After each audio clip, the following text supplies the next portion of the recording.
Hey, SBG solution-based gang, like, share, subscribe. Say no to rim, brothers, mothers, fear and sell no good suckers. Hype him up, hype him up. Shouts out Sharoon, Bracy, and the Waters. Wake up morning, show salute, big dog. Shout out to the Lurk, PH, Diva, salute, Brownsville, SBG solution-based gang.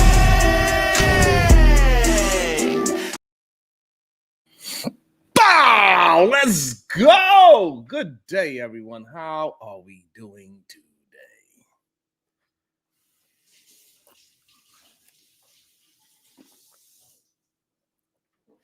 Yesterday was a really interesting show. It took some turns. It went up, down, left, and right. And it's really good. And we're going to finish reviewing. We are going to finish reviewing Sharon versus Obsidian. Because it's wild and weird to see and hear in real time. Because when we start breaking these things down and we break down the words that's actually being used, when the men are not so mesmerized, because these men get mesmerized by other men that could talk very well. They get mesmerized by men that could deflect like a goddamn like Venus.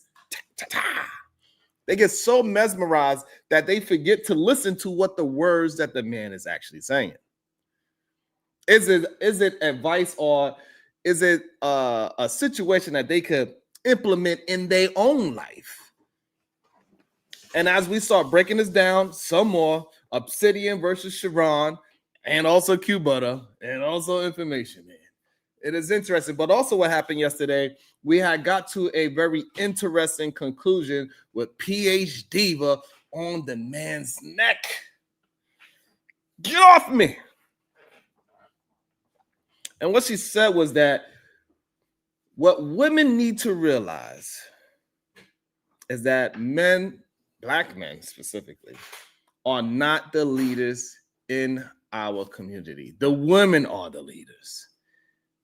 And I wanted to have a conversation about that. Are they really the leaders in our community?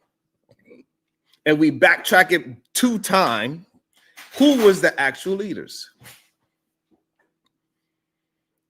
Can we 100% positive say that the men in the black community were leading black families? Yes, we was married at a higher rate, but were we leading the family?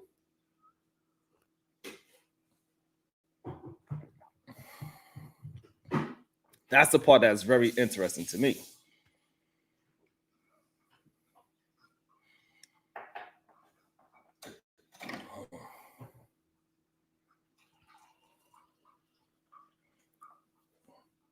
So, man, in reality, we all know Big Mama was the one running shit. All right? That's what we do, though, right? We know Big Mama was the glue. She was the original Wi-Fi. Everybody connected through her. You didn't need no password. You just show up with a plate. You know what I'm saying? That's it. You show up with a plate, and she held the family together with that sweet potato pie and the thread of a goddamn slipper. That's how she held it together. And Big Mama did not play. She'll whoop you and then feed you. That's love and discipline. A 2-for-1 special. Better than Applebee's, God damn it. Way better than Applebee's. And that's what was really going on. So this idea, like we do understand that that's been going on for a really long time. And now that Big Mama's gone and the family group chat ain't the same. It's just not. And back then, you know, Big Mama had rules. You didn't even know you had a curfew until you broke it.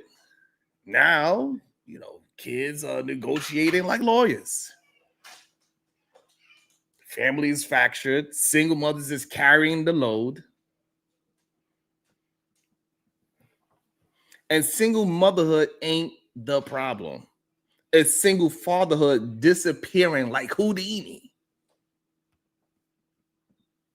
That's the real issue. Nice. What up, man? Good to see you, brother. What it do? Salute to you. What's up, Miss J? Porica, Poriciosa. Good day.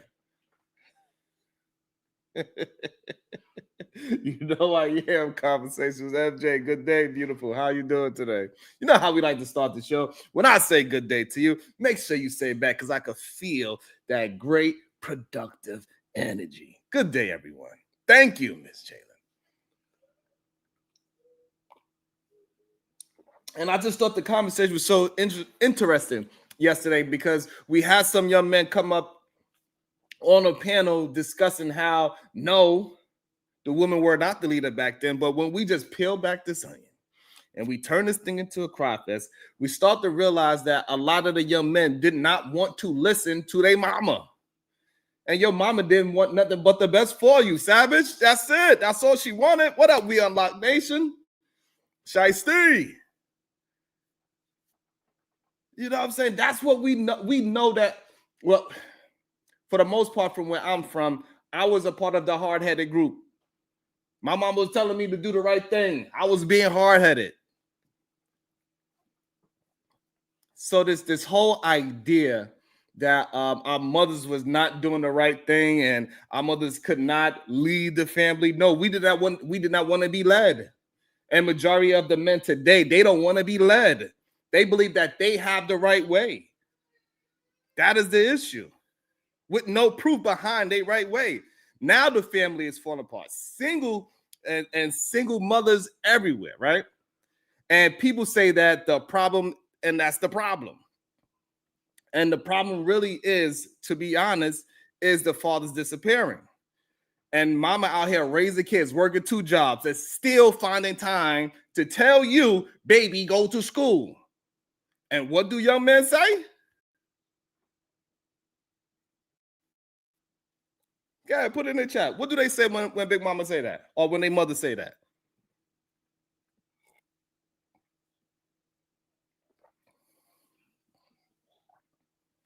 They say, nah, I'm going to be a YouTuber. I'm going to be a SoundCloud. I'm going to be a rapper. You don't even have Wi-Fi in your goddamn house and you're going to do all these other goddamn things. Listen to your goddamn mama. That's your leader. Listen to her. She ain't steer you wrong, because guess what? When you turn 30, you want to do all the things that your mama told you to do in the first place. You could have did it at the age of 20. As soon as you left high school, 18, you could have did it. Went straight to a community school. Thank you so much, Jordan. I appreciate you. I'm doing my best. And as we keep on building the show back up in the AM for, I'm not sure for how long, but I'm back for the meantime. Why is this holiday week? Until next week, hopefully. As long as y'all show me love, I'm gonna keep on doing my damn thing. But I do need y'all help as well. I do need you to hit that like and that share button. You got to put in some goddamn work too.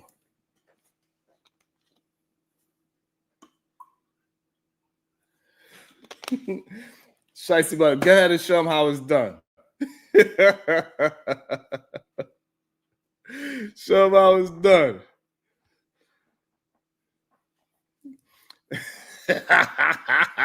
Savage said, Mama told me women need to be treated like princesses. And I would say about that, if that is your woman, I can agree with her. She should be treated. You should always want the best for your woman.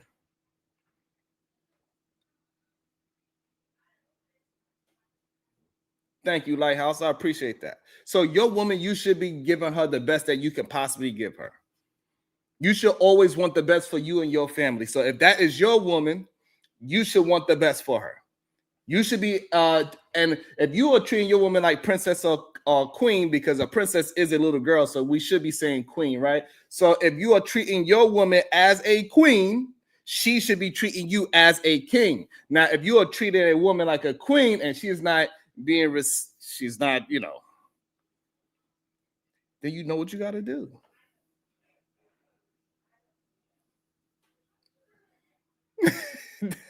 I don't know, Shiesty. What I do believe happens, Shiesty Bum, is that sometimes they fall into the charismatic manosphere man, and he says some great talking points, and that leads a lot of our men into a victimhood mentality that women are doing something to hurt them. Yes, is it going to be a woman out there that would take your kindness for a weakness? Absolutely, it's going to be a woman that's possibly going to do that. But that's not the majority of women. So yes, I always want the best for my woman. I want her to look the best she could possibly be. I want her to eat the best food. I want to go to the best restaurants. I want to go to the best entertainment we could afford. I want to put her in the best neighborhood that I could afford.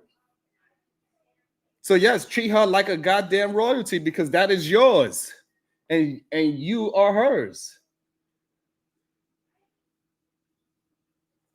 I don't get why we get caught up in this idea that we're supposed to give the least amount of love and support to the woman we chose to be with.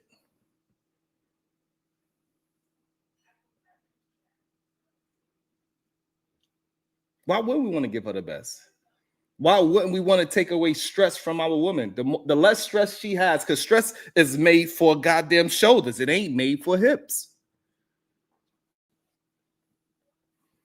So if your woman got some beautiful hips, you don't want to put no damn stress on things. Put that thing on your damn shoulders and carry the goddamn stress and move along. And she's going to treat you the same. You take a stress away from a woman, she's going to give you everything she got.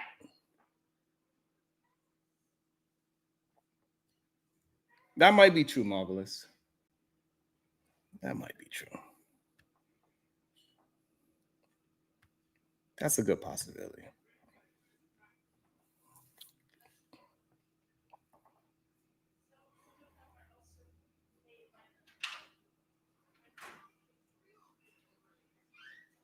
And so as we peel back the onion, and everybody's crying, right? We see it. At least as we peel back the onion, everybody's crying. Not because of the onion, but because rent's due. God damn it! Mothers trying to steer their sons towards education and stability. Mama be like, "Go to college, baby." Son be like, "I'm going to be a SoundCloud rapper. Watch till you see." And then when you say, "Okay, son, you want to be a SoundCloud rapper? Give me a hot 16 right now." Or I'm still working. Like, if you don't sit down talking about you'll be a SoundCloud rapper and you don't got no bars, you can't even do a hot 16. Get the boy.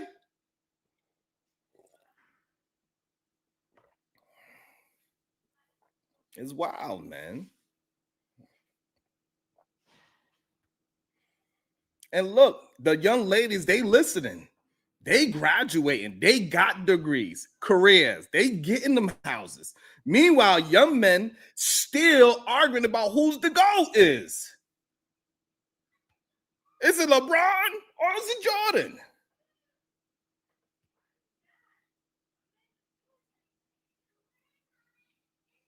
About to be a situation. Hey, hey, hey.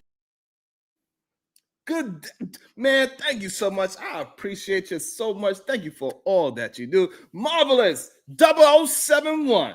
This is for the rent. Hashtag rent is due. Thank you so much, Moms, for all that you do. I really appreciate it. Make sure y'all be just like Moms and hit one of the support buttons, whichever one. There's a few. You got a few options to hit the support button. You have a like, you have a share, you have a super chat, you have a cash app. All those things work in our favor as we attempt to build up different conversations and have different opinions. And everybody is welcome to have the conversations as long as you substantiating your argument and not just regurgitating remedial talking points. You got to be able to substantiate it because you're going to be held accountable here. We're going to talk about it. And we invite everybody to have a conversation with us. Thank you so much, Marvelous. I really appreciate that. So, yeah, man, we have these, and we see it all the time. They quick to talk about sports and who's the best and who's this, that, and there. They know their stats more than they know they work. Sisters got a goddamn master's degree. Brothers got a goddamn mixtape called Masterpiece. Y'all don't hear me though. Y'all don't Y'all don't hear me though. My sisters have master's degrees, while the brothers have a mixtape called Masterpiece. Boy, if you don't sit.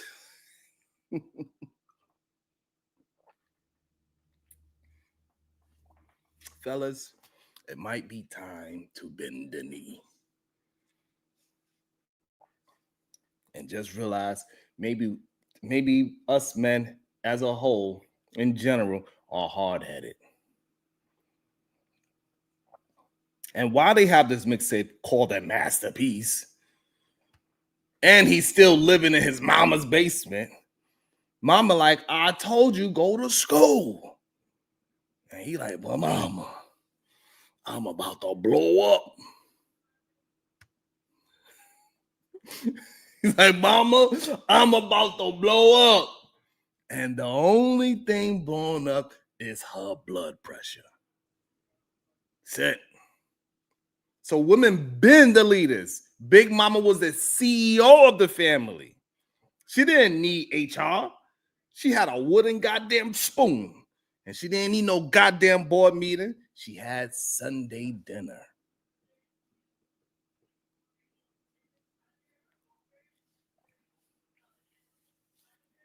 That's what was going on. And now mothers are still trying to steer us right. But for some reason, brothers don't listen. And listen, mama ain't trying to ruin your life. She's trying to save it. She wants you to be so successful, you can finally pay her back for all the goddamn Jordans she brought you. So if women are leading, maybe men need to stop acting like passengers and start driving with them. Because if Big Mama was still here, she'll tell you to straighten up. You need some damn straightening. Boy, you need to get your ass in gear, brother. That's the truth of the matter.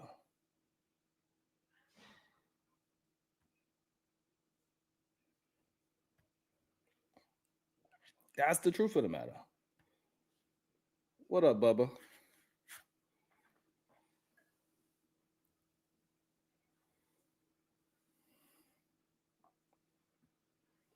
Boy, Bubba don't stop. Bubba, if you don't sit your ass down,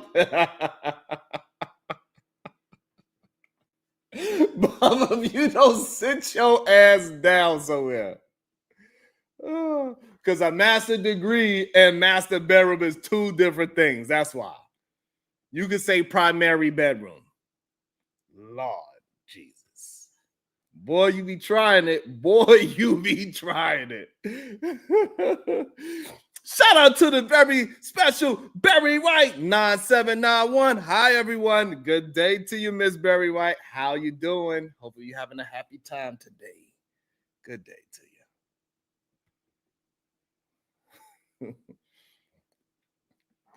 What up, Dante? I want to know who disagreed with my... Anybody want the link? Go ahead, say it now. Forever hold your peace at all. I'll just jump right into the review. We go right back into where we left off yesterday. Who got a disagreement with that women are the leaders and you men need to start listening to the goddamn women and do the right damn thing like Spike?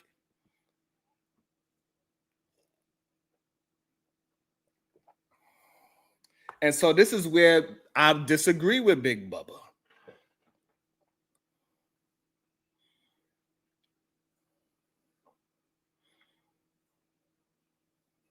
I don't know what you mean by that, Ignorant. I don't know what you mean by that.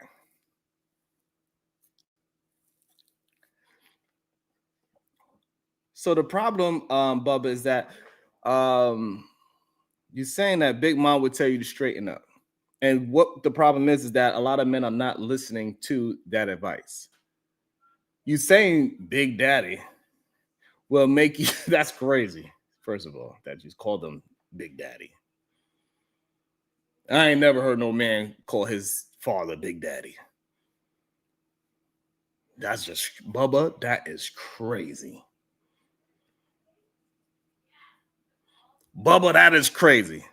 I want to know how many men call they father Big Daddy.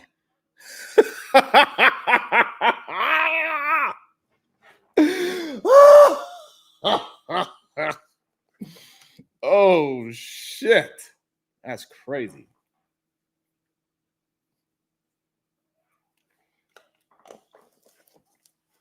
And that's what I'm saying, Savage. And we ignore the nurture that our mothers was given to us, especially from where we from. We ignored it. We would have been much better off. We are paying attention to the things that they had told us now that we are much grown, right? Then now we realize, hey, maybe they did have the better advice.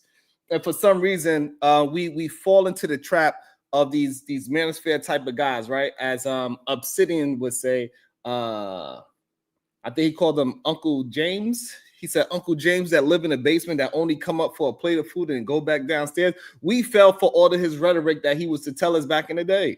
No, you should do this to women. You should be like this. You need to go out there and hustle, do all the negative things that put us in arrested development. We follow that for the majority sense when we're young. Instead of doing the right thing, we keep trying to act like men are supposed to be just this rebellious thing and doing all the wrong things until they figure it out by the age of 40. And women are supposed to just deal with it until he figure it out. No, absolutely not. Follow the goddamn lead of success. I ain't never heard no,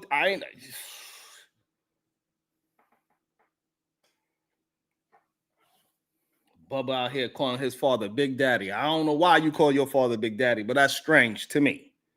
Maybe that's something normal in other places. I don't know. But I just never, I just never thought about calling my paps Big Daddy. I think that'd be weird if my son was, they said, "What's up, Big Daddy?" What, son? Son, what the hell, son? It'd be even more strange if my daughters was to say it.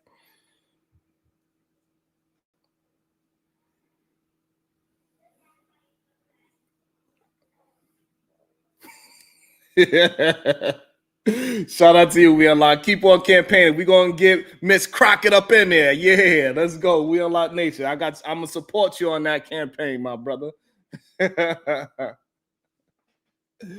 Yeah, so I guess nobody asked for the link. I don't know. Savage, you let me know. You let me know, Savage. We can have a conversation. Let's talk through it. Let's get some understanding. Let's get some straightening. Let's get some goddamn straightened. No, I'll drop it anyway. Because I know my brothers ain't scared to have an honest conversation. Because I know my brothers are not afraid to have an honest conversation.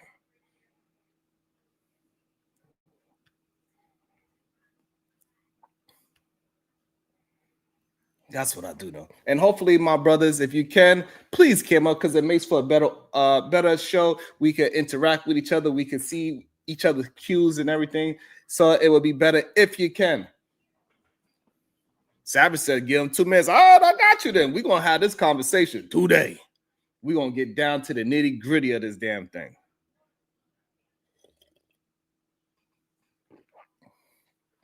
Because I don't see why it should be even a thought that a woman cannot lead properly. If she is given correct advice, she is given correct leadership, you can point it out and say, hey, this is the things that I see that can produce productivity in my life. Why not follow the information? Why would you follow the information of an unsuccessful person? Because that's what we kind of did when we was in our teenage to young men years. we followed all of the wrong things. We know the woman told us not to be gangbangers. But what we did. They told us not to be in the street, but what they did. And not only did we follow a lot of the wrong advice, the young men that did follow the correct advice, they got their ass whooped for it, which I don't understand either.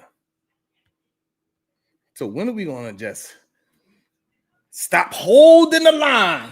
We ain't holding the line no more. It's time to bend the knee. Welcome to the show.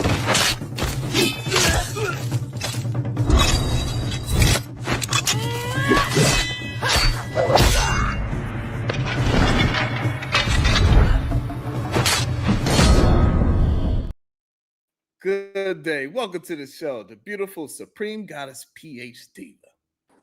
What's up? Your ass is crazy. No, stay your ass on camera, Savage. Yeah, there we go. I ain't speak to my brother in a long time. Welcome to the show, Jim Savage. Good day, sir. How you doing today?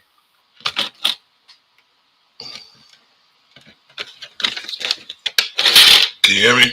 Yeah. That Sonic is not on the microphone. The Sonic is in your computer, though. Yeah, there we go. It just went out. So while he keep getting it together. So Diva, what I'm crazy about, Diva? Y'all bending the knee? That's right. You told us to hold the line. No, it's time to bend the knee, Diva. Who y'all bending the knee to? We are bending our knees for our beautiful black queens. Right. Yeah. Okay. Yeah. Y'all Go ahead, finally Savage. Let's got see if it's getting it working. together. Go ahead, Savage. Let me see. You hear me? Yeah, there you go. Yeah, we can hear you good. Savage, you look like Kimbo Slice reincarnated. I'm just the whole pie, baby. I'm the whole pie. I'm the slice Are of the pie. You said you related to him? No. Oh. I'm not a slice. I'm the whole pie. You must have heard that before. He had his line ready. He had his comeback ready. heard it I'm the whole pie. That was a good one. So, Savage, what's your thoughts? Talk to me. Well, I was raised by just my mother and my two sisters. You know what I mean? So I know that women have the qualities to.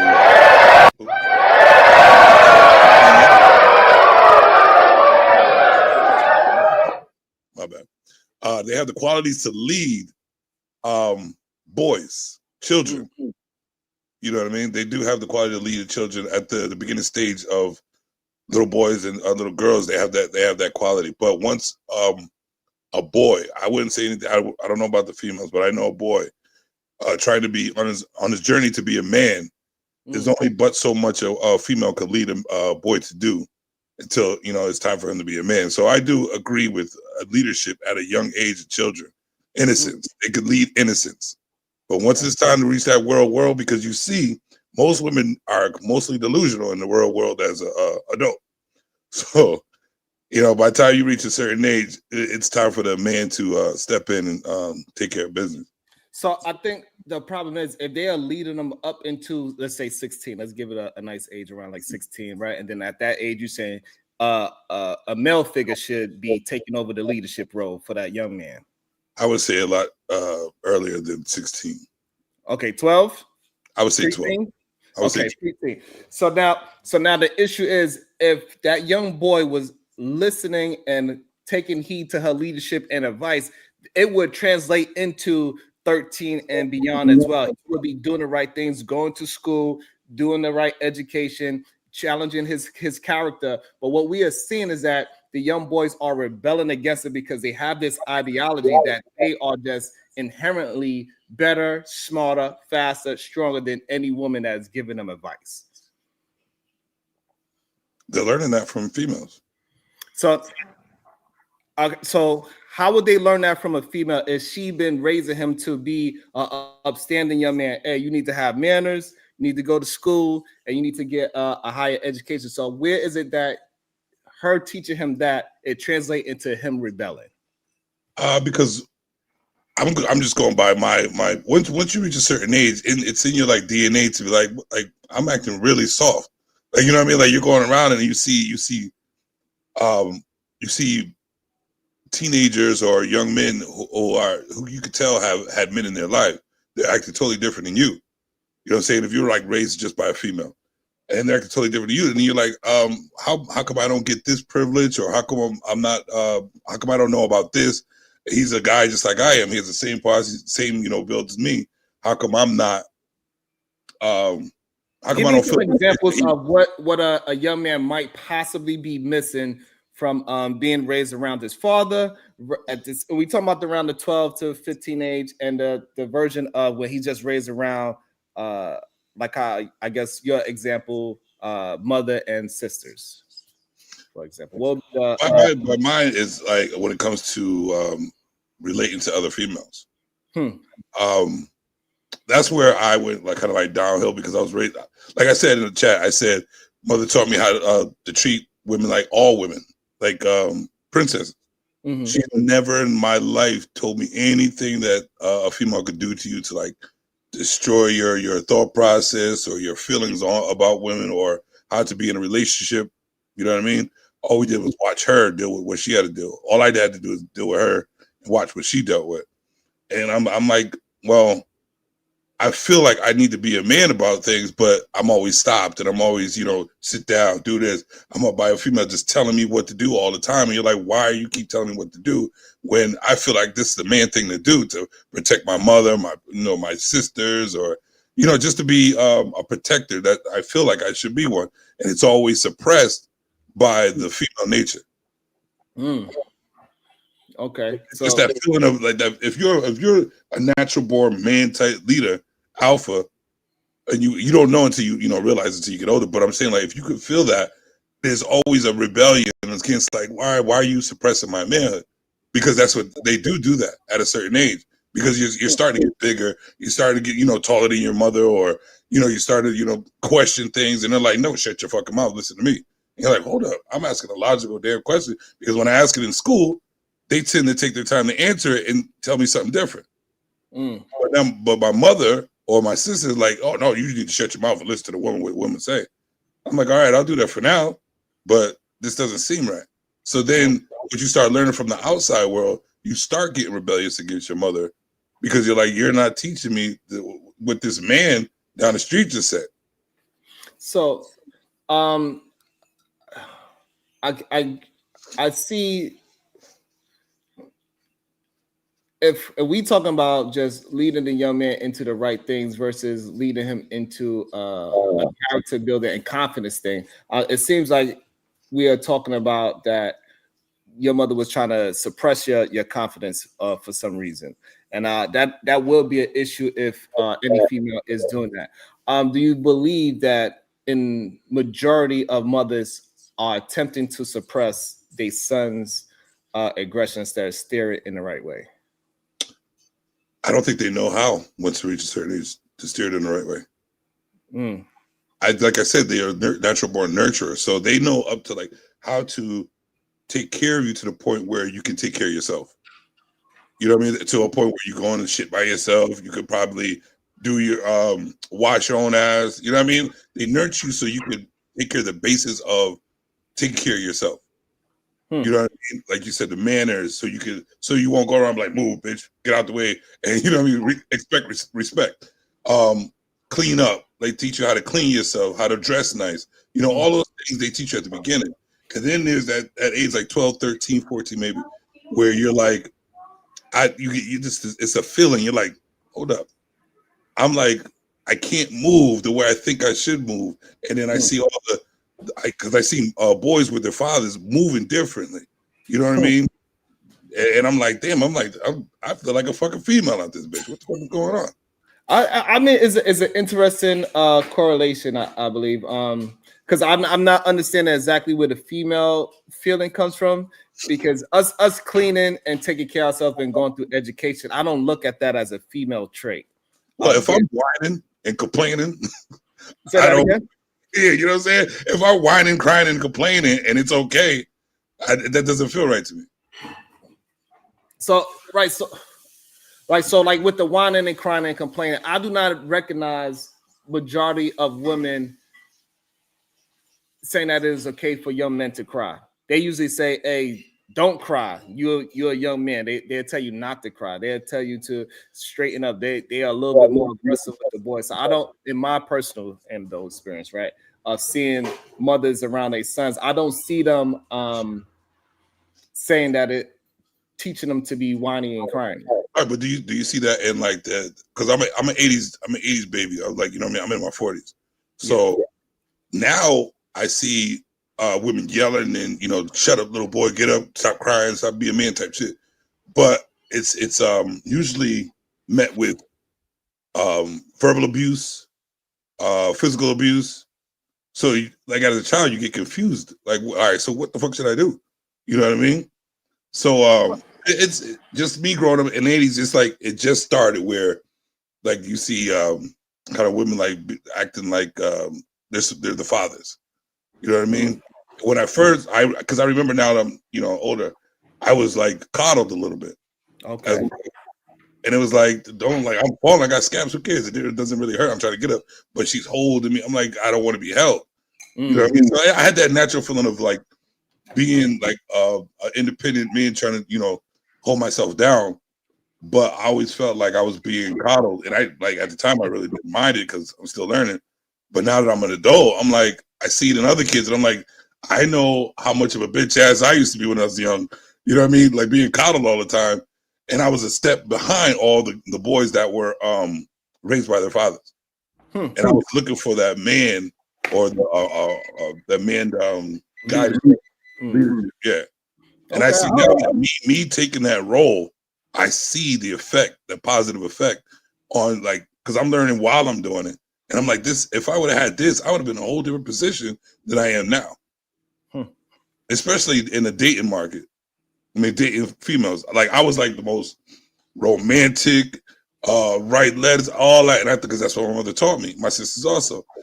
And then, it looked like the girls are acting west, but in the long run, they was fucking with other dudes, the bad guys. You know what I'm saying?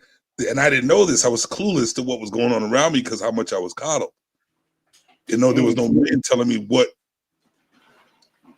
to do in those situations. So I had to keep dealing with that up to an older age until I had to go out, reach out for myself to see what being a man is all about. Well, that's the thing. So I don't think it was what your mom taught you, or your mom and your sisters, how they taught you to interact with women that was the issue. The issue was that you were punching above your weight class, right? And the type of women you was choosing. And so yes, they were entertaining you, but you weren't who they really wanted because again, you was punching above your weight class. And so they was messing with who they really wanted. You was the Makes no stable sense. guy that What they I'm could saying fuck. is, Sir, wait, we let you just speak, sir. We let you speak. Why are you cutting me off? It makes no sense. Yeah, but can I finish my statement or do we just have to listen to you? No, I'm sorry, my bad. Thank you. So yeah, so they were entertaining you, but you weren't who they really wanted, right? But the man that they really wanted, the bad boy, probably wasn't as stable and as reliable and dependable as you were. And so they was trying to have their cake and eat it too. So, had you picked the little nerdy girl who was in class right beside you rather than the girl that, other dudes wanted, then maybe you would have had different outcomes. Okay, do you But think I did that want to ask you, Sharon. So, in terms of the conversation, the context of the conversation, are we talking about leadership um, with regard to the community or with regard to families? I think originally I wanted it to be about both, but I think it trickled into more of a family conversation, and it seems like men need to concede to women being leaders within the family. Right. Because, so one thing, like we've been seeing these videos, I'm outside, let me try to walk inside. But we've been seeing these videos lately about, Black women in labor at hospitals being like turned away and sent home, that type of thing, mistreated.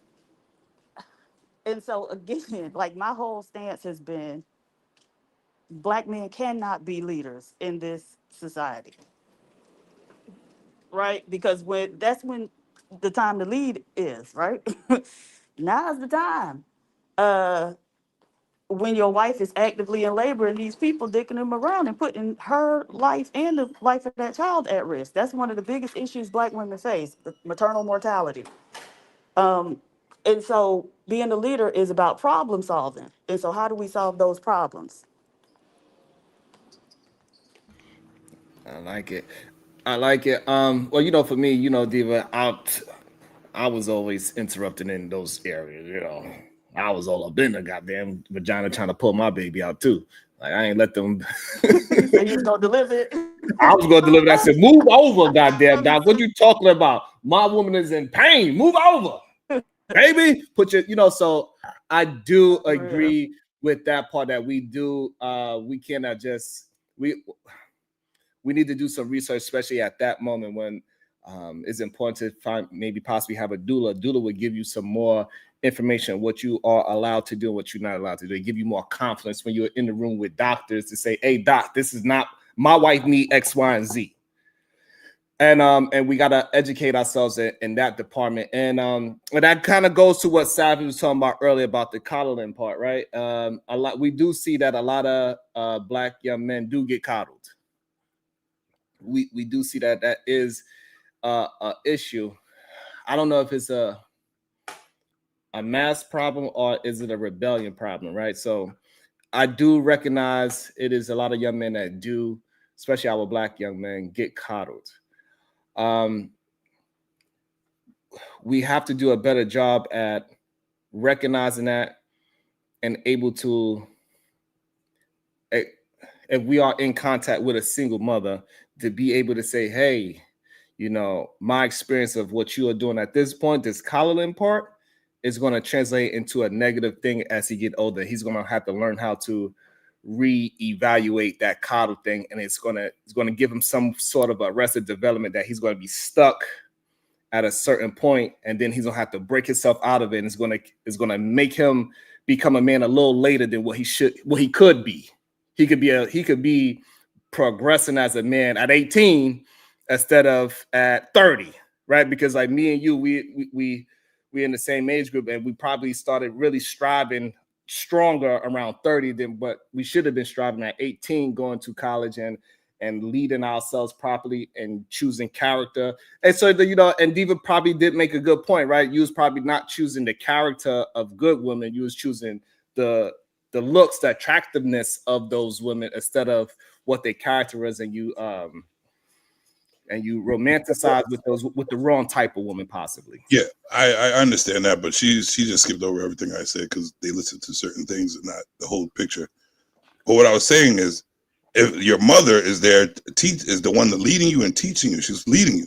Wouldn't she, to solve that problem, wouldn't she give you the knowledge on how to treat that problem or give you the information about how women do the things they do, and that I am picking the wrong one instead of just keep treating her right, and there's somebody will, like, not saying that is the right girl that you treat, because of course we're gonna pick because we don't know, they have a mask on most of the time, so of course I'm gonna pick the wrong person. Of course I'd have picked the wrong people, but where is the guidance of, like, this is why you're picking wrong? There are girls that are going to do this. There are women, but why are you not looking at the nerdy girls? You know what I mean? There's no advice for how to go through these. You have to do it yourself. And while you're picking the wrong person, you go down a fork in the road that could lead you on, like, on a path of I'm trying not to curse so much. I'm a cursor, but a path of fuckery. You know what I'm saying? And then you have to find your way out of that path. You know what I'm saying? And then you go down another, instead of, if we were guided early by both of our parents, like, cause sometimes when you're raising a child, cause I got a couple kids, raising a child, you have to treat each one differently. And your mother will teach you a certain thing and your father will teach you a certain thing, and they both have to work together to come to a solution on how you should walk through life. And sometimes the mother won't agree with how the father does it, and sometimes the father is right, and sometimes the mother's right. sometimes they have to come together to teach you that.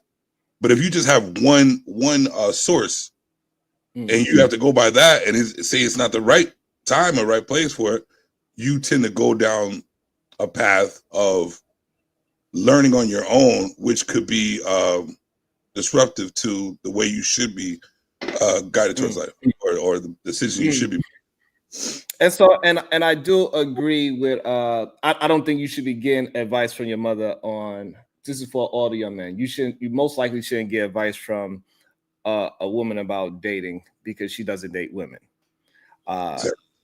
So I would agree with you there on that. I never took my mother's advice on women. I never, but I always been very rebellious though. I ain't listened to nobody. I was hard-headed. I had to learn I never knew any different. Everything. I never knew any different. I only just had my mother. It was always the female aspect of everything. So, but the only issue that I had with that, right? Me just looking back at myself, she did give good advice on certain things that I just naturally rebelled against as well.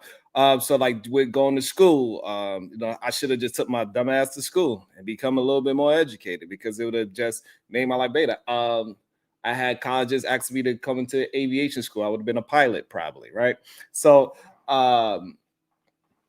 it is a lot of things that women lead that we try to act as if they're not great at leading young men into those things. I think on relationship wise, yes, they probably would fail at that. But that's only really one aspect I think that women could possibly they should not lead men into. But all aspects of just normal life situations, your mother is trying to guide you to make more money and be smarter and make better educated decisions. So in totality, I believe that the mothers were giving us the proper leadership and guidance. Yeah, that's what I said. That's why I said they can be leaders, of course, but for, like I said, certain things. We talk about, like, when we say leadership, we just put it in one box, like, you just lead. No, everybody could be a type of leader for certain things. You know what I mean? When they say that men aren't leaders, we're not until we learn how to. You know what I mean? But we have it in us to do so, and with a logical. So that's the issue that to lead. And that's the issue that I have, Cyrus. Right? It's so that for some reason we majority of men. Let me not say we. Majority of men, they have an issue with blaming the mothers instead of blaming the person that was not there attempting to help out the mother. Right? She was supposed to only be there, like how you saying. Right? Let's just say that's a generalized say. Women should be there leading the young boy up into 12. And then from 12 on, the father needs to be doing more of a characteristic build with the young man so he could reinforce all the things that he learned from 12. And then now he know how to shape it into real life situations, right? And so we have to understand that it ain't the mother's fault for not being able to execute from 12 on when the father wasn't there. She just trying to do her best with the situations and handling stress. And far too many men in general in these spaces, they are just putting blames on women for things that should be properly blamed on the lack of the fathership. But there's also context to all of those too, because most of them, like, everybody keeps putting a blanket statement, like they say blame the father, but what did the father have to do for him not to even want to lead? Or, you know what I mean? Because what I've seen, most fathers want to be in their kids' lives, most, or our majority want to be in their kids' lives. But there's always how hard, like, how much do we have to fight to be in our kids' life just because there's an emotional mother that doesn't understand that the father needs to be there. You know, you could take the kid till 12, but understand that the father needs to be there at a certain age so he can understand how to be a man. And then you want to complain that he's not a man. Well, you took the father away from him. You not took it away, but you made it hard for him to want to be a father. And most men, I don't have time for that. I gotta work. I'm still trying to be the man I'm supposed to be. I gotta work my ass off. You making it hard? Listen, take the damn kids then, bro. You know what I mean? Take the kids then. Because I can't deal with your fucking bullshit. And so that's the issue that I think majority of men need to learn how to navigate better. Is the breakup in between after you have the child. Because we tend to, especially when that happens, we tend to get a little bit more too literal instead of understanding what the woman is going through and navigate that woman through the breakup and how we're going to both co-parent with this situation. Both of Because them help navigate. yeah, you know what I'm saying? Because she's gonna have her, you know, y'all already clash your heads because y'all breaking up. Right. So of course, naturally, also when y'all start talking about the child, y'all gonna naturally clash heads too because it still didn't get resolved of the first clash that you had. So now it's getting scrutinized at a different level because it's also a mix of the relationship with the parenting that's where the clash is at. And us as fathers, we got to understand that we cannot try to use the truthful negative things about the woman's character and use that as in motherhood and say, no, well, you want to go and get your hair done. You know, we hear the arguments that they be trying to say, my child support is going to your nails and that bullshit. Like, hey, leave that part out and just talk about what's the greatest thing for the kid. I think men need to learn how to navigate properly through leading through a breakup as well, especially when they got kids involved. And oftentimes they do what you just said. You making it so difficult that F it. I'll wait until the kid come to me later. And we gotta get men out of that mentality and learn how to navigate about just parenting a child and not parenting the child and parenting the mother. Yeah. But I don't blame. There's no full blame on any sides. It's blame on both because, and it's not faulted really because nobody's learning. Nobody's really learning how to work with each other, how to communicate with each other, how to even deal with the breakup. That most breakups are like, you know, dramatic and all that, where you don't want to come back to it and don't want to communicate with the mother or the father. When it comes to the child, it's just a bunch of emotion that lasts too long instead of a logical thought process on how to navigate each other through dealing with the child or trying to get outside help to help with the child. Everybody just wants to be independent or by themselves, learning things instead of working with people for a better outcome. I like that idea. And for us to get men to understand how to work through a breakup properly, they also got to understand they cannot use the blame game. Because once you use the blame, whatever you are throwing at the mother, you also throwing it at the child as well. Because you are putting your feelings in the middle of that as well. Because if you are attacking the mother and the mother has usually custody of that child, you are making things more difficult by entertaining the emotional part that she is going through that she didn't finish working out yet. And then now it's going to make you emotional. And now y'all talking about y'all beef again with each other instead of actually talking about the real situations that how we going to communicate better and do what's best for our child, because that's the most important thing. Way too many times we see that the fathers use the child as a way to control the mother within the relationship as well. And that's a big issue that happens on a majority scale. Ron, cut that out. Cut it out. You know it's true, brother. No, it's not. That's yeah. Let me hear your retort. Let me hear it. We're gonna hear. Look, Savage. This is what we're gonna do. This is what we'll do. We're gonna hear your. We're gonna hear you substantiate the opposite of what I said. I want to get Jay in there. She's gonna have some thoughts as well, and also my guy Truth. He's gonna jump in there as well. So I want to hear your retort. Go ahead. This is gonna be good. I like this. Come on. You want to hear it now? Or? Yeah. Oh, okay. So you said the majority of men use the child against the mother to control the mother. How is that possible when most women get the custody of the child? They have most of the control of the child. So how is the man having any child control when the child's always with the mother? That doesn't make sense. So usually when we hear the back and forth between what the father's beefing about, right? He is using the child to say, hey, he would say, I want the best for my child. But in reality, he says, I'm not going to do this. I ain't going to do that. You got your new man. You got your new this. You got your apartment. Look, you want me to pay this so you could live your best life and get your hair done. You want to give the kid to me on the weekend so you could go out and party. This is the things that we hear these men say.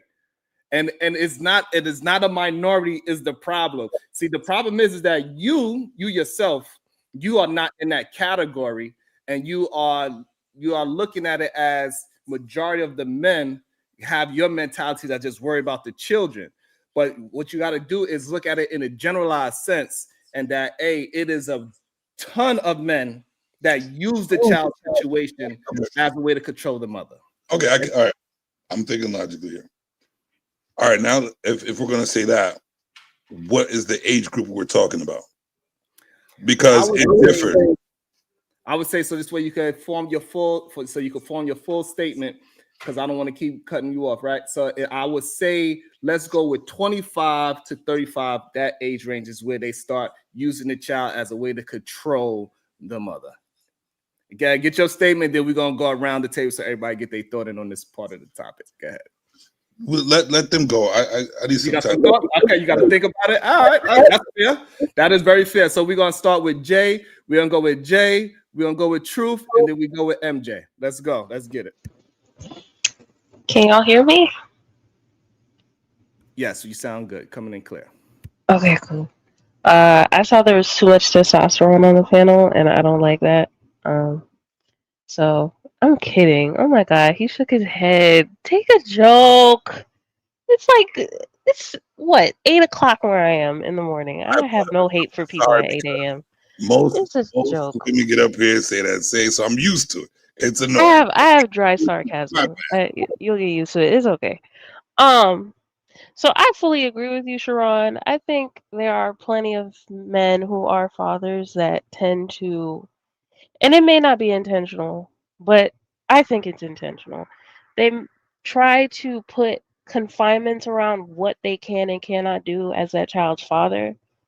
And it's crazy because you didn't put confinements around the sexual activities you were doing to get that said child to begin with. I feel like if it is confirmed that that is your child, you should be doing everything that you can to help take care of that child. It shouldn't have to be legally forced on you to take care of that said child. Like, if I were to agree that the court system is unjust, because it's unjust around the board, that's how it was created. Who has the best convincing arguments? It's not who actually, So if I were to go by that logic, then why aren't more men just choosing to, come up with a financial plan to help take care of the child? You don't need the courts to do that. You know the child needs to eat. You know the child needs clothes. You know the child needs to go to school. You know the child needs insurance. At least take up the insurance. Like what? Like it. All of this could be easy. Like navigating that co-parenting should be easy, but people make it hard because their feelings are involved before the child got there, and y'all have a weird dynamic with each other instead of being like, you know what, we're two adults. Let's just get this done. We have a child here. Whatever happened between us, it is what it is, but we have a child. That's the goal. Take care of the child. But no, we have to go through the rigmarole of courts, legal documents, having to force you to do stuff. Now you're on, the hook. And if you don't pay, you go to jail. Like it shouldn't have to take all that. It really should. Great place to land it. Thank you, Jay. That was a very good insight. Welcome to the show, Imago D. Peter 29 into chapter 10. I don't know. I messed that all up. I messed that all up. Good day, everyone. How y'all doing? What's your thoughts on the topic, my brother? So we're talking about fatherhood, or I see y'all talk about many different things. Just want to sure we are running that. So the way how me and Savage started the conversation, we talking about women been leading the family for a while now, and we should men, we've been holding the line and not allowing that to happen, and it's time for men to bend the knee. That's where it started. That's where it started, and so now we trickled it down to now we are into how the mothers are the leaders and how the context of how they became the leader. And so Savage's position is that a lot of the mothers push the father away type of situation. And so now we are into the context. I believe that men are not leading in breakups properly enough. They still holding on to the woes in a relationship, and it trickles down into the negotiation with the child. And men usually use the child as a way to control the mother in the situation, and that's the demands, and that's where the real friction happens at. And I think that's a good summarize of what me and Savage was talking about. Yeah. So what you said, sad to say, is the truth. Majority of men, they look at the relationship with the child as the relationship with the mom. So when they're with the mother, the love for the child is a little bit more, I would say, greater than when they're not together, and that's a sad thing because the way I look at it, that's my child. So whether I'm with the mom or not, then that's my child. I'm going to love that child just like if we was together or not. A lot of times, the same way that the lifestyle was there when y'all was together, that those things change. Instead of if you was picking the child up from school, still pick the child up from school. They're used to their father picking them up from school. If you was there in the mornings, you're taking them to school. You was eating breakfast with them. If it's okay with her, hey, can I still come? Eat breakfast, get them ready. Still take them to school. Yeah, sure. Come right on. Still continue to do those things. But the problem is, majority of men, they get upset and then they'll be like, okay, it doesn't matter. I'm going to go do what I want to do. And then the lifestyle dynamic of the child changes. And we don't look at how that affects the child. We're looking at how we feel about right now that we're no longer in a relationship. We no longer have access to the mother, so on and so forth. So, and that's on a large scale. I'm not speaking about the guys that don't do that, but majority of men do. We have to be honest about that part.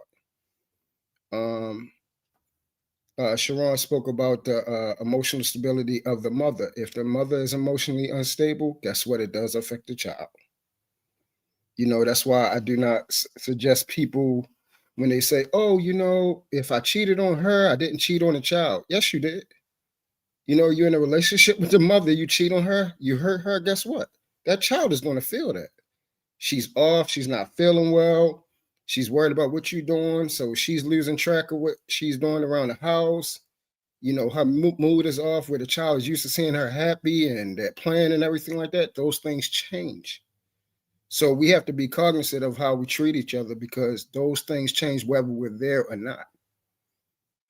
And I think if we had the chance, I'm glad we have, Miss MJ up here, and hopefully she'll touch on, her dynamic because it's a beautiful thing. I wish we had more moms like her because what happens is it gives guys a chance to actually see how the mom is. You see what I'm saying? Where we have to take care of the child daily.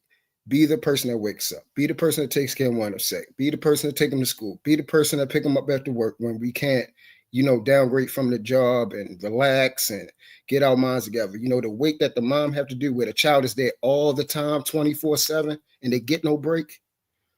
I think men need that so then we can understand. And some of us, we are relishing that. We would love to have our child, that way.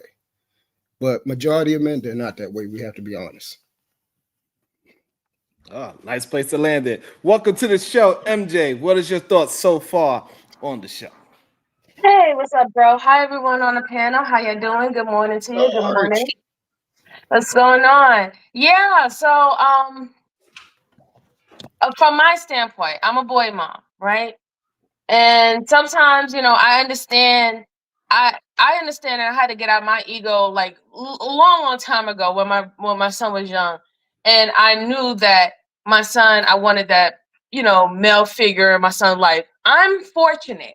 I'm not like a lot of other women who did not have an actual father for their child. I always had a father for my son. You know what I'm saying? Even when our intimate relationship ended, he was still my best friend and we was able to codependent with our son. And it was all about our son. Everything that we did was for our son, setting up accounts, setting up this, setting up his school, making sure that I got a car for him, waiting for him when he turns the age 16. He don't have to worry about that. He don't have to worry about school. But this was something that was a mutual effort between me and his father, because we didn't have to worry about, I guess, how we felt about the relationship ending, because it was something that we mutually decided. We both agreed, you know? So we could get back to friendship and knowing that our son is our priority and the best for him. I had my son up until he turned a teenager. Now my son is living with his father from teenager to manhood.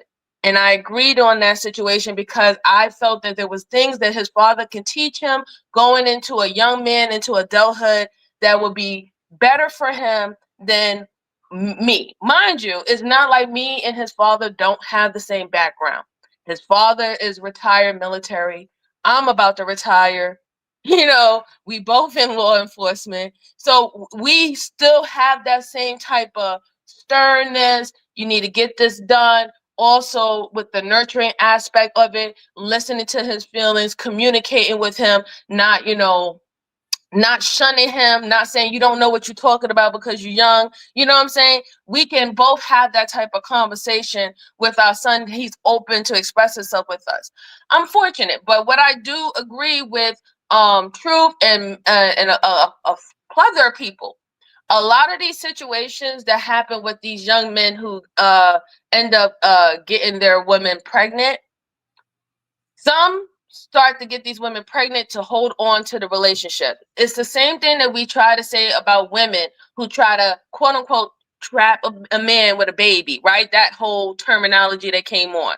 A lot of these people have children thinking that it's going to make their relationship better. If your relationship is rocky before the children comes in, a child is not going to stabilize it. It really isn't.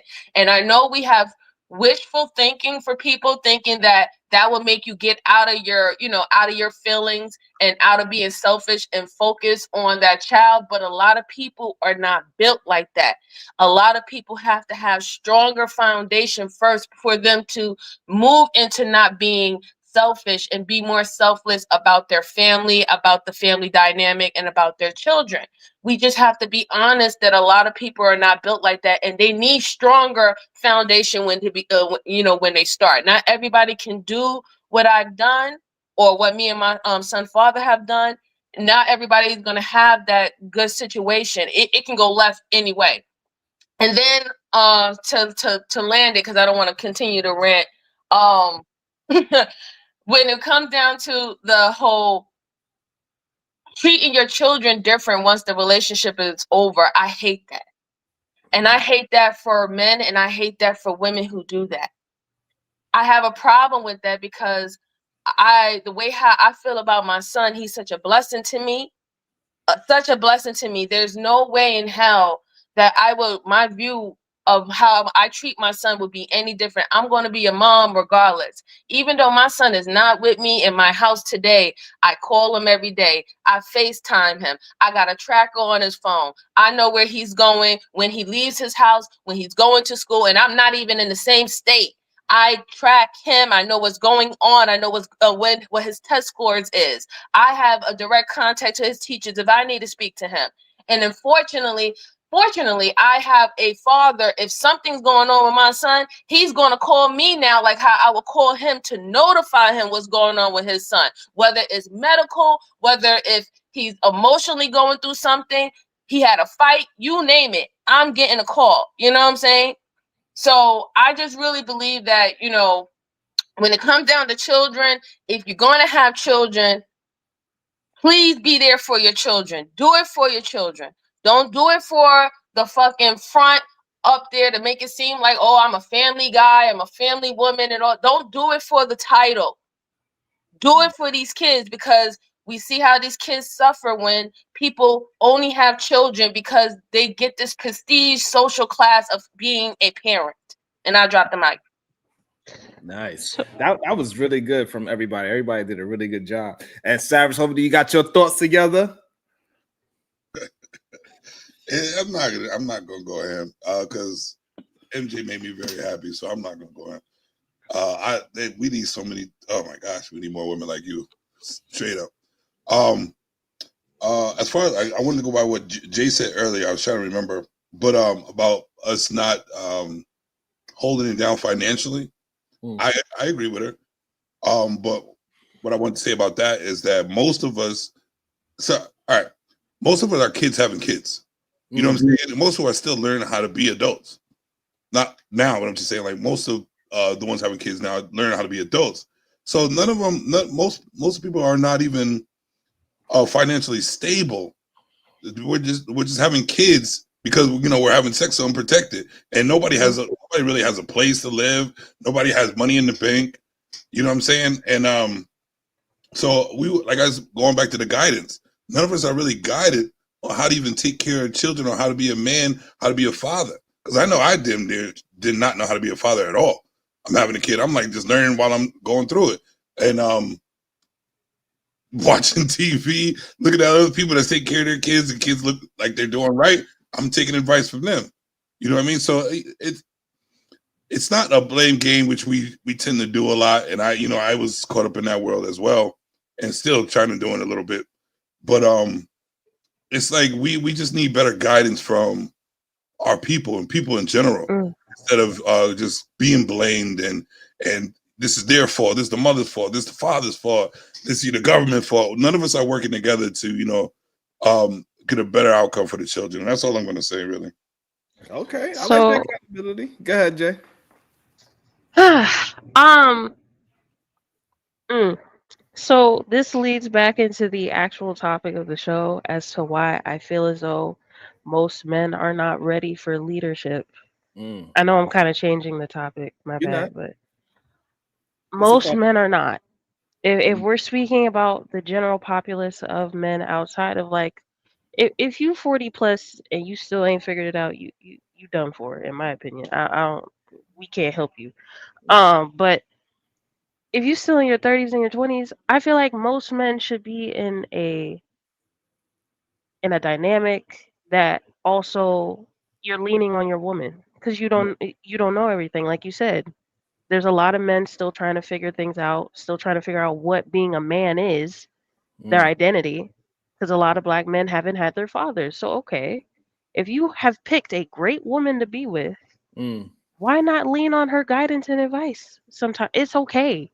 Like the fact that the propaganda is that men should know everything. Like if you, it, like you shouldn't expect 20-some-year-old men to know everything, Right. to automatically just jump into leadership. That's literally putting too much Pressure. pressure. Exactly, too much pressure on some 20-some-year-olds getting married, trying to figure shit out. They should be leaning on each other. It should not be this you forced to be in this traditional relationship, and if you do it, if you don't, you a simp, you gay, you doing it wrong. Like what the fuck? Ain't nobody got time. Ain't nobody got time. The best dynamic is you both leaning on each other and figuring shit out and researching and trying to figure out what's the best route to be parents, what's the best route to make money, what's the best route for us, not what the best route is per everybody fucking else, because everybody else isn't married to you two. It's you two. It's you two and you two alone. When the world decides to turn their back on you, guess what? You married to that person. You got to smell that person dirty drawers. You got Damn. to cook for that person. You got to do everything with that person. So why not lean on that person? It makes the most sense that way. On top of it, I don't, the money excuse, and I consider everything that you stated excuses, because at the end of the day, you figured out how to lay with that person sexually. You need to figure out how you're going to provide for that person and that child. I don't care. Frankly, I don't care. There are no excuses for that. The child didn't ask to be here. The child shouldn't be suffering because you haven't figured life out and now you're being thrusted into parenthood. That is your fault. And I will put fault on you. as a person. If you were not ready, you shouldn't have been doing what you've been doing. And frankly, you don't have time to figure it out now. Now you just got time to do what you need to do. And you may live an unhappy life for that, but guess what? Child shouldn't have to suffer just because you're unhappy. Damn. It's not about you anymore. It's about that child. Bar. It's a good one. Yeah. Yeah. I definitely can't say anything disagree with what she said at all, man. Sure, I got a question for you. I think, huh? He got a question. Bro, go ahead. Yeah, I think we gotta be honest. We gotta be honest with each other about who we are, what we want, and who the person we're dealing with.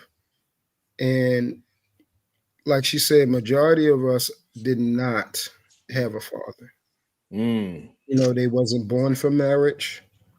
They never seen it. They wasn't around it, so you don't know what it is. I've been fortunate enough to be born in wedlock. Had my father until he passed away, and then I had my stepfather who still counsels me to this day. See what I'm saying? So those type of things are very, very important. And if you don't see it or don't have somebody cultivating you through those times, because you gotta know that parenting doesn't stop when you're 18 years old, 20 years old, when your child turns 25, 30. You know what I'm saying? I'm 41. My dad still counsels me to this day. He's 66. So where he's at 66, I'm trying to get there at the next stages of my life. Where he was 50, I'm trying to get there, so on and so forth.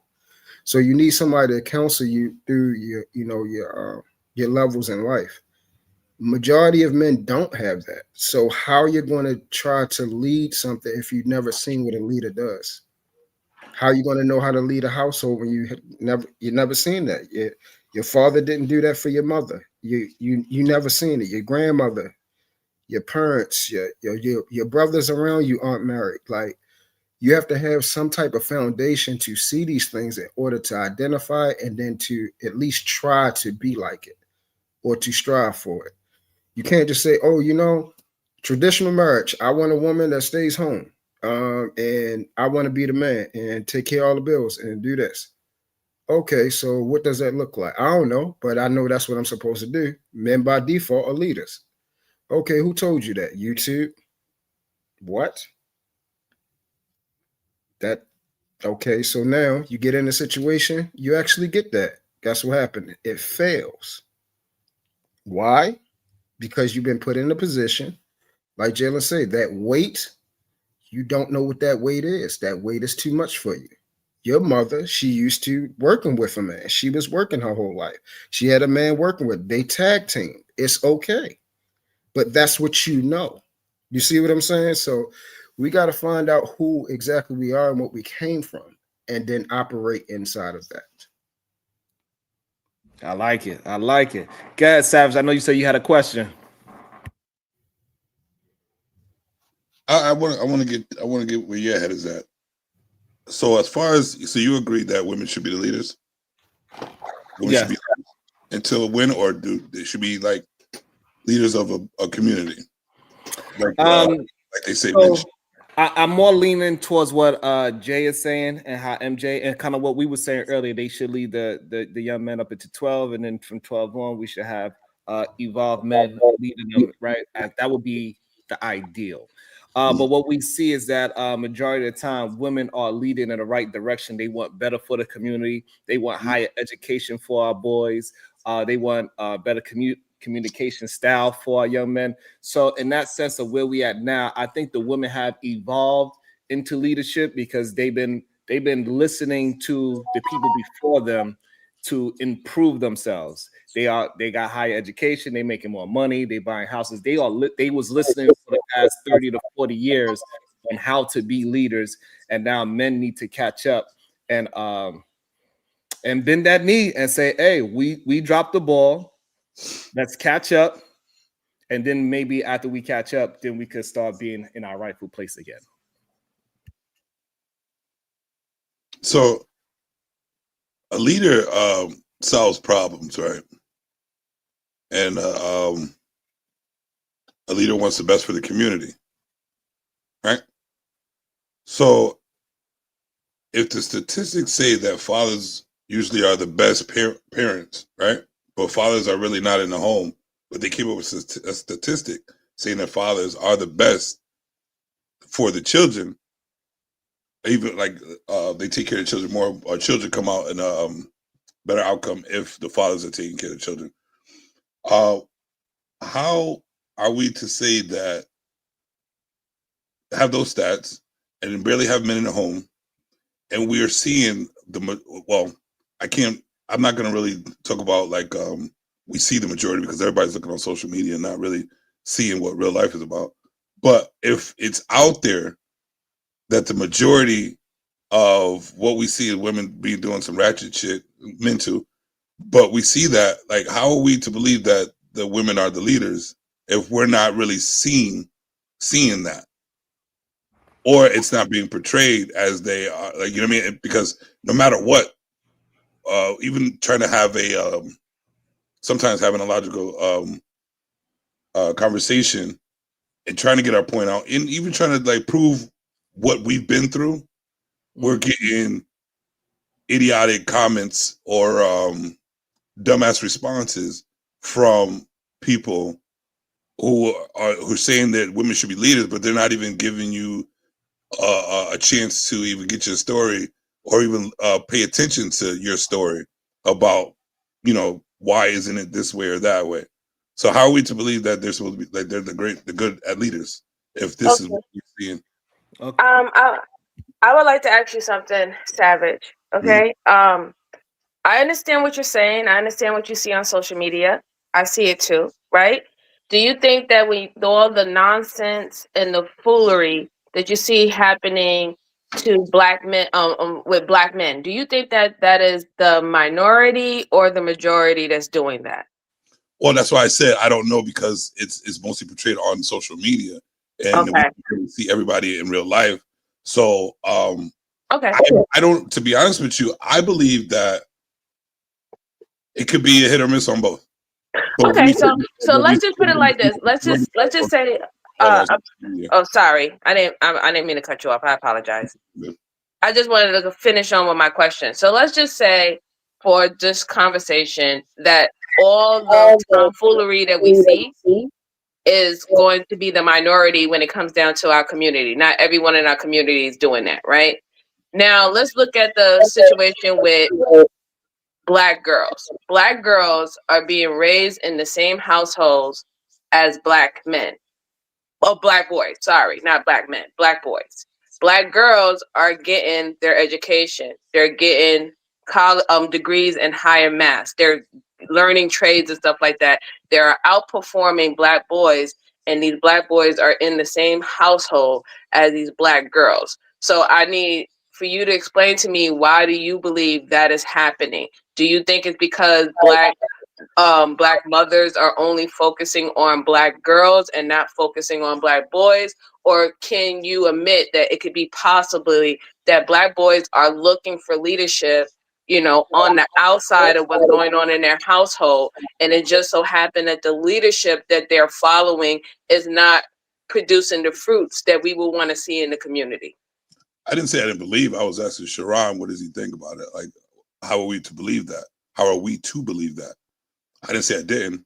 I'm just saying what we see, what people see in consistency we tend to gravitate towards that or believe those type of things. So how are young people, if this is all they see on social media and they only see is fighting between us and no solutions, how are we to believe what's right or wrong or where to go or who to look for guidance if nobody's showing the best of themselves?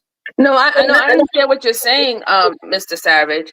What I'm talking about is that if black mothers have black sons and black daughters, they are in the same household. We can see by the stats who is getting higher education or going after higher education. Mhm. I'm trying to understand where do you see why do you think that that's happening to Black girls and it's not happening to Black boys? I'm giving up two options. Do you believe that no focus are being done on Black boys the same level as Black girls, or do you believe that is more outside influence by that could possibly be men, outside influence that's not producing those type of degrees or that type of going for higher education in Black boys? I think that like I said earlier, that every child is different, especially parenting a child of a boy and a girl. I believe that if we're in the same household as the son and daughter, whatever, we're being raised the same way, which we shouldn't be. So I don't, like they said, women learn faster or whatever like that. I believe that because they pay attention to more details than a boy does when he's younger. So I believe that they are capable of reaching the points of getting better education, listening clearer, and doing this at a younger age. And I don't think there's more focus on how boys are thinking and feeling because there's not a similarity in the household. So a boy and a girl are being taught the same way when they shouldn't be. You know what I mean? They should. No, it's a boy and a girl. That's why everybody keeps thinking we're equal and we're not, because we're being raised by a female the same way when we shouldn't be. It's not about. It's not about. Well, in my opinion, it's not about equality. It's both people, regardless of gender, should have the basic, baseline personality traits of treating people with kindness, knowing how to operate in the world. So yeah, most things they should be taught the same. The key word Like is the should, nuances of life comes later. but the key word is that should. A lot of people aren't getting the guidance and not the teaching that they are lately. So we're all like, oh, it should be this way. It should be this way. Yeah, it should, but it's not. So why We gotta, haven't Black men stepped up? we gotta keep in mind that most children aren't getting the proper guidance, and this has been going on for a long time. So So we then why are the girls getting degrees?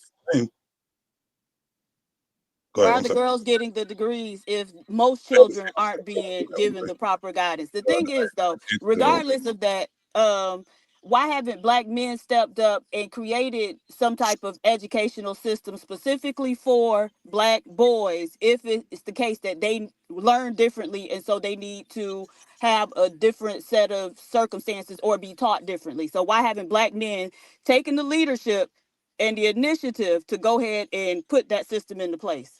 Absolutely right. So why haven't women done that either? No. When we talking about No. You said why haven't Black men be leaders? You said the right, women are leaders. You said the women are leaders, right? So why right, haven't the women the understood women, that? Wait. right, because the women don't believe that. You Hold don't on, one at believe a that. time. Okay, hold on. Let's Right, try. he cut me off. Hold on, both parties. Hold on, both parties. Let's try to hold on, because when we ask questions back and forth, that's when it gets too jumpy back and forth. Try to make a statement, answer the question, all right, and then you could, after you answer the question, then you can rebut with your question. Me? Yes.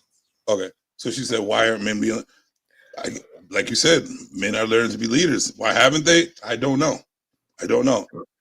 But I can also ask the same question to you. If you think y'all the best leaders and y'all are the leaders, and you know and you see that men need help because y'all keep saying it, why aren't you building something for or men and young boys to get better guidance and education so they could be on the same level as having a higher education as the women do and learning as the same rate as the women are? How come y'all aren't doing it? How come men and boys are being treated like you supposed to already know? Without your guidance, I don't give a fuck. I'm a woman. How come it can't be let me help you out also? Okay, so my response to that is the idea that Black boys learn differently was your argument, not mine, right? And so I never made that argument, and women aren't making that argument. You all are the ones making that argument. And so if you believe that, then the onus is on you to do that. Black women have put in place several programs for Black males, if they, but ultimately the issue is not the schools or what y'all are being taught. The issue is your peer group and black male culture, right? And so the only people who can change that is black males. But actually, I came up here to challenge Sharon because he mentioned something to the effect of at some point, black men will be able to take their rightful place as leaders again. And so my challenge is, what makes you think it's your rightful place to be the leader? So because I believe majority of women would love for their man to take on that mantle of leadership and take off the stress of figuring out finances, figuring out how the kids is going to do X, Y, and Z, figure out how they're going to live. And so once you take that stress off of women, I think women are 10 times happier within a relationship. And I think it's better for families when the father is taking 100% of his responsibility and the female is taking 100% of her responsibility. And it matches better when a female is under less stress. She gets to be more free, happier, laughing, joking, and be motherly. And he could be manly, because I believe stress is built for shoulders, not hips.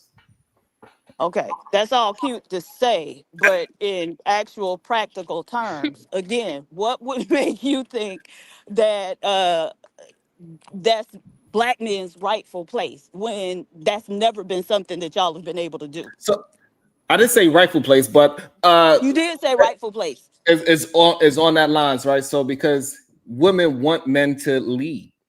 Yeah, They would women like can want and whatever. We it want a also lot of got stuff. women, it also has women that don't want that, and they have whatever they have where they doing they situation. But the women that do Sure. enjoy that, they will have an opportunity for a man to be able to be that leader. Because once he has his rightful mind, he's not going to be upset if him and his woman are leaders together. So he could either match with a woman and they could be leaders together because he got his mind right, or he could take the full responsibility of leadership because he had his mind right as well. So it's going to be better for our families altogether. Okay. Again, so you said a lot of words, but uh, again, that's never been the case, right? I was just reading, I can't remember what I was reading, but it was talking about how even when the black men were in the homes, it was a time when bill collectors used to come to your house. They didn't even call, they showed up at the door. Where's my money? And they talked about how oftentimes it was the woman going to the door to talk to the bill collector and set up what type of arrangement, whatever type of arrangement they Yeah. needed. And it'll be the black man cowering in the back, hiding, right? Mm-hmm. Mm-hmm. So again, I just don't think that y'all are really cut out for that. And I think we're going to have to come to grips with it and accept that. I understand that women want it. I would want it too. But capability is the issue. And the thing of leadership is that it's a communal thing, right? You're leading people towards shared goals. And I think women by nature are just better at doing things for collective type activities than men. Men tend to be way more individualistic than women. And so I think because we have to go towards a common or a shared goal, that women naturally are better for that type of thing. Mm. Um, and I agree, and that's why I was saying big. That's why I used the example of Big Mama to show, man, that for a long time women have been steering us towards the right path, and we just been rebellious towards that right path. So, and if we was to start being, if we start to follow better, we could become better leaders. Is my thought pattern to it. Follow who? The better leader, which is right now for the past 50 to 60 years, or maybe even 100, the women been better leaders than men. We just are horrible followers. You proved that. I'm not saying they're Several not. hundred. I'm not saying they're not. I'm saying you proved that, Sharon, that that Yeah, are. so the way how I prove it is that, and I want to bring Afro Nerd in as well. The way how we could prove it is that for a long time, men been very hard-headed to the advice of women steering us in the right direction, like in education. We know that majority of the time our mama was steering us in the direction of higher education, steering us away from criminality. They was attempting to get us to get better jobs so we could have money in our pocket. And we tend to look at it as our mother or the woman that's in our life as nagging.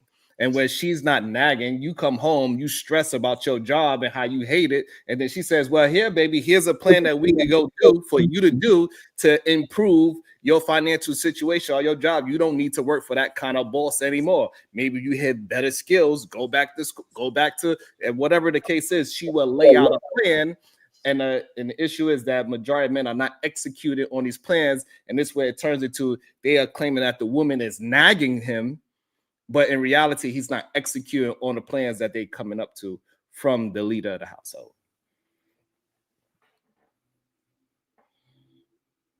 Good. All right.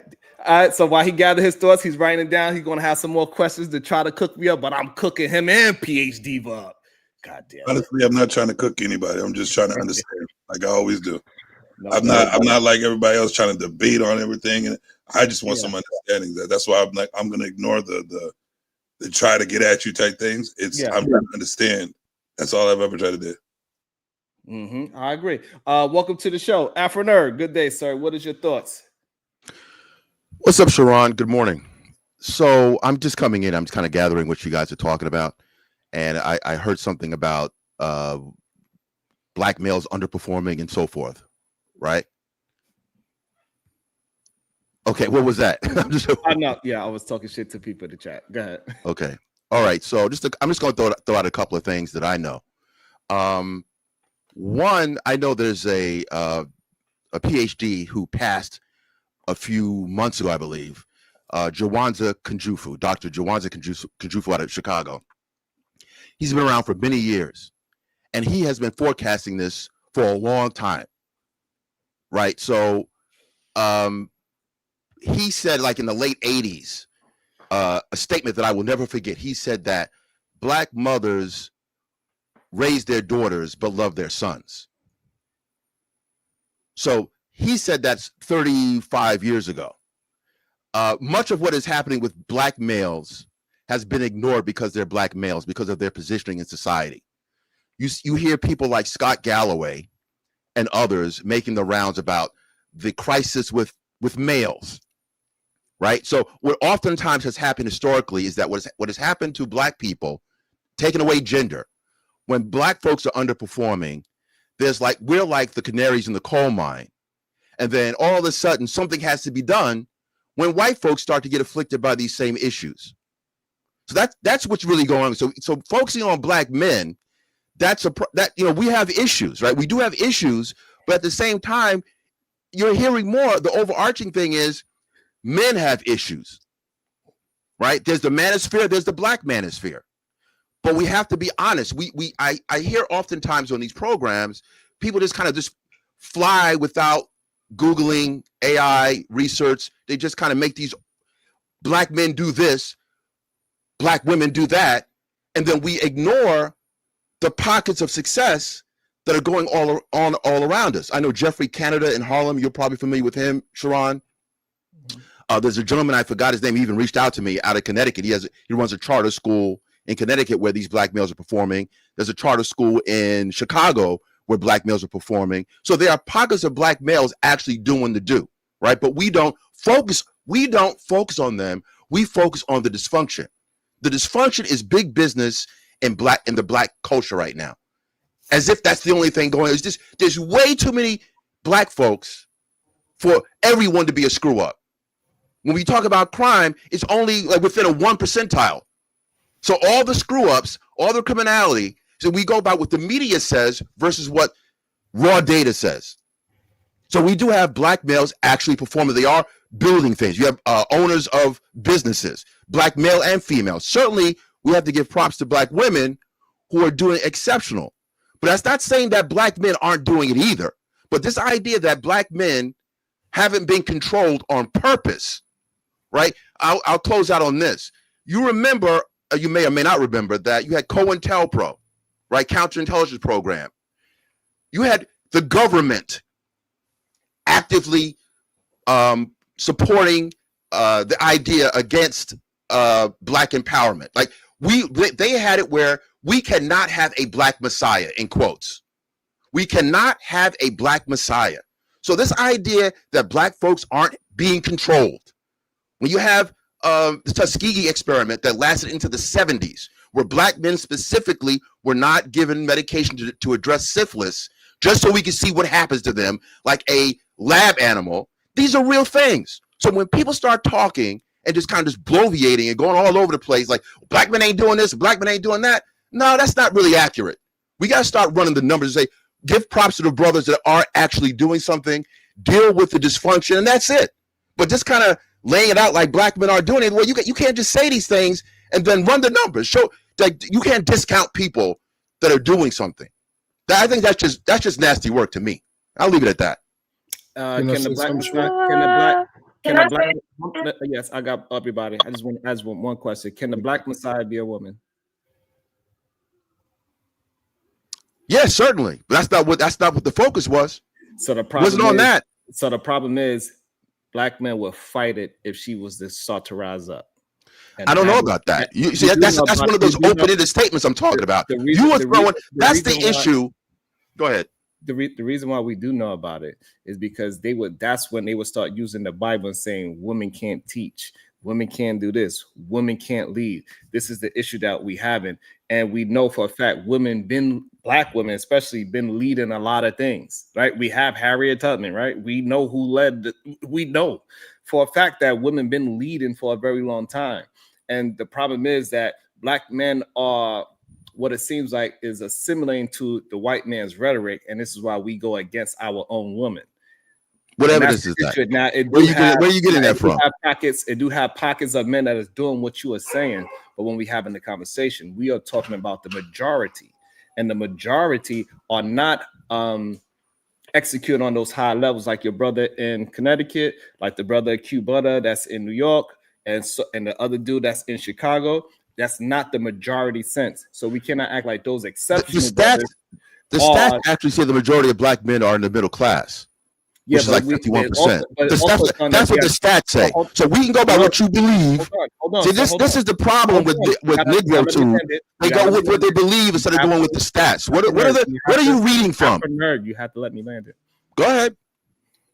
And so the issue is we are not talking about brothers being in the middle class. That's just making money. That's not being. That's okay. Just making money ain't just making money, yo.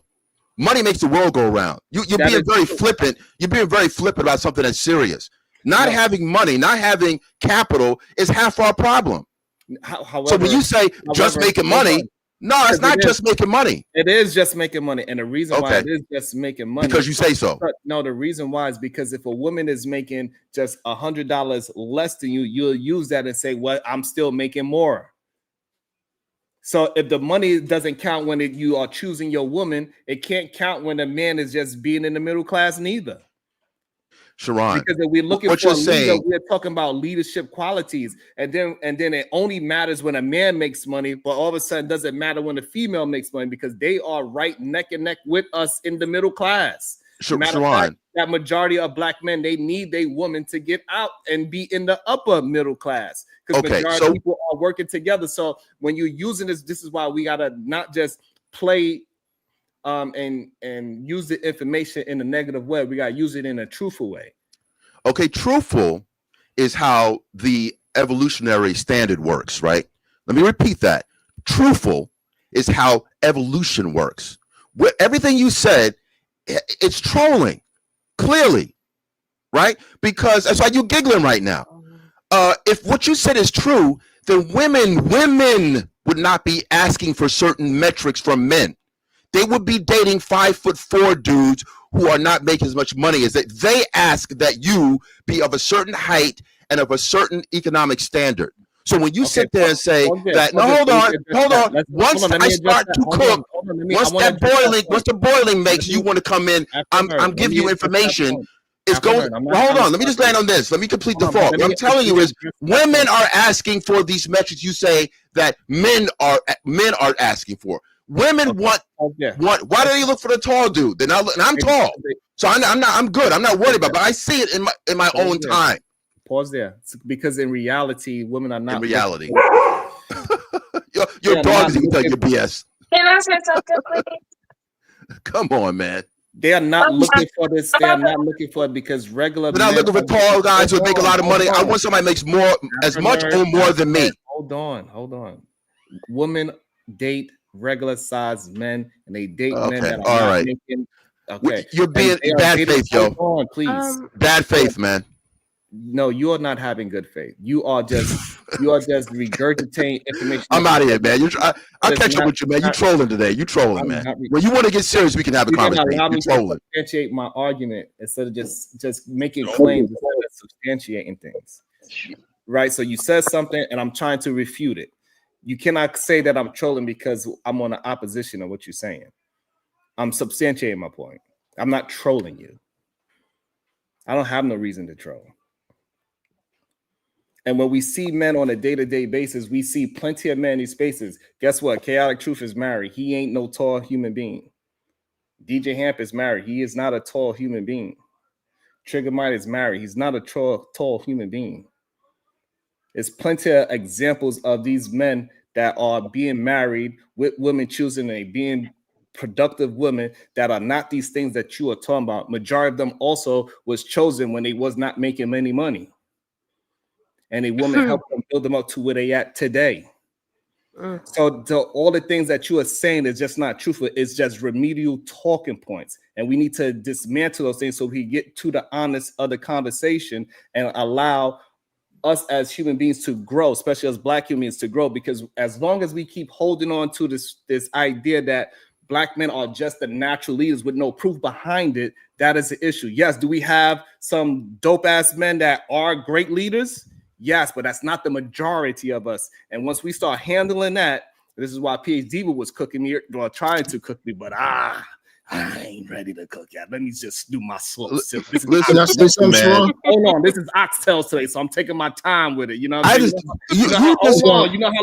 on, Alfred. You know how long it takes to cook oxtails? All day, nigga. So this is what we are doing. You remind me. Hold on. Before I remind you, Usher, what I'm trying to get you to understand. So if we just take the rightfulness of that women been attempting to get us in the right direction. Me and Savage already agreed that they were attempting to get us in the right direction. And somewhere between the 12 and 16, we get lost in the way. And then we find our way back around like 30, where we get very serious with life. And we're like, God damn, all the advice that we got, we should have did that at 18. And so now that we're here today, what I'm trying to get you to understand, if we allow them to lead us, we can eventually get into the mindset where we can actually take over the reins and start leading correctly, because we followed correctly, because we all know a great leader first learn how to follow first. I want to get the ladies in there. MJ wanted to get in there.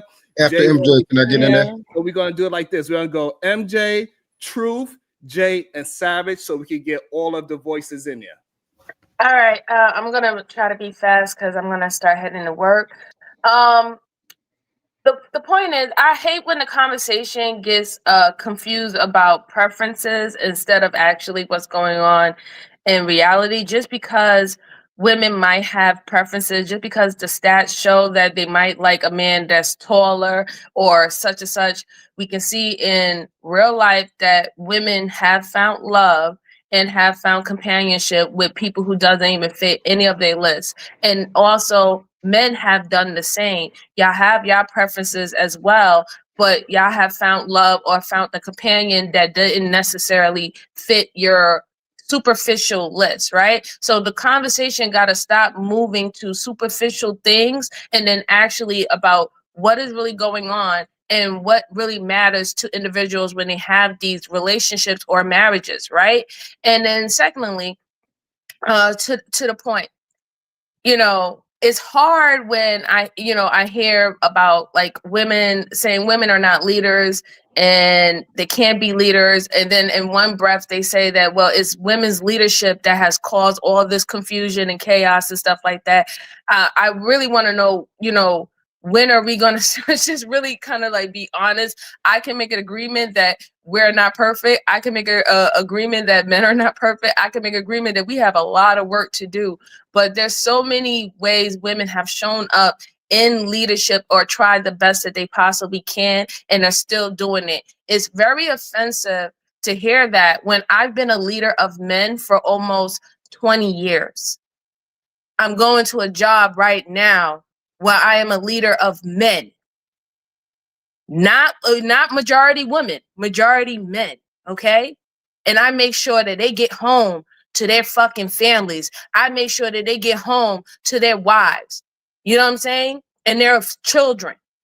So it's quite offensive. And then on top of that, you want to talk about why not helping and the supporting. Yeah, you don't even know. But it came down to Q-Berta. Shout out to Q-Berta. I know him in real life. You know why I know him in real life? It's because I was a substitute teacher for his school during the pandemic. Okay? When our kids needed a math teacher and a science teacher, I was there. And on top of that, I put my own son in that damn school to learn. Listen, so at the end of the day, you can say whatever you want to say about women, but there is women who are doing the work, showing up where they can show up, and paying homage to the men who show up for their community. There's nothing I will do to support a man who is actually really showing up and doing what they need to do. And I'm going to continue to do what I need to do. And if that looks like me taking over or being a leader, then by God, I'm going to fucking do it because it's better for our children and it's better for our community. And that's all I have to say. I'll be listening in the cloud, Sean. Talk to you later. Thank you. That was awesome. Go ahead. We got Truth, Jay, Savage, and then Afternoon could address us all. Yeah, I'm glad the Sarge tapped in on that because that's what I was about to go to. We saw, a couple of interviews and a couple of debates showing a extreme inferiority in leadership amongst us. And we just got to be honest about it. That default setting that we want to herald and hover over top of us, it's not working, man. It's just not working. We talk about the pockets and understand the terminology that y'all use. Y'all said pockets. That means that's a minority of these things happening. It's a minority of men showing up in leadership. You see what I'm saying? So it's not on, a large scale. So when you see women saying, hey, how about we step in that line? You can't fault them for that because in the households, in jobs, they are rising to leadership. So it's not like it's something that's coming out of nowhere. And then every time, we have these conversations, what's happening? There is a comparison of men and women, right? Everything a woman does, we want to say, why can't we do it? Or why they aren't supposed to be accountable like us. We're putting them on the same level as us. We're putting them right on that pedestal. So essentially, by default, we have put them in leadership. If you look at how everything is happening. So it's like situations that we have caused upon ourselves, we are now trying to fight against it when it has already settled in. And I'm glad she brought up, the situation about Q. Once again, that gentleman right there, for me, that's a great man. That's very far and few in between, bro. Yeah, we have other men great in their own right, but what he's doing, that's another level. And we can't make it seem like majority of the men are moving like that. We're not. I wish we were. I wish we were doing following that example. But you had one man two men up on a panel. We had Q and another man, both of them claiming to be leaders. But we see clearly one that has afforded and benefited their community, one that had afforded and benefited, younger men and children and helped them grow. And then we had another man talking about, I'm trying to help men get enough money to screw women, to F on women. And we're claiming that to be leadership. Y'all don't see what's like, it's like how screwed up that is. We got one man, and then the man that's talking about let's screw on, get money and screw on women. Guess what he said? He said, Q, your school is shit. What? And that's leadership? You told another man that's helping children, boys try to become men, helping us learn, actually doing the actual work, putting his hands, not as just his words, not his thoughts, his hands, and have created something beautiful. It's shit. And this is how men talk to each other. And once again, women are watching us talk to each other like this, putting down great men when they aspire and actually accomplish things. The followers that y'all say, or the women supposed to follow us, look at the leadership that they're being presented. One of the great movies we've seen is Remember the Titans with Denzel Washington. And when the two linebackers came and had a conversation, and what he said, attitude reflect leadership. We complain about the attitude of our women. It's a reflection of our leadership at mass, and we have to be honest about that. Until our leadership change, until the so-called men trying to get enough money to F on women change, and we tell them type of men, like, bro, we're not going for that. You got to get to the back of the line. You feel me? The Q butters, the men that are out here actually putting the time in. If we're going to use them for example, we're going to follow suit with them. But you no longer can stand in that forefront and fake that facade with us no more. It ain't going to work that way. Until we remove the frauds, we're not going to never get nowhere. So we can't come to the table talking about a woman can't be in leadership. And then and I'm going to close it like this. I'm so glad the Sarge shared that. She actually put her son in that program to show that it works. Y'all don't see, like, it's right there. She took the initiative to show, hey, not only I'm going to back up this brother, not only do I believe in him, I'm going to actually show and put the most precious thing to me in the program to show that it does work.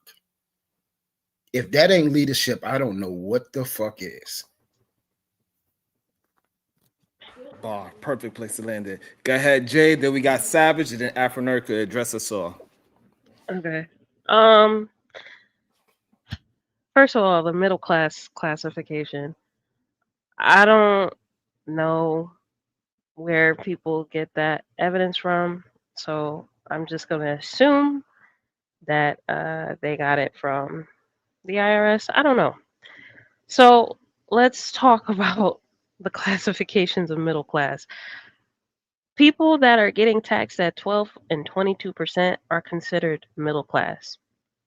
The people that fall in the 12th percentile are between 11,000 and 47,000 annual earnings per year when we file our taxes. The 22% bracket is 47,000 to 100K a year. When we look at the median earnings of a black man, it's around 54,000 a year. That's I mean, for a single person, that's great. If you're taking care of a household, not so much. Depending on, the state or whatever. When you add in the fact that we're a like America is like gung ho about consumerism, you're really not going to be able to make it on 54,000 a year. So it's great that we're classified to be in the middle class, but when you look at it on paper, the middle class is struggling to even provide for themselves, let alone a family. That's the whole issue with people that people have with our government right now. Groceries are high, everything's fucking high. I'm not gawking and making fun of 54K. I'm thinking about the reality of America, the situation in America. Most people can't even find an apartment making 54K. That's the reality of America right now. So I'm not trying to talk shit about how much money you make, but we need to do better. I'm not a man. I don't know what that looks like, but hopefully y'all can figure that out. I know as a woman what that looks like, but I don't know what men should be doing. Because I feel like every time women bring up any type of suggestion, advice, it's the, well, you don't know a black man's plight, and the black men are actually doing good. Look at these pockets of black men. Like, sure, we can look at those pockets of black men. That's great. I am happy that there are pockets of black men doing what is right. However, the reality of most people's situations is that they're not there. They're not at that point of being able to provide leadership financially, spiritually, emotional, none of it. People are still trying to figure out how they're going to eat every day, how they're going to pay rent next month. Like, that's the reality. And that's not shitting on any black person. We just know, we should know that we need to do better instead of focusing on the fact that we're bringing up the reality of things. It might hurt your feelings that we bringing up the reality of things, but guess what? That's what it is. How do we fix it though? It's not going to be fixed for 100% of people, but for the people who are ready to do the work and be consistent and be confident in the fact that it is possible for you to make it out, what is the solution for them? That should be the focus. All right, go ahead, Savage. I just want to agree with Jay. I want to say I agree with Jay on that.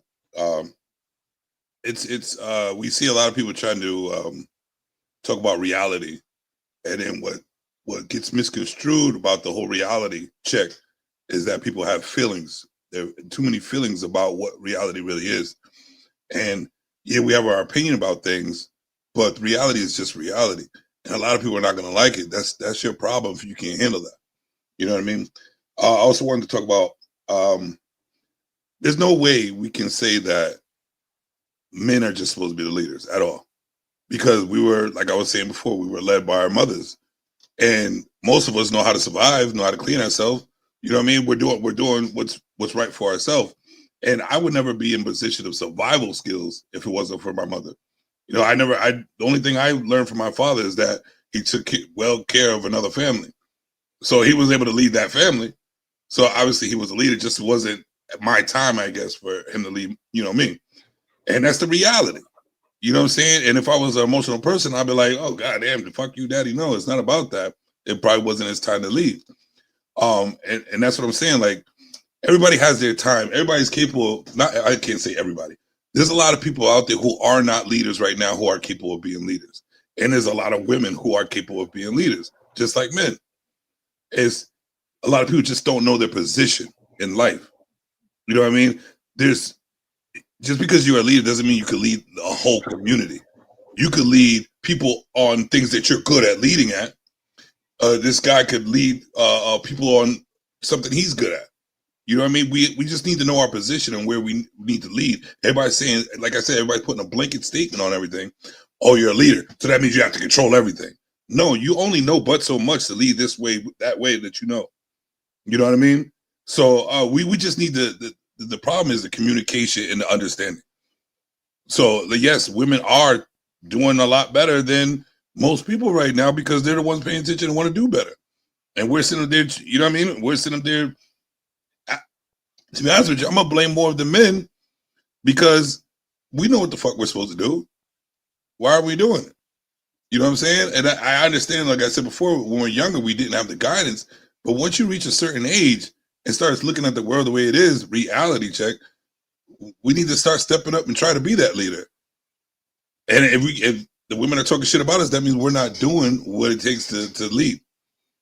And I'm just, realizing that it's not, like I said, I'm not trying to at you or get at you or have a debate. I'm not, fuck all that debate shit. If it comes down to a discussion, a conversation on how we can do better, I'm down for that shit. Because sometimes I may not know something that I need to know to better my wanting to be leader skills. You know what I mean? So it is what it is. Like, men and women could be leaders, and I'm not trying to get at nobody. It's just what it is. Reality check is what everybody needs. That's what I'm about.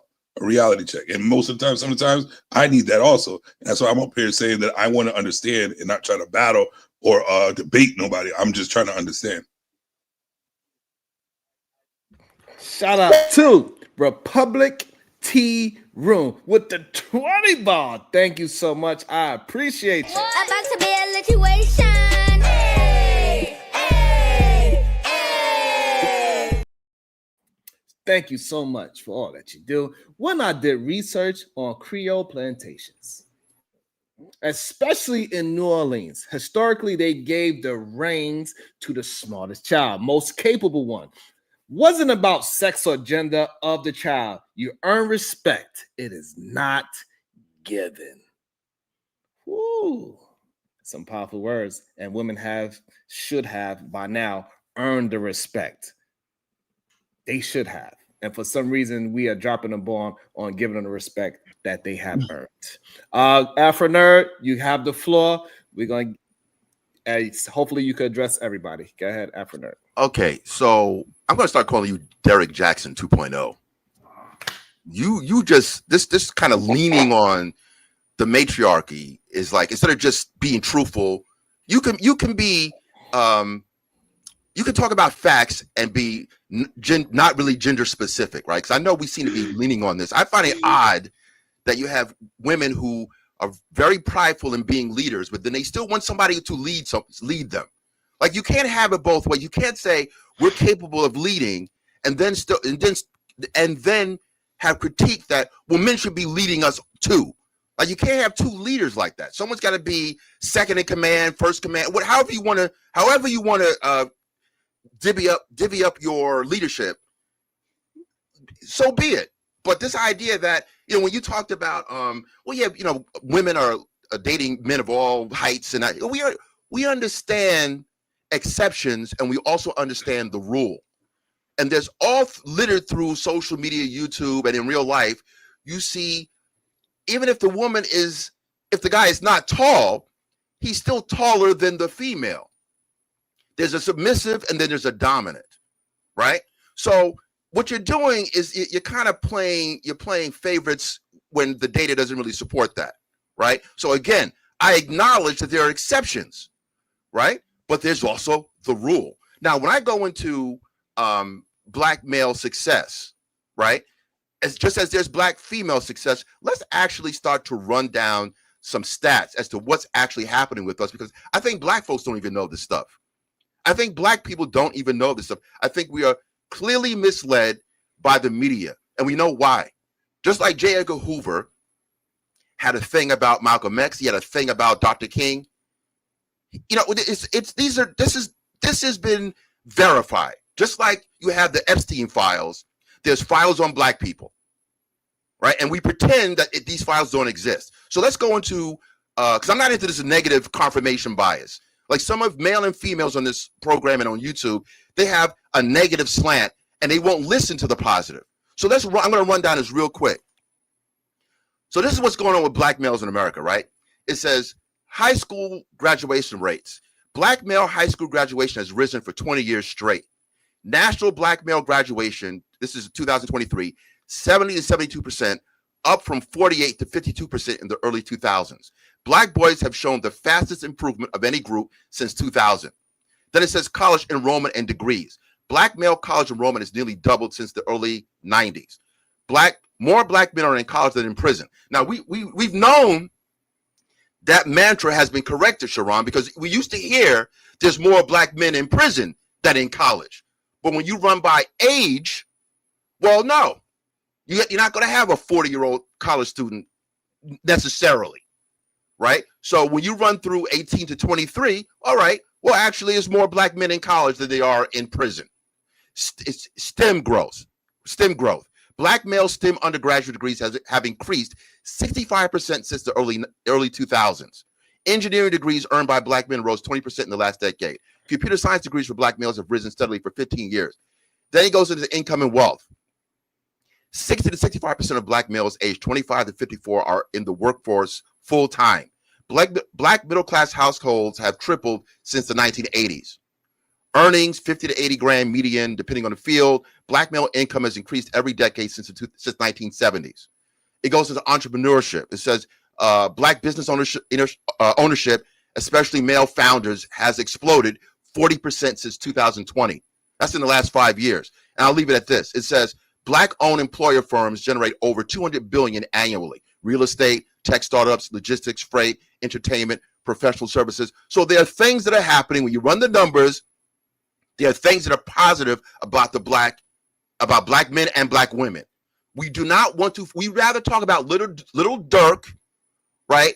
We rather talk about the minstrels that are on these programs where black women are pulling out their hair and black men are talking nonsense and they're cursing, and even on YouTube they're cursing. They're vulgar instead of talking about the actual sad things that we can be proud of. There is a business like World Star Hip Hop, like Media Takeout, to keep us like dancing monkeys. There's a lot of money. There's a lot of money in that. I'm coming in with the facts. We know Negroes are out of pocket. We know that too. That's happening too. Two things can happen at the same time. Can you deconstruct what I said, or are you going to keep on pandering? I dropped the mic. That's it. Oh, Yeah. So today, all the things that you are saying that people are doing, we didn't do that on this panel at all. So does those things happen? Yes. But for the most part, we are attempting to, like today, we are being focused and we are sticking to the topic. We haven't been actually throwing any insults at anybody today. We have not been part of this minstrel thing that you're talking about. Nobody has brought up any kind of rappers or any of those things. We are actually dealing with some things that possibly we dealt with in our lifetime and working our way through it and seeing how we can move forward to have a better understanding. So young men won't be bucking up against their mother, especially the parent that is there. And how maybe if it's possible that women do take care of the child from 1 to 12, and then the father have enough wherewithal and he's evolved, he could take over from 13 and to 18. That's what me and Savage was talking about. And when we are talking about Truth said it so beautifully. Like, yes, we understand there's pockets of great young black men doing great things. And we even have in communication with one. His name is Q Butter. However, that is not the general sense of black men. He is an outlier. And it is okay for us to recognize that as well. And if we are going to deal in the truth, then therefore we as black men, we need to be pushing leadership in a proper way. And one thing about leadership, you got to learn how to follow first.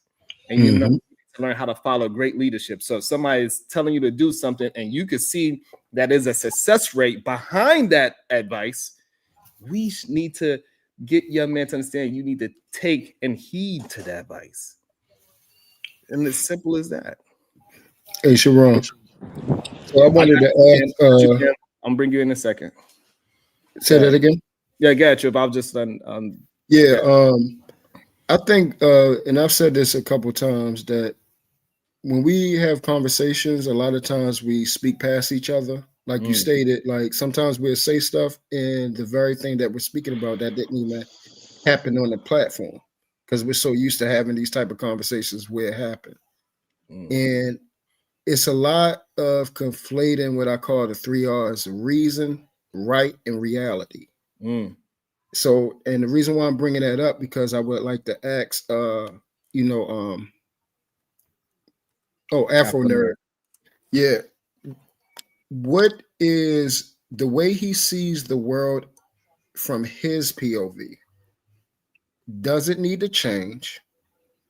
And why is the world in a bad place? What's the reason? What's the reality of the situation? What does he see? as a whole, and what would be the right way to go from there? Okay, I'm going to try to be as quick and succinct on this one. That's a major league question you're asking me, right? Yes, sir. So I'm going to say, we're talking about specifically to black people because you talked about the world. So you want to talk about how can black people improve their situation? The black world, the black All world. right. Yeah. Part of it is we have to start to deal with certain truths, right? We have to start dealing with data. We got to get away from our feelings. There's oftentimes I've heard things on Black YouTube. I'm talking about not Sharon's show, but other programs that when you start bringing in books, and people get turned off. They don't want to really get into what's actually happening with us and where we can actually improve. Part of our problem is we have to understand that there's been a centuries-long campaign on black folks. There's such a thing as anti-blackness. Just like there's anti-Semitism, there's anti-blackness. And it permeates in all kinds of areas in our lives. Now, it doesn't mean that you leave that as an excuse that, well, I can't do anything. I can't get a job. I can't wake up in the morning and go about my business because of anti-blackness. But you need to be aware of what it is and how to address it. There are things that we're told to do and expectations for black folks that are distinctly different from everyone else. That's a problem. I heard something one time where talking about how black boys are raised differently than black girls. See, that's an element that was discussed on the show that no one wants to talk about. They think that we're just one gender and that there aren't differences in the genders and that we're not treated differently. Even with black boys and black girls, even though they're coming from the same household, they get different instructions. With Shaquille O'Neal about a year ago openly said that, well, I'm going to help my daughters. I'm going to take care of them. They're going to get their degrees. I'm going to make sure they're straight. Then he says in the same breath, well, my boys, whatever with them, they'll figure it out.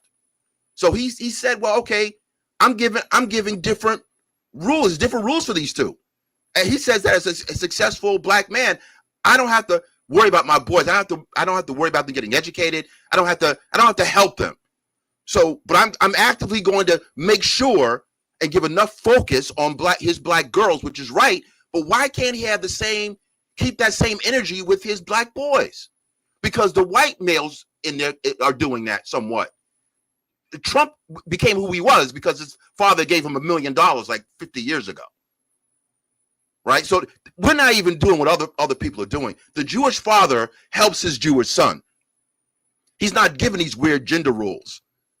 Right? But in a black family, we kind of, you got to get it out the mud. And then our sisters, we actually help them. There's focus on them. Right? So we have to be honest about that. But with black, to get more into your question, black people are going to have to figure out how to circulate their own money and to appreciate legacies. Because what's happening is I see things all the time that are money making. But what we do is we dismiss it. We call classic hip hop old school. Oh, that's old school. The white man calls his rock music classic rock, and classic rock sells. You never stop seeing Kurt Cobain t-shirts. You never stop seeing Elvis t-shirts. You never stop seeing the Beatles t-shirts. The Beatles are still alive to white people, right? To get the point, can you land your plane? I'm going to land it, but the black and I'm just giving you the differences with how some people succeed and how we're not. We have to start changing our programming and our framework so that we can succeed. And part of it is we're going to have to be honest about our situation. We're going to have to actually start to list our accomplishments so people are aware. Okay, black folks are actually doing certain things, and we need to start to cut out the things that are dysfunctional. We have to start addressing it directly, the dysfunctional stuff that's holding us back. And one of it, and I'll land the plane here, is we have to figure out a way to capitalize on our own product. Everyone else makes money from us, but we don't make money from us. Not directly. It's always somebody else with their pockets, with your hands in your pocket, but you're not allowed to put your own hands in your own pocket. I'll land the plane on that. And and I just want to say this real quick. He did not answer none of the 3 R's. And I just wanted to make that clear. I don't Not know. one of them. I don't know No, what. he asked me about what can black people do to change their condition, and I mentioned you just Okay, pause there. overlooked it. Pause there. So maybe you misunderstood. So tell them the 3 R's again, and then we're gonna give it to Jay, and then we're gonna All right. introduce pan mulattoism into the Right. conversation. So you Unless said Savage got something to say as well. he is me. I asked you, what's the reason why we are in the situation that we're in right now? We're Reason. talking about the state. The reality, what do you see from your POV, and what would be the right thing to do to make things better? And I answered it. You just didn't listen to me. Oh, no, I listened very carefully. You went on a spew and things. You went on a tangent, but you did not answer it. But it's okay. If you felt as though you answered it, that's fine. You know, I told you that we have to recirculate the dollar in the black community. Right? I said that we have to actually focus. I said that we have to actually. I heard you. I said right. So that's not answering your question. So that's not answering. Okay, hold on. Black business recirculating the dollar. Afro nerd. So recycling the dollar is what part of the 3 R's? Recirculating. No, right. What part of the 3 R's is that? I'm confused. Why do I have that? That's a general answer. Like why do you mean it? And that's the point. Yeah. So what does it say one time? Reasoning. The reason why. Reason, reality. Okay, that too. When I said the reason is that there was a focus on black dysfunction for centuries. So the reason why we mentioned the government. Hold on, I mentioned the government. We got you. We heard what you said. Allow me to get. No, but you're quick to say no. Afro nerd. People I didn't say no. Let's slow it down so people can understand your answer. Funny. This is funny. So I heard you. So no, you didn't. You heard me, but you didn't listen. There's a difference. You know that, right? You heard me, but you didn't listen. Afro nerd, don't be so reactive. So the reason is that we focus on black degeneracy, anti-blackness. Correct? That's the reason. One of the reasons, yes. Okay, that's one of the reasons. So now, what's the second one? Truth, reality. Reality. Your POV. Okay, so now, what is the reality? The reality, I said that you have. The reality is there's successes and there are failures, and both operate in the same tandem. That's the reality. Reality is. Okay, stop there. Hold on. The stats. Hold on. Matt, you do this. Hold on. So you're clear. I'm clear. Can I be clear about that? You're ready to interrupt me when I'm answering the question. You got to allow me to get you to be clear.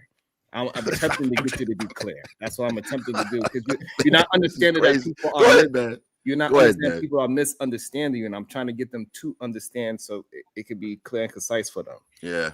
All right. This is remedial. And now, what was the third one? Truth. And right. What would be the right way, or if you can provide a solution to fix the problem? There we go. Well, as I said, the solution would be to capitalize on our IPs, on classical. When I went into this whole thing about classical rock, you thought I was going off the deep end. What I'm saying is we have things that we can capitalize in our community, and we don't do it. Right? Okay. So in other words, so when I talked about we're dismissive about certain things that we can make business ideas out of because we think that it's old school. We have content, we have all kinds of things that are cultural that we don't capitalize on, that other people capitalize on. If we capitalize on our own stuff, that would be a correction. Okay. Is that right? Is that clear enough for you? Yeah. So what I'm trying to get you to understand is that, like, I wasn't trying to stop you. I was trying to get you so the audience could understand what was your reason, so they can have a agreement or a disagreement about your 3 R's. So that's all I was attempting to do. We are not attempting to attack you here. Nobody's attacking nobody. We are just getting out our thoughts today. And it is okay. You are not being attacked. You are not on the other channels where they just dive into attacking your points. Go ahead, Jay. I know you have some words to say, and then we're going to bring in pan mulattoism into the show, and Savage could rebuttal after that. What I don't appreciate is that when we have this conversation, people just want to stick to their own perception of what reality is. I was asked that though. I was hold on. I was asked my POV. Please let her land her plane. I know, but when she says people, he literally asked me my POV. What is my POV? Afro nerd. I'm not Bro, done. do you know what self-control is? I'm not done. Do you know what POV is? Okay. Afro nerd, I'm not done. Self-control. Self-control. Did you kick him off? I did not. Oh. Well, he left. Don't be giggling. So, yeah, he was focused on the I was talking about his perception before, y'all asked him his point of view on, like, before that, he was talking about his perception of the reality when it comes to black men and their height. Meanwhile, most black men fall between 5'7" and 5'10". Right. Over half. That's 60% of y'all. So the reality, the true reality is most black women are with regularly sized men. Like Right. we're with the 60 percentile of men. The minority of y'all are below 5'7", and the minority of y'all are above 5'10". Right. So I don't know why. Like, it's like the emphasis is on like deducing. How do I explain it? Like the focus is on our fantasy of what we want a man to be, and not the reality of who we get with and we finally become attracted to and fall in love with.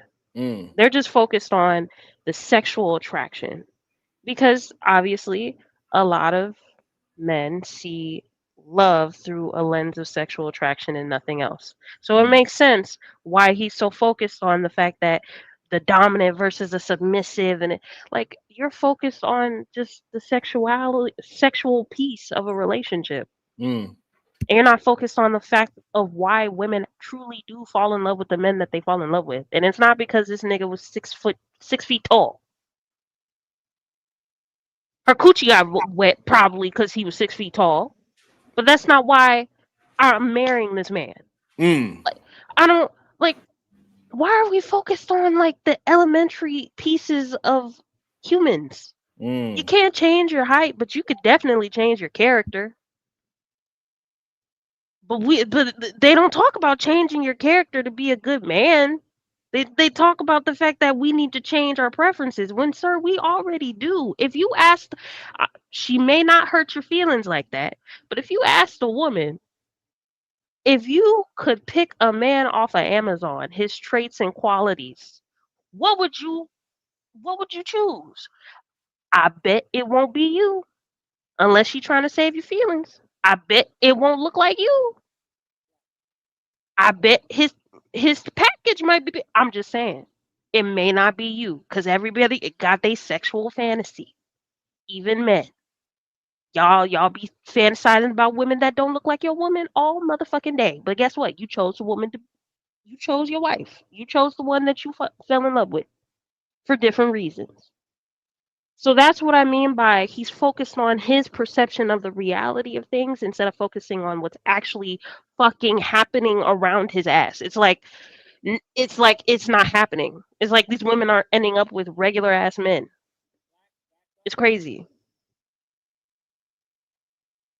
Perfect. Welcome to the show, Pam Mulattoism. Good day, sir. What was Peace, your peace, family. And thanks for having me up. I'll make my comment brief, and I know it's a lot of noise around me. Please forgive me. Now, to address the topic, which is bending the knee to the female leaders, I definitely must acknowledge that there are certainly many female matriarchs, many matriarchs, for sure, that have, through their actions, earned respect from us as men. Also, we have to acknowledge that every man isn't a leader. Every man isn't a patriarch. So just like you have degenerate men that engage in violence or the drug trade or homicides, you have degenerate women that engage in a lot of these different acts, such as deleting their own babies and et cetera, et cetera, et cetera. So to sum it all up, yes, many women definitely are matriarchs, and they deserve that respect. And every man is not a patriarch. So I actually agree with the title, but I just would not say all women are leaders. No, never. I would never say that. But many are, and they deserve the respect of being a leader. All right, that was clear and concise. I like it. I like it. Hey, We always been on the show for 3 hours and we got 3 financial supports. That is up to y'all. How y'all feel about the show? Appreciate y'all. We didn't even get to. We got over 100 people watching, but we don't have 100 likes. We could get some shares. It's a lot of things that you can do to support good productive builds, because I believe this is a great productive build. Everybody's getting thoughts out. We have proper pushback. Everybody is attempting to substantiate their arguments without it getting too crazy. Savage had a couple of moments where he was about to, then he reeled it back in. And so I want to shout out to Savage for that, for keeping his composure as well. Because a couple times he almost lost it. He said, you know what? We are having a productive build. So I just want to acknowledge when, because in these conversations, sometimes when it feels like we're not getting our point across, it almost feels like we're attacked. But when we allow the person to get their full thought out, maybe Afro would have realized that we were not attacking him at all, right? Because he somehow he felt like he was attacked in this moment, and nobody actually attacked him. It was a very interesting situation that just happened. It's weird that that keeps happening, Savage. I don't know how we're gonna cure that that idea that just because we have opposing arguments, it doesn't necessarily mean that we are attacking each other. You know what I'm saying? I think just people just need to be checked and silenced sometimes. And sometimes give them an opportunity to check themselves. Just like like I said, I did. I was about to go, but I was like, let me just listen to everything. Let me just hear it out, because I'm not the type that want to sit there and be all like wrong. But if I am, I want to be able to know like what I'm wrong about. You know what I mean? And then fix it. I'm all about critiquing myself. So it is what it is. And I could be, going ham on the chat right now if I wanted to, but I'm not going to do that because, I grew up from when I first started my YouTube channel. You know what I mean? I used to just spaz on everything, but I realized that there's going to be people in the chat who are idiots and just say shit just to say shit. You know what I mean? And they try to get their only purpose in life is to get a reaction out of you. You know what I mean? I love it because I do the same shit. They haven't seen the savage part yet. You know what I mean?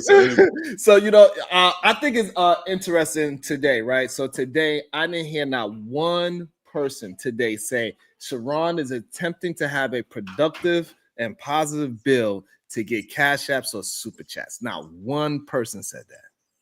I will say you are attempting to have a productive conversation, but not to get the cash apps. And that is an issue that we have as a people. Why they never assume, right, that I'm attempting to have great conversations, great builds, also to make money as well. Why they believe that I'm just trying to create. Well, if we would have gone to some argumentative thing, right? If we would have been screaming and yelling and calling each other out our names, they only doing that for cash apps. But when we having a whole 2.5 hours of productive build, no one person would say, damn, Sharon is doing a productive build for cash apps and super chats and likes and shares and likes and views.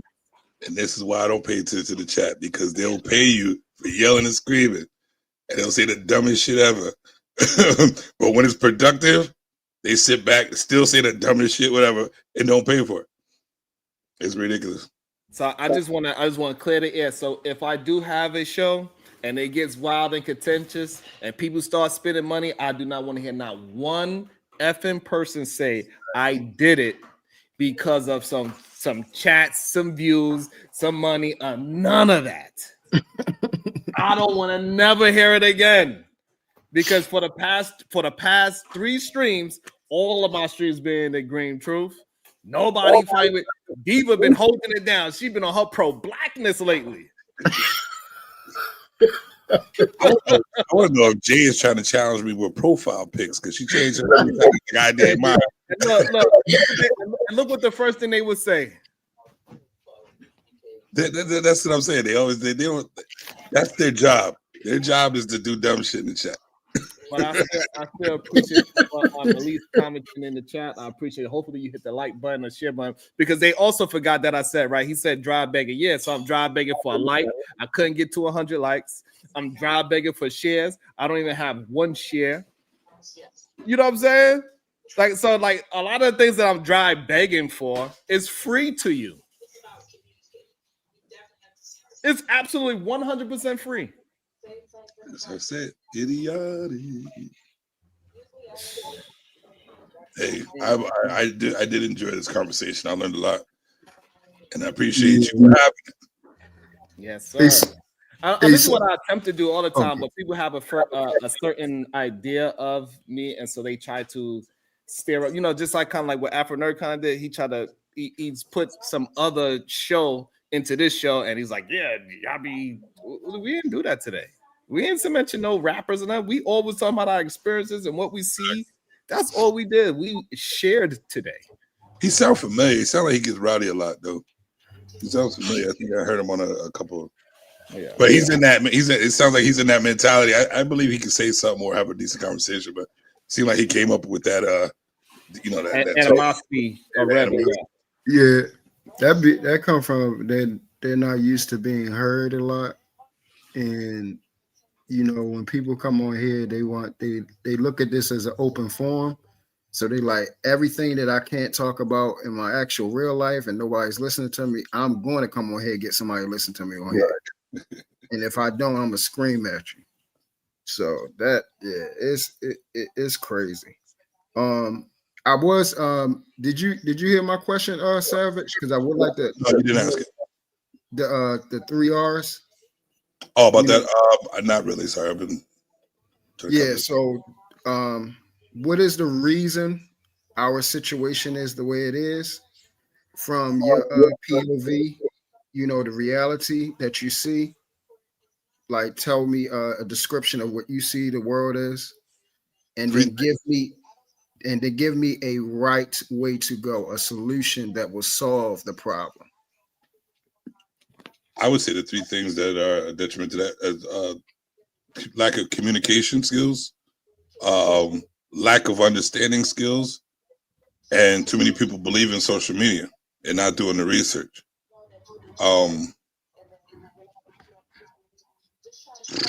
How we could improve. You said that's the reason. For you, all right. What was the first R you told me? So you said the reason why, you know, our situation as far as with our community, the division between, you know, men and women, you know, the problem of fatherlessness, you know, the problem that, you know, men aren't leaders, you know, so on and so forth. What's the reason for that? I'll start there. What's the reason for that? It's a lack of communication and understanding and guidance of who we are, of what we're supposed to be. Like, we're not the same as African Americans are not the same as everybody else. We already know that, and we need different. We need a different community. Like, we need to be a community of our own, and realize that we have to work. We have to work together. We don't. We stop worrying about comparing ourselves to everybody else. We're different, so we have to start working with and for each other, and stop acting like we should be segregating ourselves when we work better together than anything. So you saying so basically I'm gonna try to compact it. You're saying the reason why we're in our situation is because of lack of communication and because of division. Division, yep. Division. We don't want to deal with. We don't want to work with each other. Okay. And we don't want to see we don't want to see the good. Like, we're not trying to see the good in the people who don't know how to act out there. You know what I mean? Like, because these people they're not guided well, so that's why they're acting this way. And we're not willing to sit down and work with those people. Okay. And from a reality situation, what exactly do you see? Like, give examples of the problems that you see in the world. Example is on these panels, and like I said, even in the chat, there's nobody are spewing. You know what? I see that you didn't see this part. I see that, you know, maybe you need to be guided on this one, or maybe some solutions. I don't see too many solutions in the chat, and those are the people that are watching, and that's why we're up here, for people to see different perspectives and try to come up with a solution. But I had that conversation with Nidus last night, and he's like, nobody's here for solutions. They're here for the hit to the likes. They're here for the drama, the action, and all that stuff. That's why I'm saying. That's why I wasn't. That's why I'm saying I'm just dealing with you directly. So what The reality of what you see. Like what I do see. you see in the world? Nobody wanting to help. Nobody cares. Nobody cares about nobody.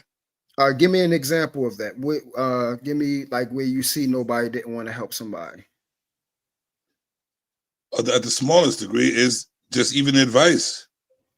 Just advice instead of arguing or seeing who get the one up on a debate is advice. Is looking for advice or looking for a better solution or looking to understand your situation and say, oh, because a lot of people are stuck in their own situation, right? And not trying to look outside the box or someone else's feelings or someone else's state of mind or someone else's upbringing. They're just willing to just be like, hey, it doesn't work that way in mine. That's not what I saw. So fuck you. You don't know what you're talking about. Actually, I'm dealing with this. So what can I do? Oh, you don't know shit. Oh, I guess I'm just going to be a shitty person and maybe I'll treat you like shit. You know what I mean? So that's what it ends up being. Nobody's there to just be a better person. Everybody just wants taps and likes and no solutions and wants to talk shit. All right. I'm good at that, but I'm just saying I'm looking for I'm trying to better myself. I'm looking for solutions. All right, so I do it like this. Am I not answering correctly? Yeah, it was kind of it's kind of sort of like what Afro Nerd did. So I'll give you an example. We saw the Greg Adams and Andrew Wilson debate, right? I didn't see that. Sorry. Okay. Well, Sharon covered it.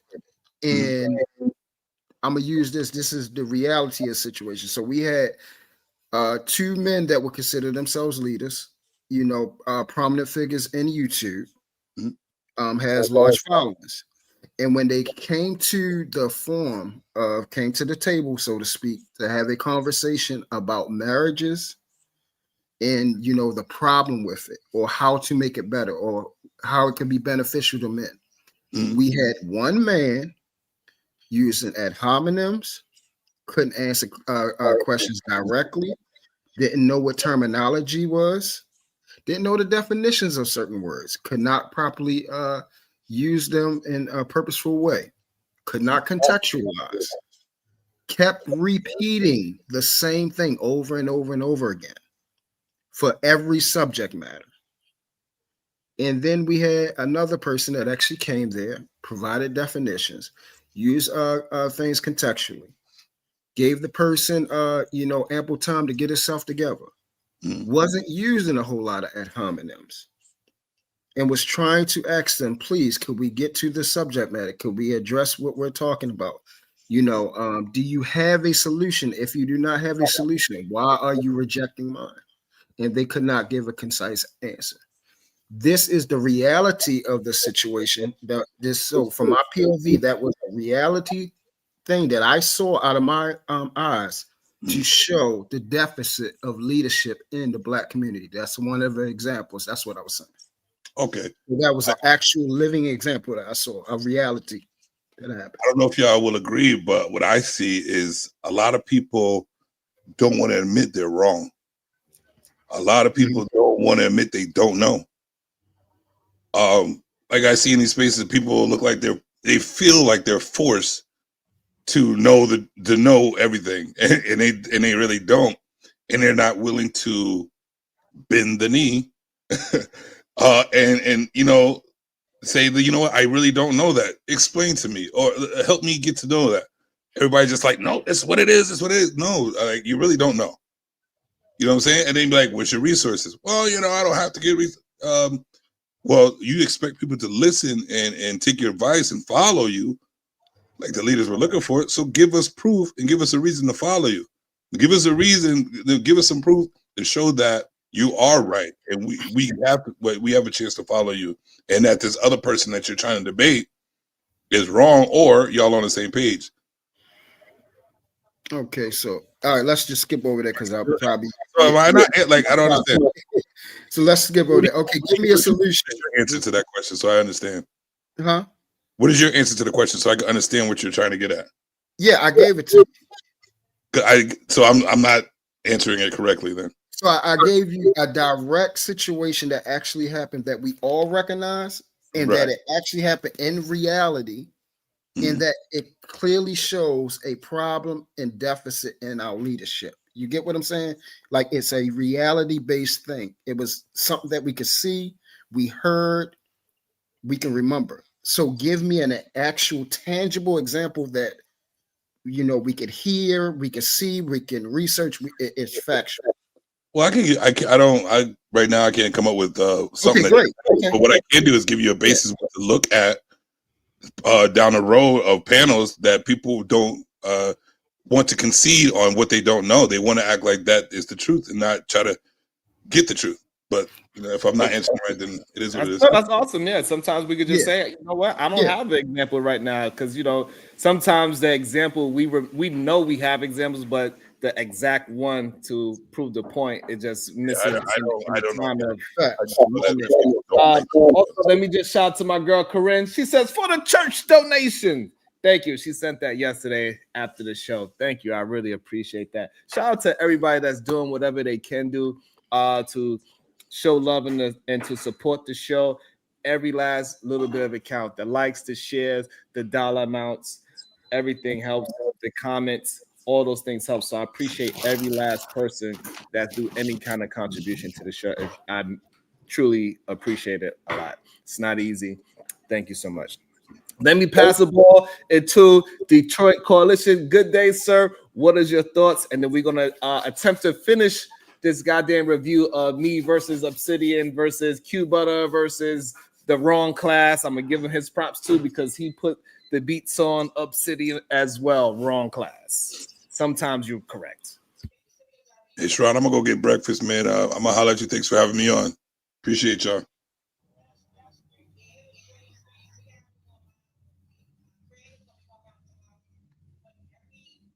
It's on you, Detroit Coalition.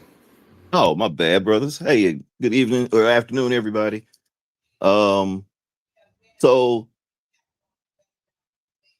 as far as your topic, as far as bending the knee to women, I think that honestly, I think that no matter this question of men being leaders and women not being leaders, to me sounds like a white European male discussion.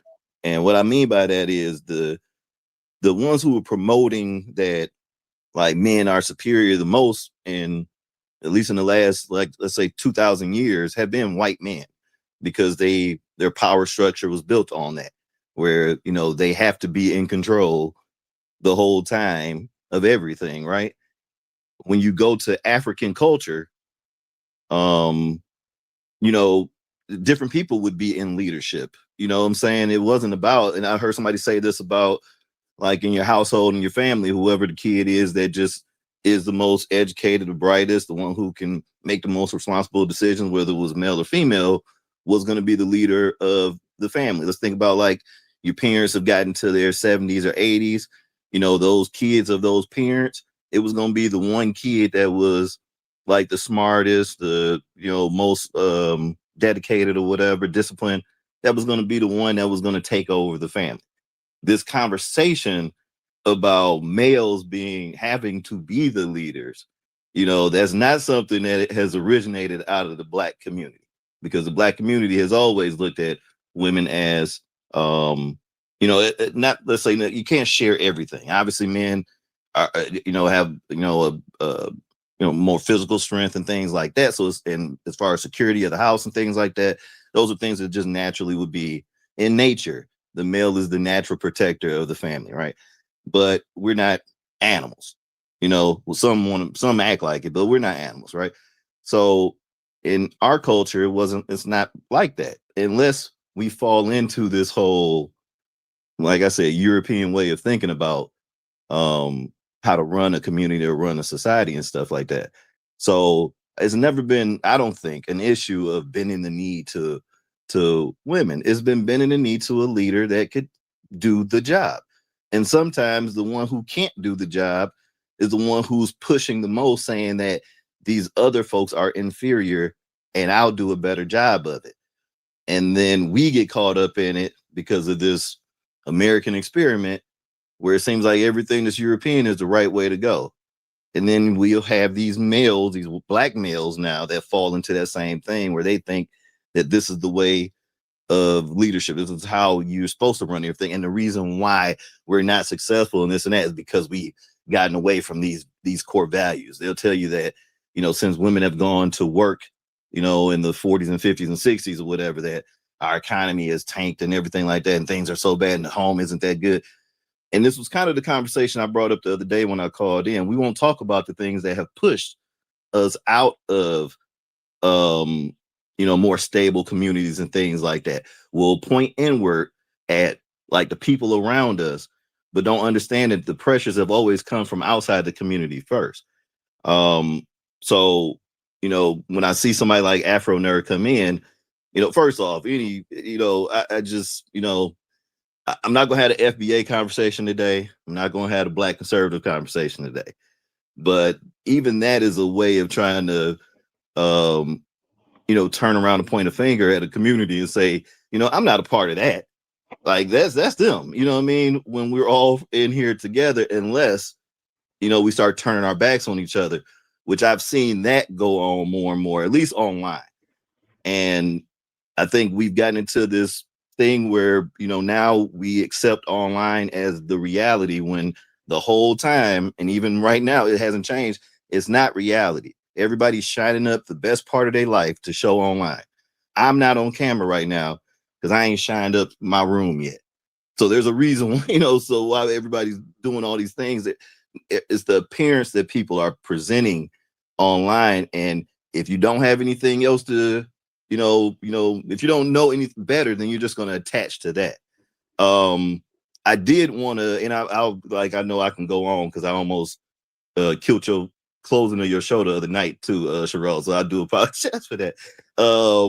But I want to address the 3 R's too, because even that, like, I'm having a hard time of not combining reason and reality.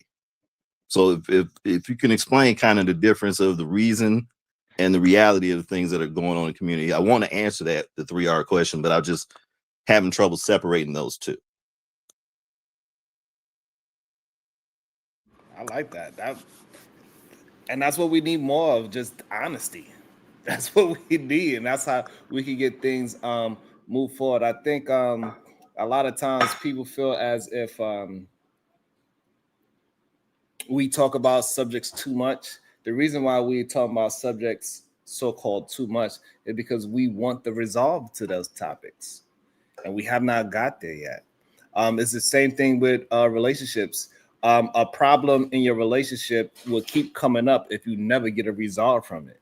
And this is why a lot of times men would say, hey, I cheated on her, but it was 5 years ago. Why she keep bringing it up? She ain't never got resolved from it. So when your ass go to the store, she's like, well, was that bitch at the store when you was getting those cookies? Because you didn't have no resolve to it. So the reason why we continue to have these conversations and it does move the needle a little bit forward is because we care about it. And to be honest, relationships is tied into your political position. Your relationship is also tied to your economic position as well. So to think that I'm talking about one is not talking about the other is a mistake. Talking about your relationships with human beings and your woman or your family, it absolutely is attached to the economy and it's absolutely attached to politics. Shout out to the Big Bad Bull. Big Bad Bull says, "Cat, what you mean it's cat, Big Bad Bull?" Shout out to Big Bad Bull. He was the sponsor of the last stream. Thank you so much, Big Bad Bull, for showing love and support. Hey, Brace, And you gotta give my It's about to be a situation. Hey, hey, hey. I think that's what you was just checking me on. Yeah. Hey, I was right. Hey, look, I was right on time too, right? Shout out to it. It said situation song, please. yes, I sir. felt it coming. As soon as I pressed it, you pressed me. That was funny. Shout out to you. Thank you so much for your love and support, my brother. And I do appreciate the amount that you said. Let me make sure that's out there said too. He said $3.14. That is a representation of something. Now, can y'all understand what that's a representation of? Shout out to Jay. She came I'm on. glad you picked up on it.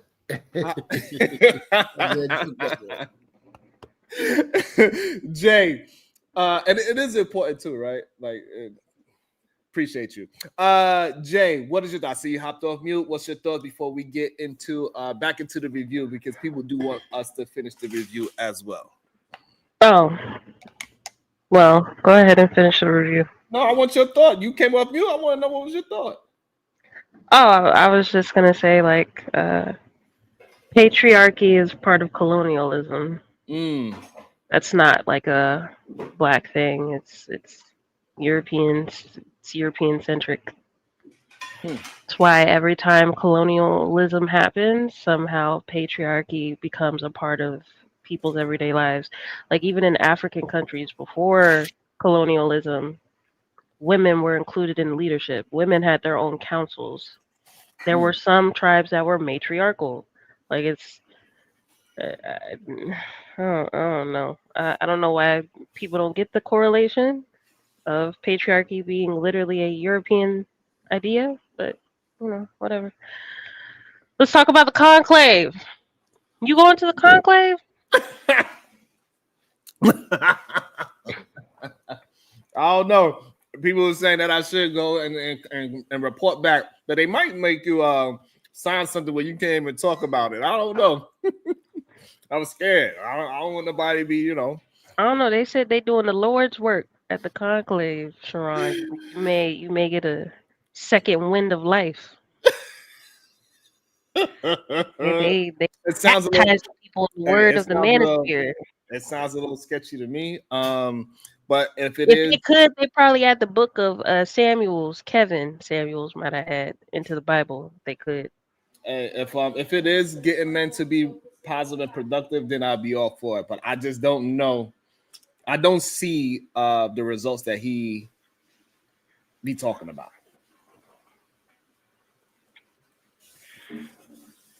I think all men should go to the conclave. Because apparently you should be fashionably advised by a gay man. You should be wearing what gay men advise is good fashion for men to wear now. Like do that. Shout out to the conclave. I'm so thankful you brought that up. Y'all so scared of gay men when it comes to them possibly flirting with you, but be in close proximity with your clothes off. Makes sense. But you want to bet that grinder crash around that conclave.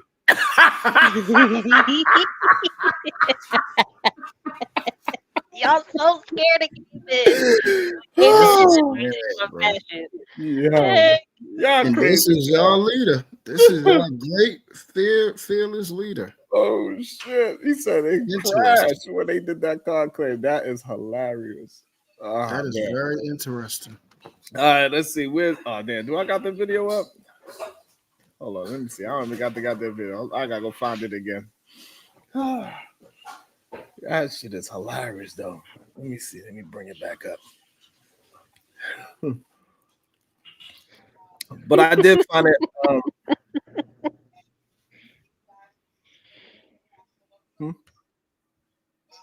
What that means? Oh, and we could have ate that without cleaning it? Oh, no. Yeah, that would have been crazy. That would have been crazy. But what the hell? I'm struggle streaming. Struggle streaming right now. Yes, my sister come and help me out while I'm struggle streaming. Good day, MJ. The Sarge is back. MJ, you going to the conclave? They allow women at the conclave. Absolutely not. That's a hell to the nah. Yeah. I ain't going. I think this is around where we were at. And do you want to say anything before we try to get back to the review? I guess she's good for the meantime. Yeah? Is it back up? No, I'm good. You go ahead. I'm listening in. All right, so I believe this is where we left off last time. So we're going to finish up. We're going to get into the part where Q Butter and Obsidian had the conversation. Truth actually brought that part up earlier in the stream today. And also we're going to get to the part where finally the wrong class got something right. We're going to discuss that as well. It took them years, but finally. No captivity. Information man. No captivity. Andrea, if you got some comments, I'm gonna come to you since you're the only lady on the show right now. I'm coming to you out the Information man. Shout out Information man. Go ahead and shoot. Information man. I just want to say that what I don't understand is that as a man, you can improve upon yourself without putting down black women or women that you don't want. What I've observed over the years within the manosphere or with brothers online is that it's too much talk. It's supposed to be, I mean, people are saying, well, it's about self-improvement, black men supporting black men. But what I observed was more people just spending more time talking about women that they don't want, that they don't have any desire about. And then what you do is I ain't gonna lie, that's a very good point. That's a bar. I like this man. Who this man is? His name is Information Man. It's only That's been like exactly 10 the seconds. point. I appreciate that. Yes. Yeah, that's that's the main issue most people have with the nonsense that they are spewing in the manosphere. It ain't talking about men, it's talking about women. And how these men are comparing, they don't even realize how they comparing themselves to women in the first goddamn place. And that's another reason why we know the women must be the leaders, because they always comparing themselves to. Ooh, damn. StreamYard did him dirty. StreamYard guy, release my brother ASAP.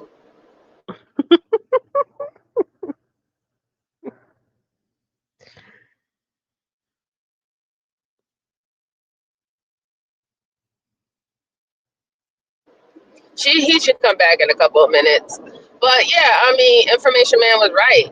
We've been saying it so many times. A lot of men in this space been saying it to these other men as well. Like, if you're so against these women, right, or black women or whatever not, why are they always on your mind though? Like, why are you stay talking about them? Like, I don't talk about people I'm not interested in. I don't talk about people Because I they don't fuck desire with. these women and they want to turn that hoe into a housewife, but it be acceptable.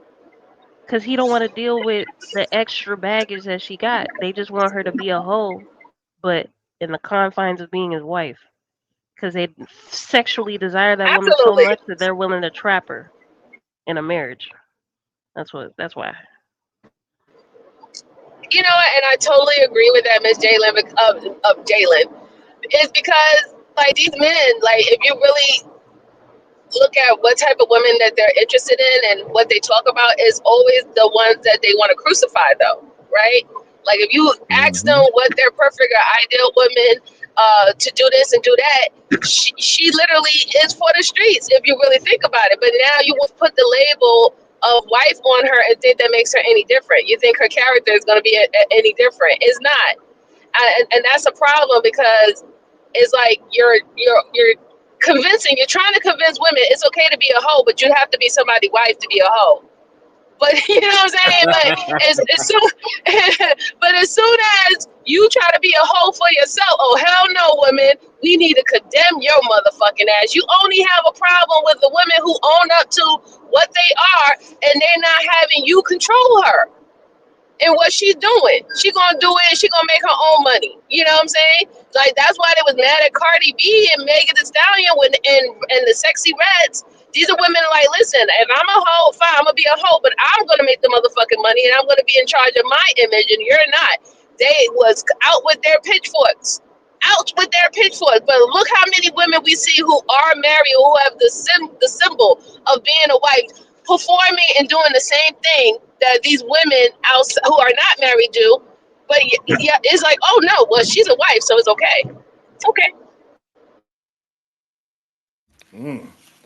Great point. Welcome to the show. AR, you got something to say? No, I'm just listening for now. Be careful. What? What? I ain't do nothing yet. Not yet. I You want to fight? You want to fight, AR? No, I mean I agree with I think MJ. Well, more or less, I think a lot of these dudes they don't really have what it takes to make a partner happy. And the only women that they really go after are the ones that they can get, or the ones that find them attractive, or that want to mess with them, are the ones that aren't really in a committed type of relationship, that aren't willing to commit in a one person relationship, or a monogamous relationship. And so, to her point, I think that they want to turn a hoe into a housewife, because those are the girls that they're able to get. Like, they don't have the maturity to keep a woman that has her shit together, that wants to have her shit together. And I think that's kind of what it comes down to for a lot of these dudes, if not most of them. That's an interesting point right there. I like that point. Anybody else got something before I go back into it? Absolutely, he's telling the truth. If the quote unquote hoes and the quote unquote easy women and all the stuff like that, and when you break it down, they got this woman, or this woman was able to do all these things because this woman genuinely likes them, right? Or she, or they say that she has insecurity about themselves. They use that like, okay, I got my foot in. All right, I was able to get her with my charisma, my charm, all that, whatever not.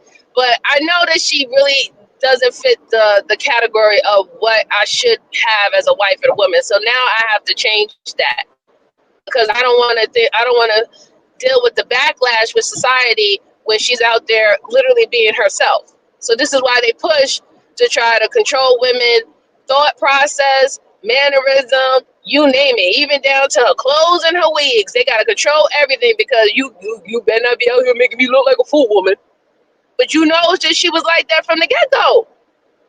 And because you can't get women who are not like that authentically, you have to use force. Damn. Where have y'all been all my life? I've been screaming this offline for the last 4 years here about this manosphere, and how, all it is a whole bunch I've of been fighting for dudes my with no life in other game. places. That's where And I've I been at. appreciate you. God bless you. I was But in places where I was made to look crazy for thinking neutrally about, shit be happening to people. People just need to be better. Nope. We need to shame one party and one party only. Pick one. And you just get tired at some point. I know. And that's You when, just get and that's tired of it. why, and that's why real men are supposed to be stepping up. So some of these men that talk about, positions of leadership and everything like that, you can't be a leader without first being a protector. And if you can't protect, certain communities, not just the physical part of it, but even like the rhetoric part of it. If you hear somebody talking about women this, women that, especially the guys, if you hear guys talking about women this, women that, or whatever, if you really want to be a leader of that community, you are stepping up and talking to them right now. Like, that's not all women. Maybe it's the women that that your dick attract. That's not all women. Maybe that's the women that, you've been taught to be around. You know what I mean? And everything that we go through, I don't care what it is, if we start getting to negative areas, something trauma-wise led us to get to that point. So even men that I see come on these manospheres and talk about women so bad, a lot, and I won't bring his name. Well, I'm not going to say his name, because I've heard him on his podcast talk about, how he his mama dropped him off with his grandparents. His grandparents raised him and everything like that. But I'll still see him online talking about like women, like black women, and it's like, the trauma that you experienced with your mom running the streets and dropping you off with your grandparents, and your grandparents raised you, has led to you having this view on all black women. So trauma. Okay. Who are you talking about? I want to know. Shit. Who you talking about? I'm talking about Angry Man. Oh, damn. Oh, hell no. Oh, hell no. Because Angry Man, I've seen him. You know how he talk about black You women gonna anyway. have But man in his backyard going live about Sharon. and that's why I didn't want to say his name. So I know how he is. But it's a true point. And it's not, if let's say I'm saying this from a non-bashing way, I'm not trying to bash him. Everybody's going to deal with trauma in their life. And it's how you process it is going to dictate your next moves, not only immediately, but going forward over decades and, years to come. So all this stuff starts from trauma. We go through something traumatic, whether it's how we were raised, whether it's the community we grew up in, whether it's dealing with, lack of funds as a child. And now I'll take every damn job, no matter if I'm screwing over my, my fellow community. You see this go on all the time. But that's the crux of it. That's where it all starts from. Is how we deal with trauma is what leads us down this road. And some people who've dealt with trauma, they end up, bending the ear of other men. And now all of a sudden you got men that agree with you about women ain't shit and all this stuff. And next thing you know, you got a whole bunch of dudes around you, which ain't the best place to find a woman. But that's what the manosphere is. I want to address the ideology of men want a freak in the sheets. Yeah, I feel like after so many generations of that being said, I'm part of Gen Z. I've heard so many old, decrepit crypt keepers talk about this concept time and time again. So yes, I understand at this point after it got beat in my head so much. It feels like abuse that men want a freak in the sheets. However, to expect a hoe to just be monogamous and be a hoe for you is stupid as fuck. It is really weird. Especially if you're talking about OnlyFans models, you talk about porn stars, because they love to bring them up, right? They love to bring up these women that just be bouncing from dick to dick. How do you correlate with wanting that as a wife, though? Because that's the problem. Because there's no other reason why you focus on these horrible batch of women. From your perspective, these are horrible women, and yet you're so focused on them trying to change them to be this submissive Christian conservative. That makes no sense. It's just a fantasy. Yeah, Jalen, that's what I was about to say, and I'm glad you said that. It's perversion. It's perversion. It's promiscuity. It's actually a mental illness that a lot of stuff that needs to be addressed by being so hyper and over sexualized to the point you're saying things that literally doesn't make logical sense. And once again, we're supposed to be men that supposed to be logical, right? So, like you said, we want a monogamous, conservative, kept wholesome woman to be a porn star that does the most filthy, nasty stuff. Double-mindedness at its finest. It does not make sense. Absolutely not. Wait. But the whole point. Go ahead. I'm sorry, T. Sorry, True. Go ahead. No, go ahead. No, go ahead. That's it. Go ahead. No, I was just gonna say is because the simple fact that they're double-minded is because they are hedonists by nature. They feel that the most intrinsic value that you could ever have in life is fulfilling all pleasures, which goes to money, sex, and everything else involved, right? Pleasure is their number one goal in life, and they move everywhere. That the only reason why we have men having some act right, or they know how to, I guess, blend in with society is because of the rules and the stuff that we have in place, right? That's the only reason. If they didn't have no rules and no laws, you have heard many times, Truth and Jalen, on these panels that there was no rules and no laws or anything to follow. These men will be out here running a whole muck to the point where they say that they will be out here violating women off a GP because they just have the strength to do it. They will rob, steal, and kill, snatch, whatever, and wouldn't give a day about it, even though they're doing this today. But there is some form of consequence for doing things like that due to laws and rules, right? So it just really goes to the nature of an individual. If you're a hedonist and it's all about how you feel, what makes you feel good, that doesn't mean, it doesn't mean that, you're gonna,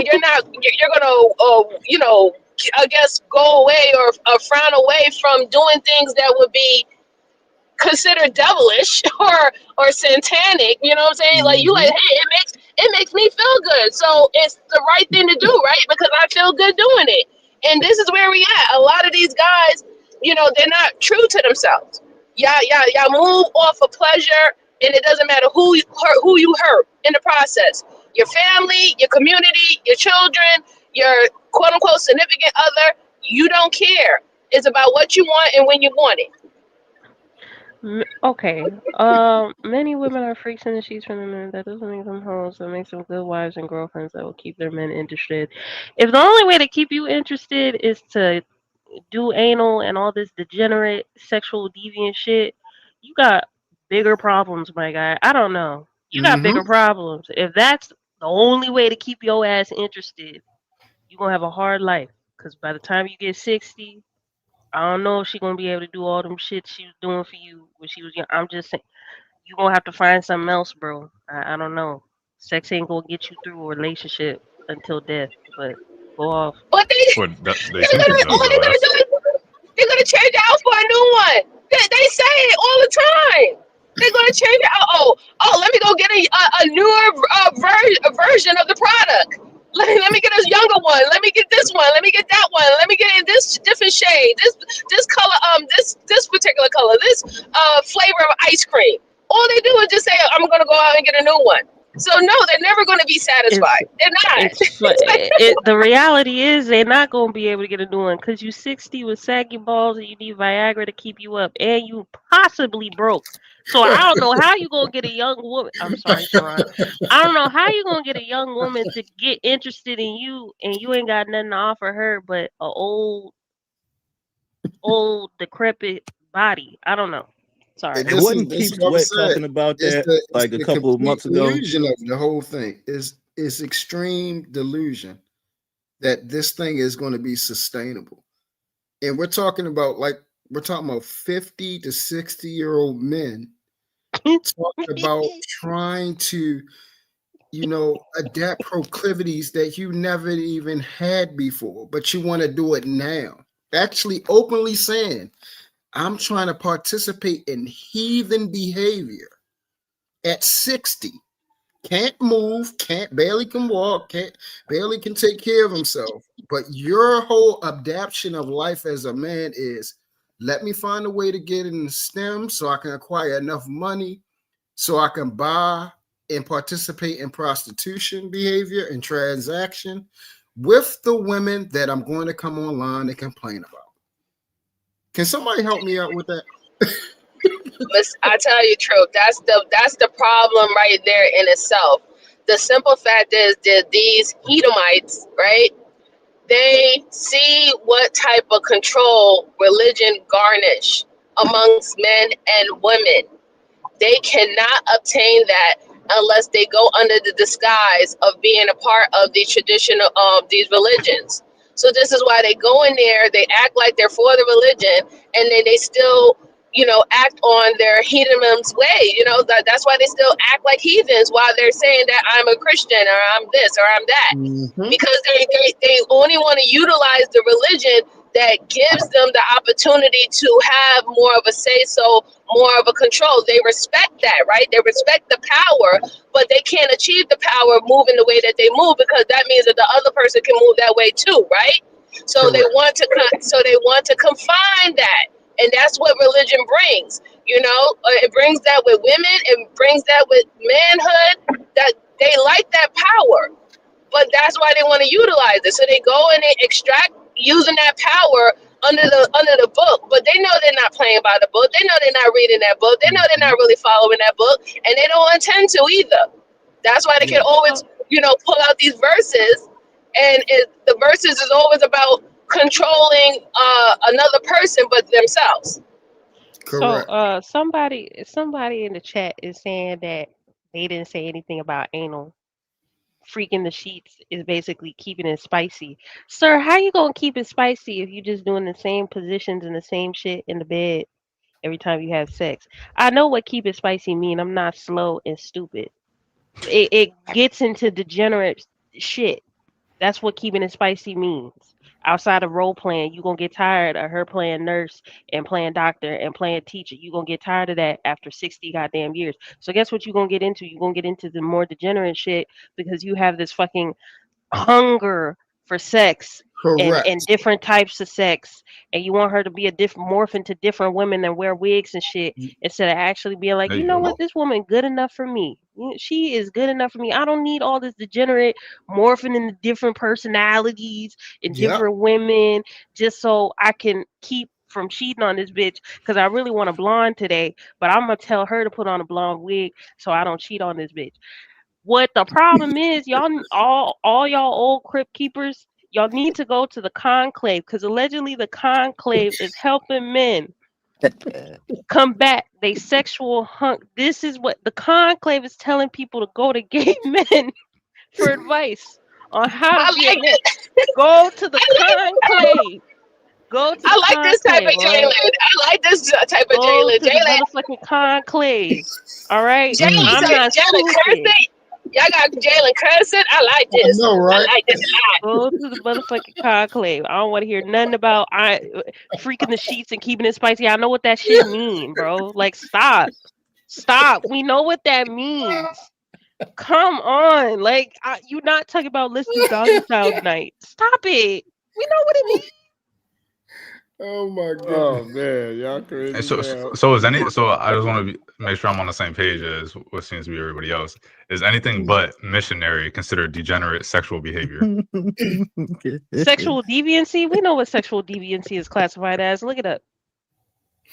I'm just asking a question, man. I answered the question. It's sexual deviancy. And then you told me to look at that and answer the question. It was just you answered the question by using the same word. Uncommon, intense, persistent sexual attraction to things that aren't necessarily, usually normal. Okay? That's sexual deviancy. But I mean, there are men who are attracted to certain situations I wouldn't call that it are not anal, for example, not consensual. normal. Perversion. Listen. If y'all want to act crazy, y'all know what deviancy is, bro. How am I acting crazy? I'm just asking a question. No, I'm looking at the chat. I'm reading the chat, and I shouldn't be reading the chat, but I'm reading it. Yeah, don't read the chat.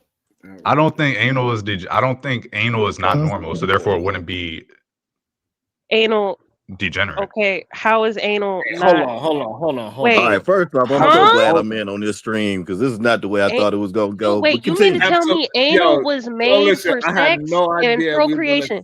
Hold up, Sharon. I'm so sorry. Sharon, say anal one more time for the algorithm. You said anal is for sex?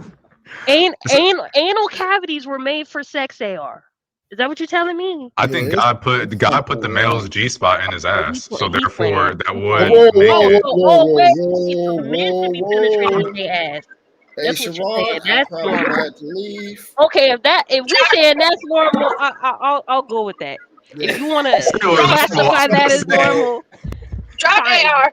AR, you are wild out today. Drop his ass right now. Drop him. You need a 5-minute timeout. Go on the goddamn corner, AR. What the fuck are you talking about, man? Man, what are you doing, bro? Man, you just said man. I'm going to get some cereal, man. Y'all calling me this weekend. Go get some damn cereals, AR. We don't want to hear about your G spot and all. Listen, bro. This is the booty warrior. Do, bro. This is the booty warrior. I demand that one of y'all drop money to drop him from the panel. This is a booty warrior. Matter of fact, he should be given a free ticket to the conclave. I'm about to say you was just talking to he needs to go to the conclave. They're looking for him to fashion up people. You need to learn the fashions of other men. Matter of fact, AR, have you ever been like a fashion consultant? No, I ain't never been no fashion. You know what? You probably be the perfect one to be a fashion consultant. All right. We're gonna get back to we're gonna skip past that brief moment. AR's in the corner. He's in a timeout. Yes, he's in the corner.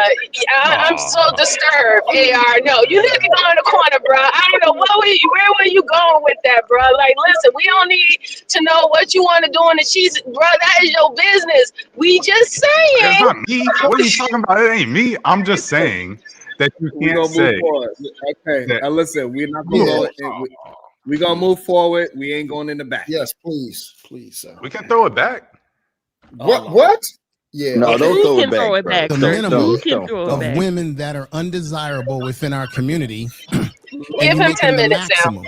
and you maximize that as if all black women are this or that, when it might be a small fraction of black women that fit that category that you don't want. So you can self-improve as a black man without it being at the detriment of putting down black women, particularly the black women that you don't want.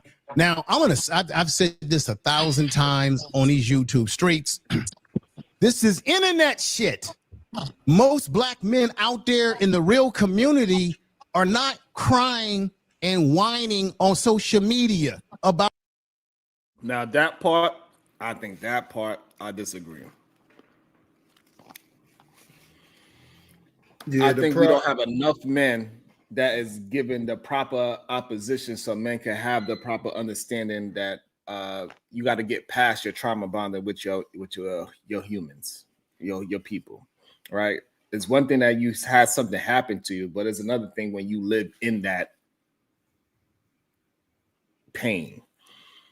So he is wrong that a lot of men that are living in the outside world, they can't have the conversation in the outside world, because usually the men that are successful at their relationship is also out there, and you start having a conversation talking nonsense like what these men they get checked, and so they find the little the corners where they can talk that talk. So it is real men that's walking around the street. It's just that they cannot express it without getting pushed back in the street. But online, it's not enough of men that is privy to all of this situation to give it the proper pushback that it needs.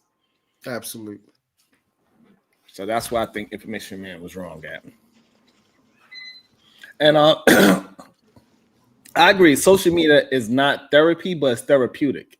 And I think that's something that people just need to understand. It's therapeutics to sometimes get out of full thought, because there's clearly a lot of people don't get a chance to get out their full thoughts or get their vulnerable thoughts out there. And so it is important that they have some kind of therapeutic situations, and then hopefully they can find a place to go to therapy to actually solve their problem. Because the gym is also something that's therapeutic, but it's not therapy. Going to the boxer gym, whooping on a goddamn bag, or even sparring with somebody, that's therapeutic, but it's not therapy. So I think that's the real confusion about social media and having these platforms. They don't understand the difference between the therapeutic part of having communication with our people versus they also need to go get some professional help too. Some people need professional help. You need past therapeutic. So I think that's the issue. I think Are that's you a guys huge problem on here, that majority of people that actually need professional help, they're coming on here and bleeding all over each other, trauma bonded, and then you got this daggone clusterfuck of just a whole bunch of people with all this animosity and hate and projection. And then you're seeing all these things, group after group after group. And it's happening. Even when you'll even have a conversation with somebody, you be like, okay, so you actually dealt with a bad woman before? And they'll say yes. And then you be like, okay, well, what happened? And then they will share something with you that is a normal occurrence. That's not a bad person. So it'd be crazy, man. It'd be crazy. Go ahead, Detroit. I know you had something to say as well. I was just gonna ask, are you guys familiar with the victim to perpetrator continuum? You ever heard of that? So it's basically like somebody goes through some kind of trauma and they justify how they were mistreated. Basically they pass that same kind of perpetration on to somebody else. So whatever's been perpetrated to them, they rationalize that they are justified in doing that to somebody else. And it doesn't have to be something that was done to you directly. So we were talking about if you grew up in a house that was dysfunctional or whatever, where the victim to perpetrator continuum goes is that because you grew up this way, that you feel like it's okay, or if anything, it's almost your right to commit that on somebody else. I see that, just like you guys were talking about trauma bonding. You know, all that stuff kind of works together. It all starts from something traumatic that somebody never figured out how to deal with or never understood why it happened to them. So if it was, you know, like that abusive household, they don't understand maybe the trauma that their parents went through that led to them ending up in an abusive household. They just understand to make sure that they're in control of their abusive household, if that makes sense. There's so many people out here that like, and that's what prevails the manosphere, is that thought where these, you know, guys, you know, whatever they've gone through in life, they've ended up in this position right now, but they don't understand that. And you go online and it allows you to not understand it further. It gives you an area of space where you don't have to figure it out. Just come here and be ignorant. And then you have a whole bunch of ignorant people actually trying to be leaders to other ignorant folks that need some leadership and stuff like that. And then you end up with a conclave. And what that's going to end up being is just a whole bunch of people giving money to a group or whatever that's playing off of your trauma. You leave there with your trauma intact. You know what I'm saying? I was about to say that. And you know what I'm saying? You leave it not if more so more emboldened. Your trauma is stretched here, and you think that you gained some kind of strength, and you actually have become weaker, and that's what that manosphere is. Pay $1,000 to go hang out with some old niggas. No, I think the cheapest ticket you could go to actually physically be there was $800 or something like that. I think the cheapest. Yeah, and if you wanted to do it virtually, the virtual ticket I believe was $600. Sherrod, I am not paying $800 when I can go to Future Care. You know, I can go to Men on the Move to help out the elderly, as I already do. Bar. Women, because the men that I've been around in my organization, I've sitting in talks about the conclave and working with black men. I've been working with black men since I was 18 years old.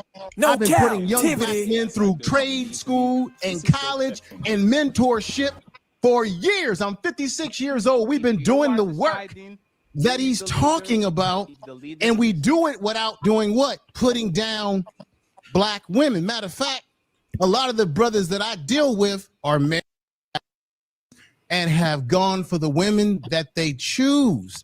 So I don't put any black man down that wants to self-improve.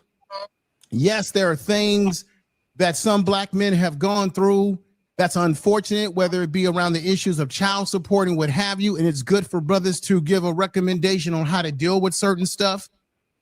But I just don't see where the constant beating down on women because it looks feminine for you as a man or any man to spend all your time browbeating and talking down about women that 9 out of 10 times you don't even want. And then we find.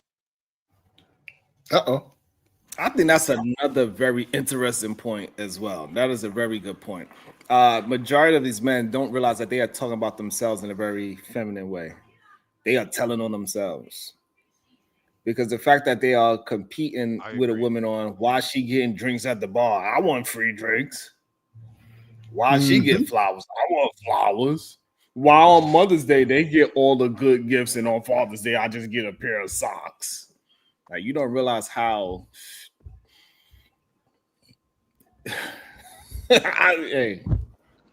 weak. How weak that is. Yeah. He said it in a nutshell, man. Like, all day long saying the same thing. And not just days. We're talking about this been going on years. So, and you don't find nothing wrong with that? Like that you haven't adopted any change, anything different? It's the same conversations, the same dialect, the same conclusion that you surmise after you give your statement or have the conversation. There's no change.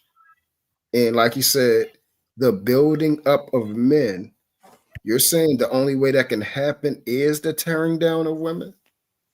And you don't see something wrong with that? And he even brought up this because I asked somebody who do he sound like? When he said, oh, I'm for the building up of men, for men getting everything that they want, everything that they need for life being, for all about men. I said, bro, you sound like the so-called women you hate. Just on the inverse, you have a problem with them saying that. You sound just like what they're saying. You're promoting what women are saying. They're saying they want to promote themselves. They're all about black women and black women getting these things. But you have a problem with them saying that. But then you have adopted their language in competition of them. I just don't. I don't understand. Yeah. And that's that victim to perpetrator, or yep. That's exactly it right there. Makes sense. Find out over the years that you got a lot of these ninjas on here who be talking all this stuff, and behind the scenes they with baby mamas and every damn thing else that they telling you that you shouldn't be with. I think the conversation is outdated, and I'm gonna tell you why. Tell me why. For it's issue O, as Jason Black always say, or Julian Lewis Smith, his real name. Okay, I know some shit around here. He said it'd be these old niggas that keep up this bullshit. Because the Z generation, they don't give a damn about none of this stuff. The young men, we keep telling up here talking about, well, what are we gonna do to help the young men? Most of these young generation, not baby boomers, not Gen Xers, but the younger generation, they not even on this shit. Most I think he's misinformed for about saying that as that. well. I Yeah, I think appreciate him for saying that. I think he's correct. What? I am a part of Gen Z. I'm gonna be Yeah, honest. you're a little old, Sharon, We so you don't wouldn't give understand. a fuck. Respectfully. We don't give a fuck. We still trying to figure out how we gonna afford to get a fucking apartment. So Who the gives reason a why I think fuck I about this think shit? no, I think y'all wrong. The reason why I think y'all wrong because if that was correct, Andrew Tate wouldn't be as big as he is. Nick Fuentes wouldn't be as big as he is. If It's what a was lot correct. of these Sneeko, Fresh and Fit. Those are mostly young men in this Gen Z conversation. Is the ones that is fueling a lot of those podcasts. So no, they do care about it.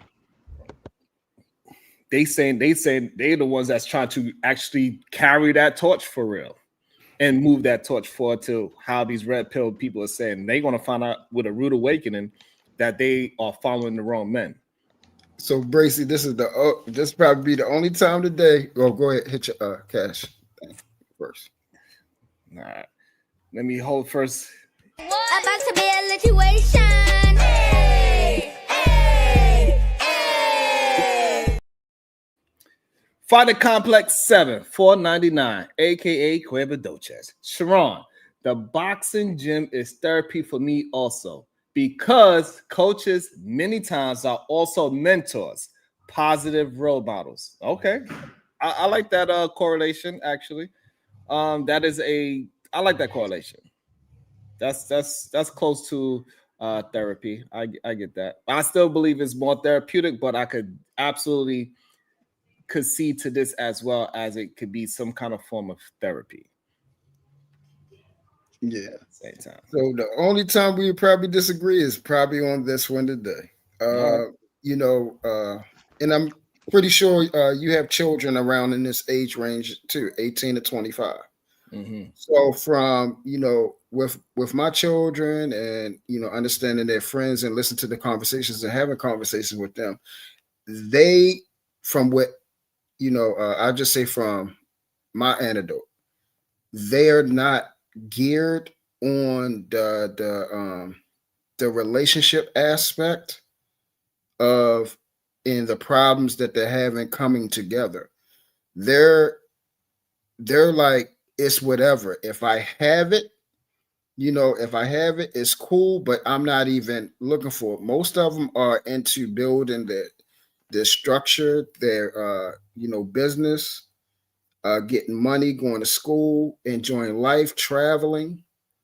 They're really not into this thing. this is more of an old people problem, you know, up in ages, because we're trying to get you know, we want relationships. We want you know, to be married. We're trying to a lot of people don't want to be alone and stuff like that. So this is more of an older problem than, I would say, from, you know, in that age range from 18 to 25. They're getting money, they're doing things, they're living, they're traveling, they enjoying life. They're not all rooted up, angry, and it's All right, so crazy. this is why. All right, so I have a young man hit me up and say, "Hey, can we please meet up somewhere so we can have a discussion about these things?" He's only 22 years old. That's number Mhm. one. Just recently, the other day. Next thing, Sway. Young people care about these combos. They just not on panels and in the chat. We have the conversations. So I think people are missing out a very important thing, that these conversations are affecting the young people. The young people just don't feel confident enough to hit the panel because they always going to get, well, you too young, you don't know about, you don't know this, you don't know this, wait until you get older type of situation, right? Even if they have proper pushback for the manosphere, they would still tell those young, all right, wait until you have 2 kids and your woman want to leave you, she take everything, right? They always try to young boy them or little man them, and that's why we don't see them on the panels or having the conversation out loud, because they don't have the confidence to voice their opinion. However, if we get more men to give the proper pushback, the young men will have the time to express their thoughts, and this way we could go back and forth with them and possibly get some correction, or at least get their main thought out, and they could be able to figure out what works for them and what doesn't work for them. So no, young people absolutely want to talk about relationships and how to get them. Also, my and even in an adult experience, the children, the young kids, they will call you up like, "Hey, but how do you get past this and the pressure of this?" So they want to have these answers from men that they see, or women as well, that see that is navigating through these things. My daughter, just another anecdote. My daughter was talking to my wife yesterday, and she said, sometimes people just don't understand. I need a break from my children. And my wife was like, she's about to go in, but she realized, like, she's going through it, right?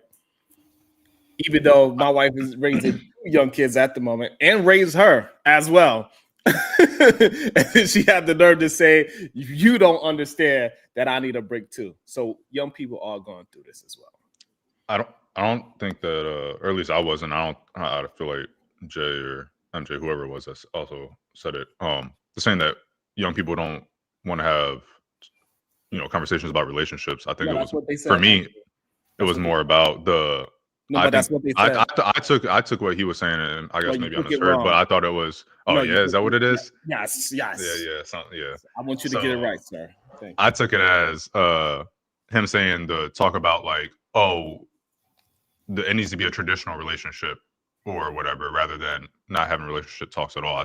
I feel like that's what he was saying, or that's what I heard when he was talking about it. So not so much the relationship conversations, but women need to sit at home and do the dishes, and men should be out there working all the time or whatever. I think that things have changed because of the economics of it.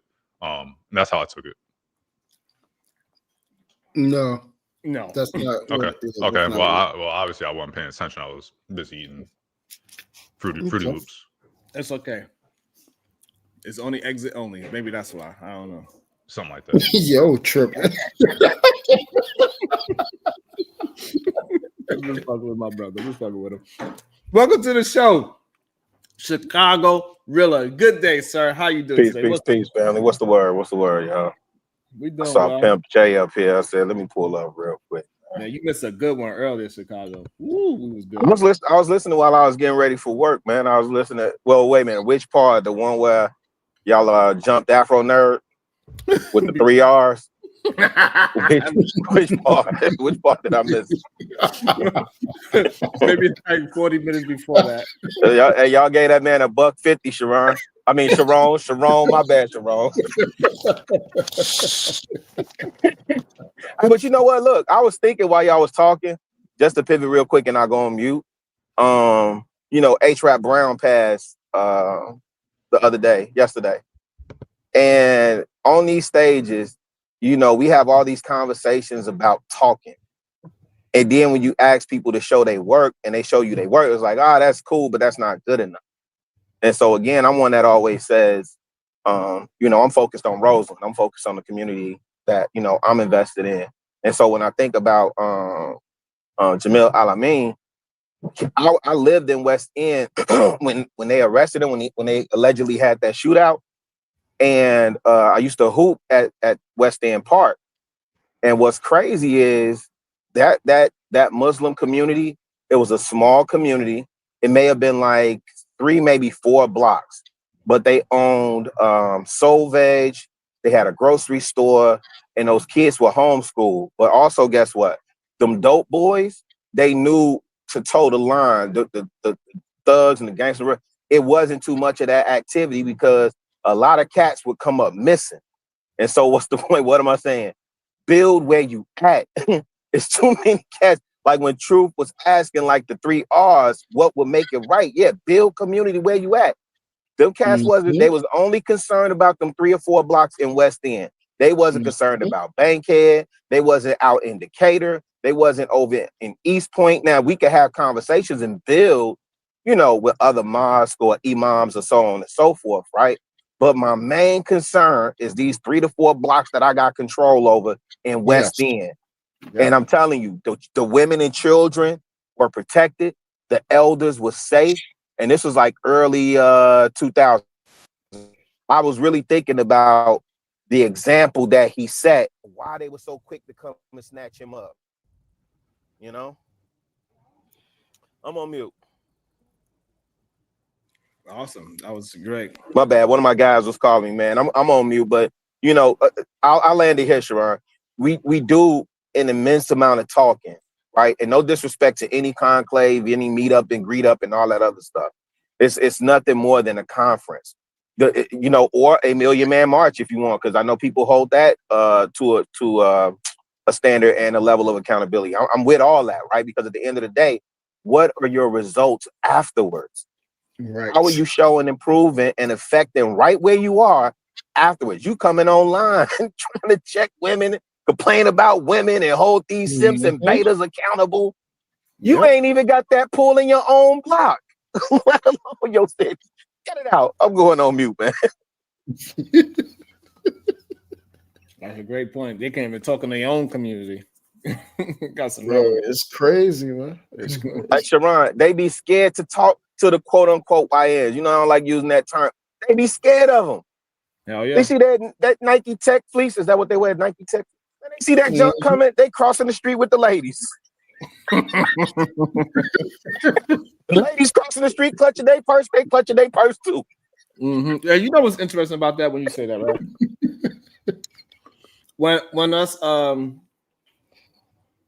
When we talk to them and we really listen to them and we respond properly what they are trying to communicate to you, you can see their whole face change. You see their whole body structure change.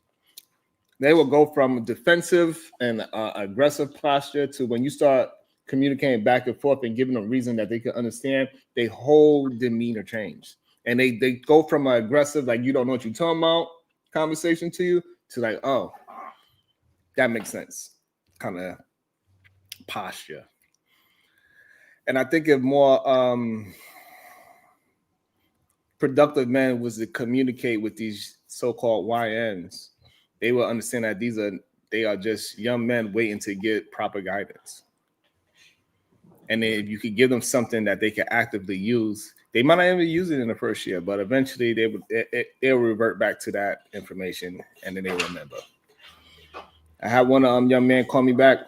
Well, not call me back, but I probably seen him. We had a sit down maybe 4 years ago.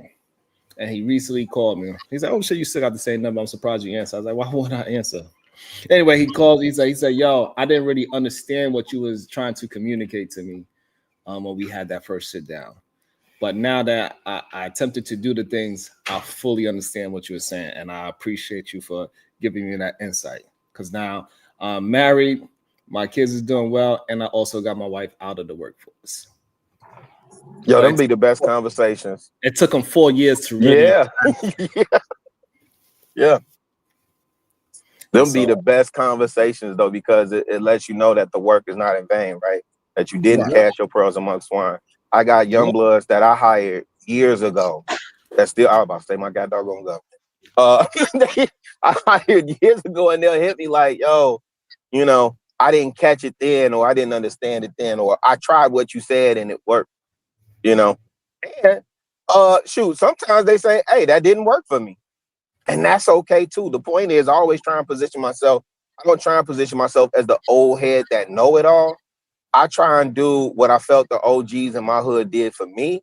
And then I try and add my own spin on it, which at the very least, I should be a listening ear and willing to hear these young bloods out more than I'm trying to, you know, tear them down and castrate them. And, you know, man, in my day, you know, y'all ain't tough.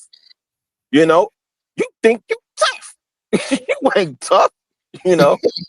And also, Chicago, I also want to say this as well. Speaking of that, the way how you communicate, right? One time, it was a mother talking to her son very aggressively. She actually boom bapped him with a quick ass suitcase. I was like, damn, she must go to the same gym as Spider Complex, because I thought he was going to be missing a tooth the way how she boom bapped him. Boom bapped him. Yeah, I heard you tell this one before. And so, you know, I waited till it calmed down a little, because the woman, she recognized me, right? So it's not like I was just being nosy, and so she didn't just jump out the way and say, "Mind your fucking business," right? And I was like, "Hey, do you mind if I talk to the young man so you could calm down just a little bit?" She looked at me aggressively. She was ready to go there with me as well, and she her nose flared up. She said, "Yes." She gave me the opportunity. And then I was speaking to the young man, and he started to respond in a way where she seen it was fit for her son. And she was like surprised that he was being receptive to what I was saying. And then he said he's going to do X, Y, and Z. And so from that moment on, she was so up. She went from upset to like, all right, then we're going to listen to Sharon, and we're going to give you that month time. That if you don't change, you're going to get boom bapped again. I was like, shout out to the boom bap. Yeah. She hit him with the whoop out the bell. A straight up quick ass two-piece too. I was like, ooh. I was like, damn. You heard it too. Pat, pat. It sounded like the George Foreman and Michael Moore. He just didn't drop. And she had hit me up later on, like 2-3 months later, and say, hey, he's made some progress. He's not where he needs to be yet, but he made some strong progress, and he is attempting to hold himself accountable. And so sometimes if we could just have the proper words and guidance towards our young men, the women will also take heed to it if it sounds correct, because we cannot act as if a woman cannot hear correct information all of a sudden. Like they're not grown ass human beings. But first, we got to get these jokers, you know, keep it a bean, fam. Like I heard when y'all was over there on Freezy, I heard the word community getting thrown around quite a bit. And I hate that, right? Because you act like you're not part of a community.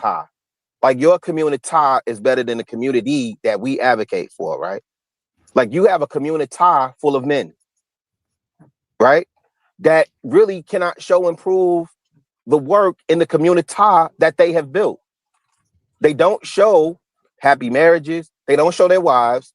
They don't show their work. They'll tell us what they made. Everybody's, you know, it's interesting that everybody on the internet makes 6 figures, multi-millionaire, got every answer on the test correct. Yep. I have never met so many successful people in my entire life. I'm blue collar middle class, fam. You know, that's just what it is for me and mine, right? Facts. Average at best. That's but but most of us are, you know what I'm saying? Like I don't take that as I'm not saying you, Truth. I'm just saying most of us are. My grandparents, my mom, them, we were middle class. We always been middle class. You know? The gig is to position the next generation to build on top of what the foundation. But if you not leave a foundation, so this is what I say about these cats, Sharon. They want to have their TED Talks, man. They don't really put boots on the ground and get out here. Like, I ain't heard nothing about how these brothers get out here and mentor with the young bloods when they doing these conferences and stuff like that. And again, if that's not your bag, that's not your bag. But even for the example that was made of menswear, black menswear, something like that, hey, them jokers bring the young bloods in and suit them and boot them, and do they flash mob and whatever. There's a bunch of activities that they have for that weekend. It's not just them showing up and doing Instagram videos. There's a bunch of activities that they have for that entire weekend when they show up to a city. But nonetheless, I think the women will take note, but we keep trying to have conversations with the brothers, and the brothers keep saying, well, why y'all trying to holler at us? You ain't checking the women. Because when I'm outside, I see more women volunteering. I see more women donating. I see more women frontline than I see brothers. That's a problem for me. Absolutely. That's a fact, Rilla. MJ was up here. She confirmed it too with herself. She volunteered at a school and also put her son that was in beautiful. that school. That was right. That right there, that was so on time. It was crazy. But really, that's the thing is we're complaining just something simple. We're talking about black women are fat. But then I'm saying black women are fat while I'm fat. Like the insanity of that thing is what it's like, bro, are you not listening? Like, or you just don't give a damn that you sound stupid?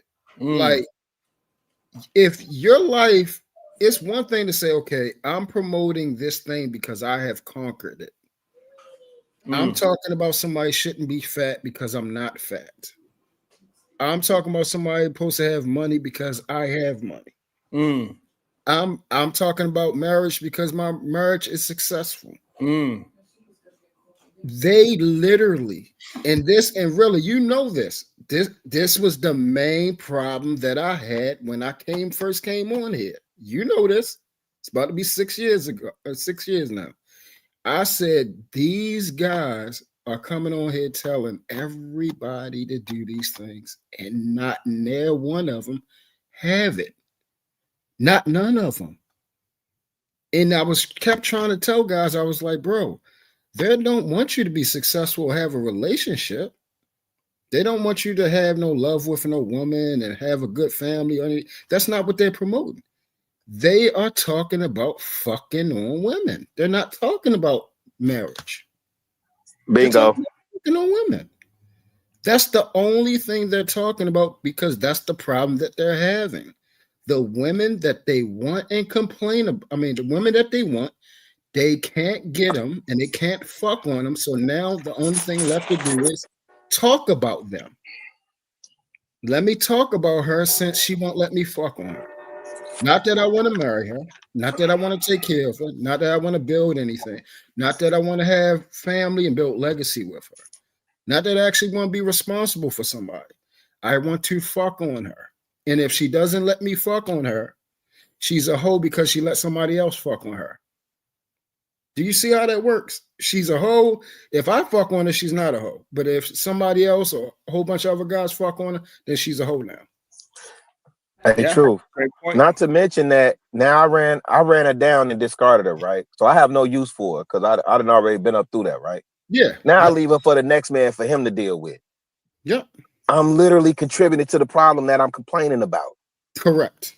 I'm creating it literally in real time as we speak, as we talk. The thing that I'm complaining about, I'm actually doing it. I'm fucking on women, complaining that they're 304s, creating 304 behavior because I don't want to be with her. Right. See, it doesn't make sense. It's like, it's the most, bro, this is such a case study of mental illness. It's not even funny. Hey, true. But wait. Hey, lady, you need to choose better. Yeah, you need to choose. Oh, yeah. Don't let's not get started on that. You picked them. Right. So it's the women are bad. Hey, bro, did you see the red flags?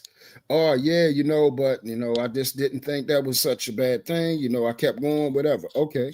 So is you choosing off? No, she just should have been a better person, you know. She should be more logical, more accountable.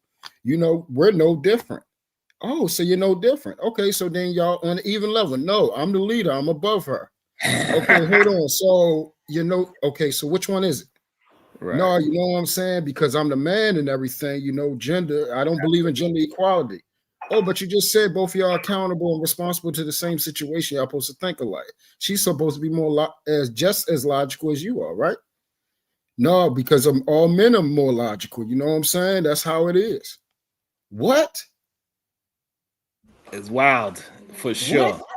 It is wild. Shout out to Elite Bell Zo 1 with the $5 super sticker. Thank you so much. I appreciate all that. About to be a situation. Hey, hey, hey. Shout out to Miss J, Porica, Pariciosa, PR. Gifted 5 Wildest Wake Up Show memberships. Thank you so much. And everybody that got that, please, can you maintain it from moving on forward? Thank you so much. I really appreciate all that y'all do. About to be a situation. Hey, hey, hey. I really appreciate it. And the last Sharon, one, what was that name again? yo, crazy. Yo, crazy. The last one, Bracy. You complain about women using men for money, right? Taking their money, using them, and discarding them, right? Wasn't this whole stick just a couple days ago about getting enough money to, you know, be heathenistic and perform in heathenistic behavior? And then you found out that this person was supposed to be one of the greatest bachelors on here. And then you found out he was in a 16-year relationship this whole time. Can somebody help me out? Because maybe it's me. Maybe it's me. Oh, I don't know who's in the man. Put it in the back chat. I don't know who was in a 16-year relationship. That's what he said. I know the one about the one that preached against single mothers and ended up with a single mother. He literally said that on Freezy Show. I've been with, you know, in a 16-year relationship. You know? Yeah, that's just disappointing. Yeah. But I thought you was a bachelor. Like, bro, shit crazy. To them don't even want to either get married. They on some other shit. So a lot of this stuff rings very hollow with them, but rings very loud with Negroes who got problems that they're trying to overcome, or they need. What happens is you talk to an audience of Black men that are in pain, and you're able to feed into their pain by feeding it with the very negative things that maybe they've been traumatized by, whether it be bad relationships, a woman taking all their money, whatever it may be doing. And what's happening is, in my organization, we ain't charging Black men no money to help them. We're not charging Black youngsters to get them where they need to be. Mentorship from the time they're in elementary school through junior high school on up, and then getting them with brothers that are professionals. We're not charging them. We're not grifting them. We're not saying hit the Cash App, hit my PayPal. What you do is you take the pain of Black men, and it's our own people who grift off of our pain, whatever pain you have, to make money off of it and monetize it and what have you, and say in the name of it is, this is about the manosphere. And y'all know the white manosphere, they ran y'all asses out. That's why y'all had to go form your own manosphere, because they didn't want you. And there's another thing I need to ask Obsidian or anybody on the panel. Why is it that we keep getting in, and Freezy, you know where I'm going here. We keep talking about all Black men were kicked out of the household by Black women during the warfare years. Negro, if you a strong man, ain't nobody knocking you out the damn house.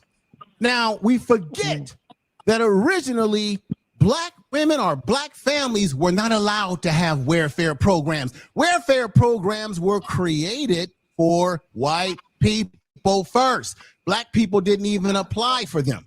Now, we know that white people are on SNAP benefits at 35%, black people at 26%, Hispanics are somewhere between 14%, Native Americans 1%, and then overall welfare programs like SNAP, welfare programs, various social programs that the government has been giving out money. White people are at about 43%. They lead in all welfare benefits, and they've been getting welfare since the very beginning when it was created coming out of the Great Depression. So why is it that the white man wasn't pushed out of his household when more white women and white people in general are on welfare programs? They didn't get pushed out because we forget that there's an economic difference. White people have generational wealth. They were able to get a leg up. They were able to benefit from their welfare programs and still strive. Black people don't have or were not allowed to generate at that time generational wealth. But then we sit up here and we say black men were pushed out of the house. Can anybody tell me why the white man didn't get pushed out of his house? When white people are on welfare more than anybody at the end of the day. Go ahead. Before you go, come on, no. I think it's funny how the dude in blue, the one that don't have the answer, he wanted to be the first one to try to answer. Shut your ass up. The question, that's why I don't know why information try to point towards everybody. Like that was for Obsidian to answer. God damn it, because he the main one that be having these manosphere talker points, and it's an interesting point when you really think about it, because welfare, not welfare, I don't, it's like Sharon welfare. I don't know. It's two different type of programs. But how did it push? Why did it push us out, but it didn't push them out? That is a great question. What's your thoughts on that, Rilla? Why it didn't push the white man out his household? I don't know.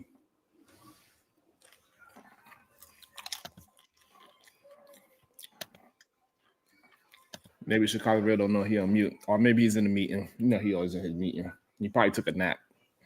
He's getting older. I don't got the answer to that. I don't got the answer to it. Truth. Do you got the answer to that? Hey, listen. Well, I will say is this. I can say this though. When we go by percentile versus totality, those are two different things. So, of course, percentage-wise, because they have a larger populace of people, is naturally going to be larger because they have more total people. So their percentage of them being on welfare is going to be a lot more. But as far as the concept of why white men weren't kicked out as large, once again, it's another indictment against us. Damn.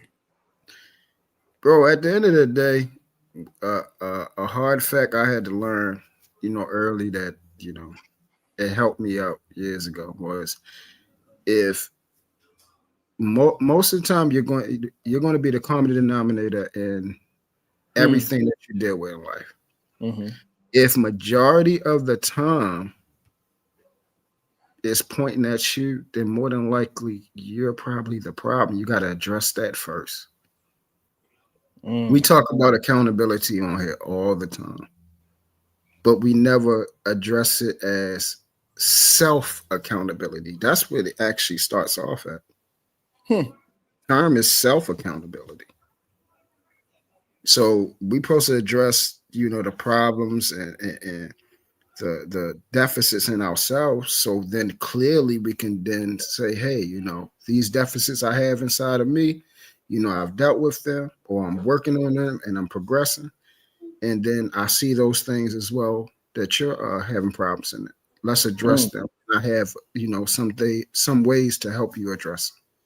But you can't say that if you're not even addressing them yourself.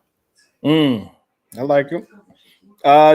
Detroit Coalition, do you have an answer for why the white man wasn't pushed out, but us as a whole, majority of black men got pushed out? Well, as far as we're talking The about Wayfair. welfare and like Yeah, the Wayfair. yeah, well, I know that in black communities, let's say it's in certain states where you have predominant black folks,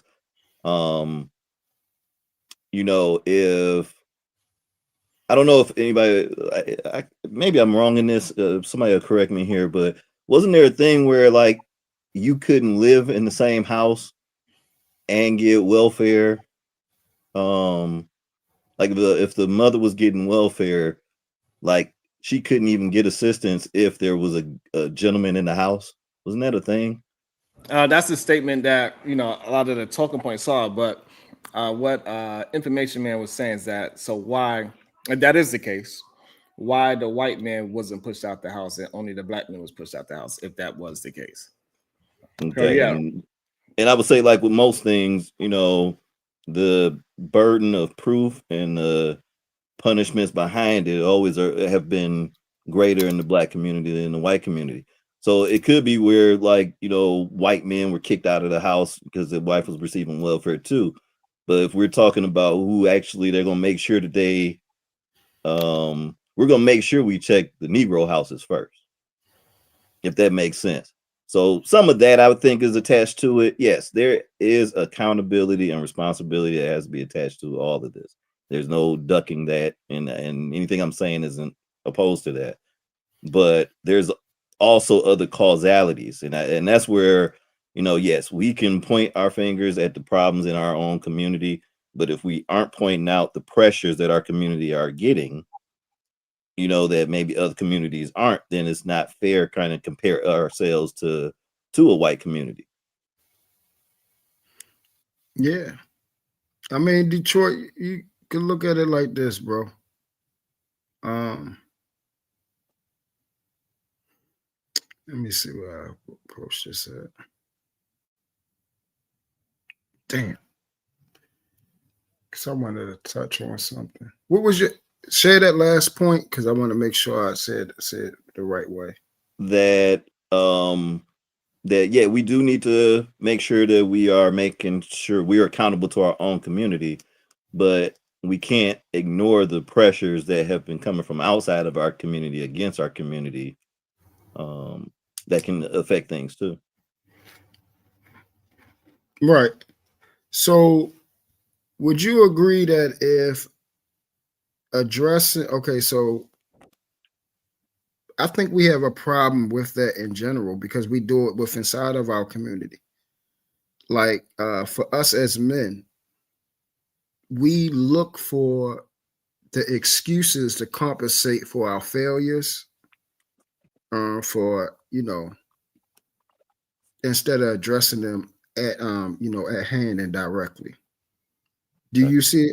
Do you notice that? Like even with our like, if it ain't with white man, then we'll do it with our women. Yeah, I think that that's inherent with I think any human can get caught up in that. We got brains that'll allow us to imagine that, man, if this had just went this way, I'd have the man, if I, if I was just a little bit taller, I'd be in the NBA or whatever. We have a way of as humans doing that. I can't say that it's something that's inherent to the black community. It's something that we notice because we're in the black community. No, So I I'm can't say talking that. about us as men. Oh, as My men, fault the if I same didn't thing. make that. I If think I that's ain't make I that. don't think it's something that's inherent to black men. I think that's inherent, and I don't even think that's something that's just inherent. No, let me. I think women do a better job of being honest and forthright about certain things, and maybe getting to some clarity about stuff. And I think in male society, sometimes that weakness that we think is shown when we admit a fault or a wrong or something like that is detrimental. Yeah. So the dishonesty of it all, correct? Because that's basically what it is. You got to If lie you're to not, yourself, right?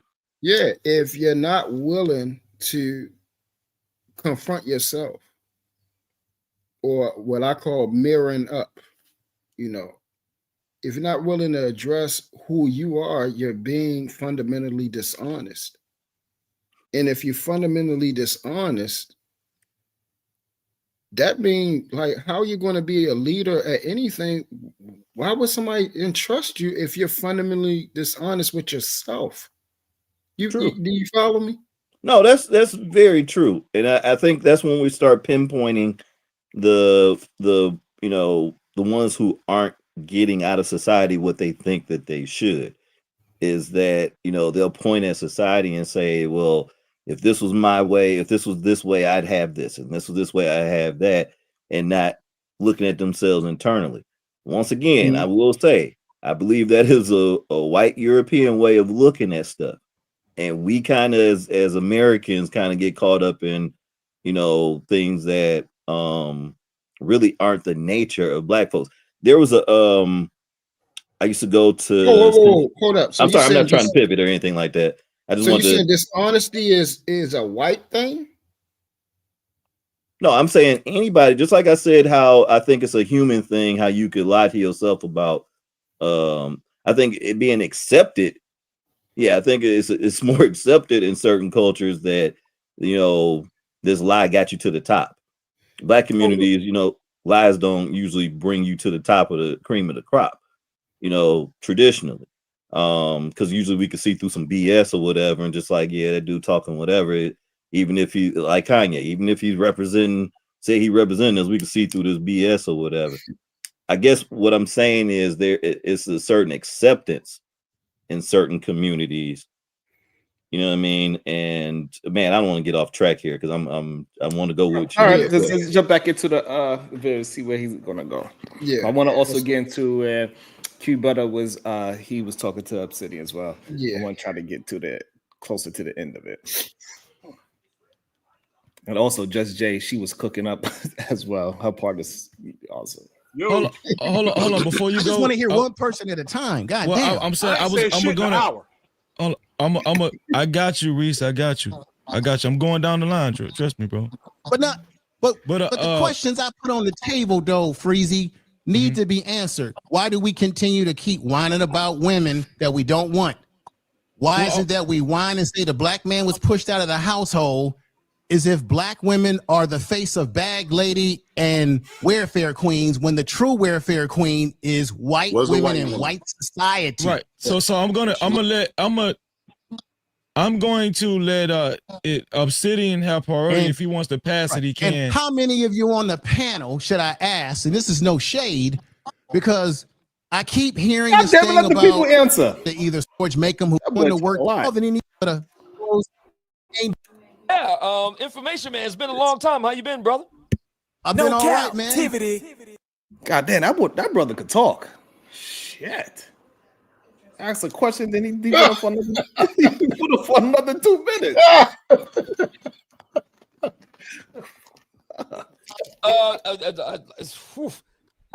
I should have been taking notes because you said a whole lot. I'm not sure exactly what to respond to in there. So, well, no, I just wanted to look. Don't get me wrong, Obsidian. I think that whatever you got going down with the conclave and what you're doing with Black men, I salute that. If that's because you have said, to your credit, that the work starts offline. So I salute that. I got no shade on you on that. Okay. I just didn't like the way you set up there and let Purdy think you had Pearly things on your channel and everybody was running interference for her. I didn't like that. So we're gonna leave back about here. Just wanted up that. That's all. Right. That's the only thing I had with you. Right. No, I'm just saying that's the only thing that I was a little disappointed in about that situation. All right, brother. Goddamn. I know. I mean, this is how we do it, Black folks. You remember what happened in 1975? I was still feeling some kind of way about what you did in 1975. Because you know why? Because this is the thing, Obsidian. We all on these streets, we always talking about this Black ain't for women real. need to be held accountable, right? No, truth. This ain't sometimes for real. I don't say Black that. men need to hold other Black men up. This ain't for real. He asked the man a question and then he strained the man away from the goddamn question. After he said he really wants the brothers on the damn panel to answer it. Yeah, I'm glad I'm not the only one that's seen that. Because I be trying to tell people, like, bro, are you asking a question or you giving a statement? Which one? Yo, that's wild. That is wild. Let's see if he allow Obsidia to answer the damn question. Accountable. Come on. How can we say hold black I don't women talk about- accountable? I don't talk about and we that. don't hold each other accountable. I don't talk about holding black women accountable. I do. I don't talk about that at all. I do. Okay, brother. I just want to talk about them. Go ahead. I mean, no. Obsidian, do your thing, man. I'm not hating on you. So I wanted to make There's a lady on the panel, Miss Muse. Yeah, I'm gonna. Thank you. I don't know. I think Obsidian was kind of. He was just kind of lost a little bit with. But if anybody else wants to respond to what. Damn. And look, shout out to Obsidian. He took the back door. He's like, hey, fuck it. You gonna let me wiggle out the goddamn question? I'm gonna wiggle out the question. After you demanded for people to answer the damn question.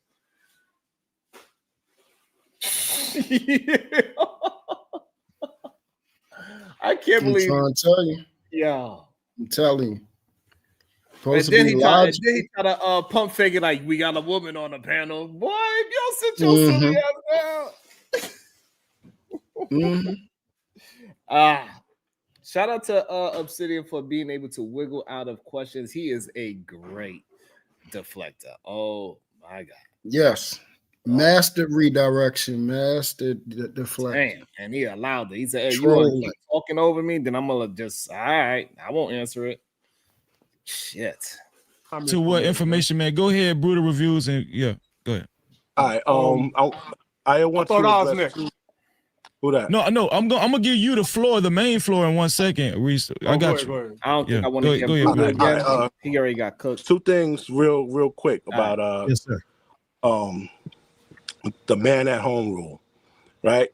We all know back in those days, well, even today, that they were highly racist, right? So of course they would let certain things slide, or they wouldn't enforce I don't go ahead the house.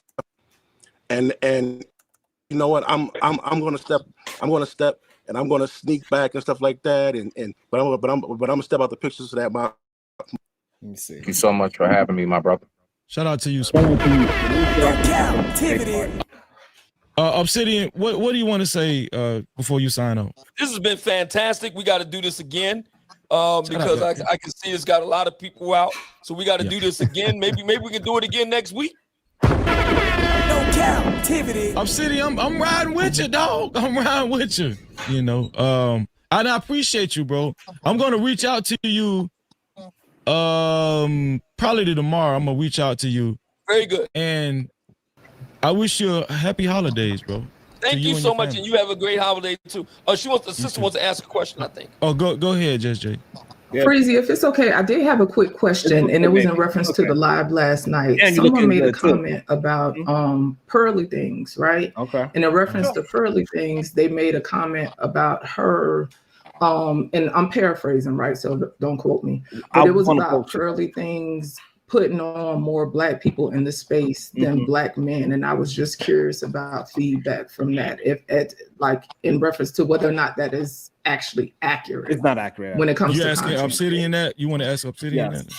Yeah, it's open for anybody. No, but don't say it's open for anybody. Say I'm not aware.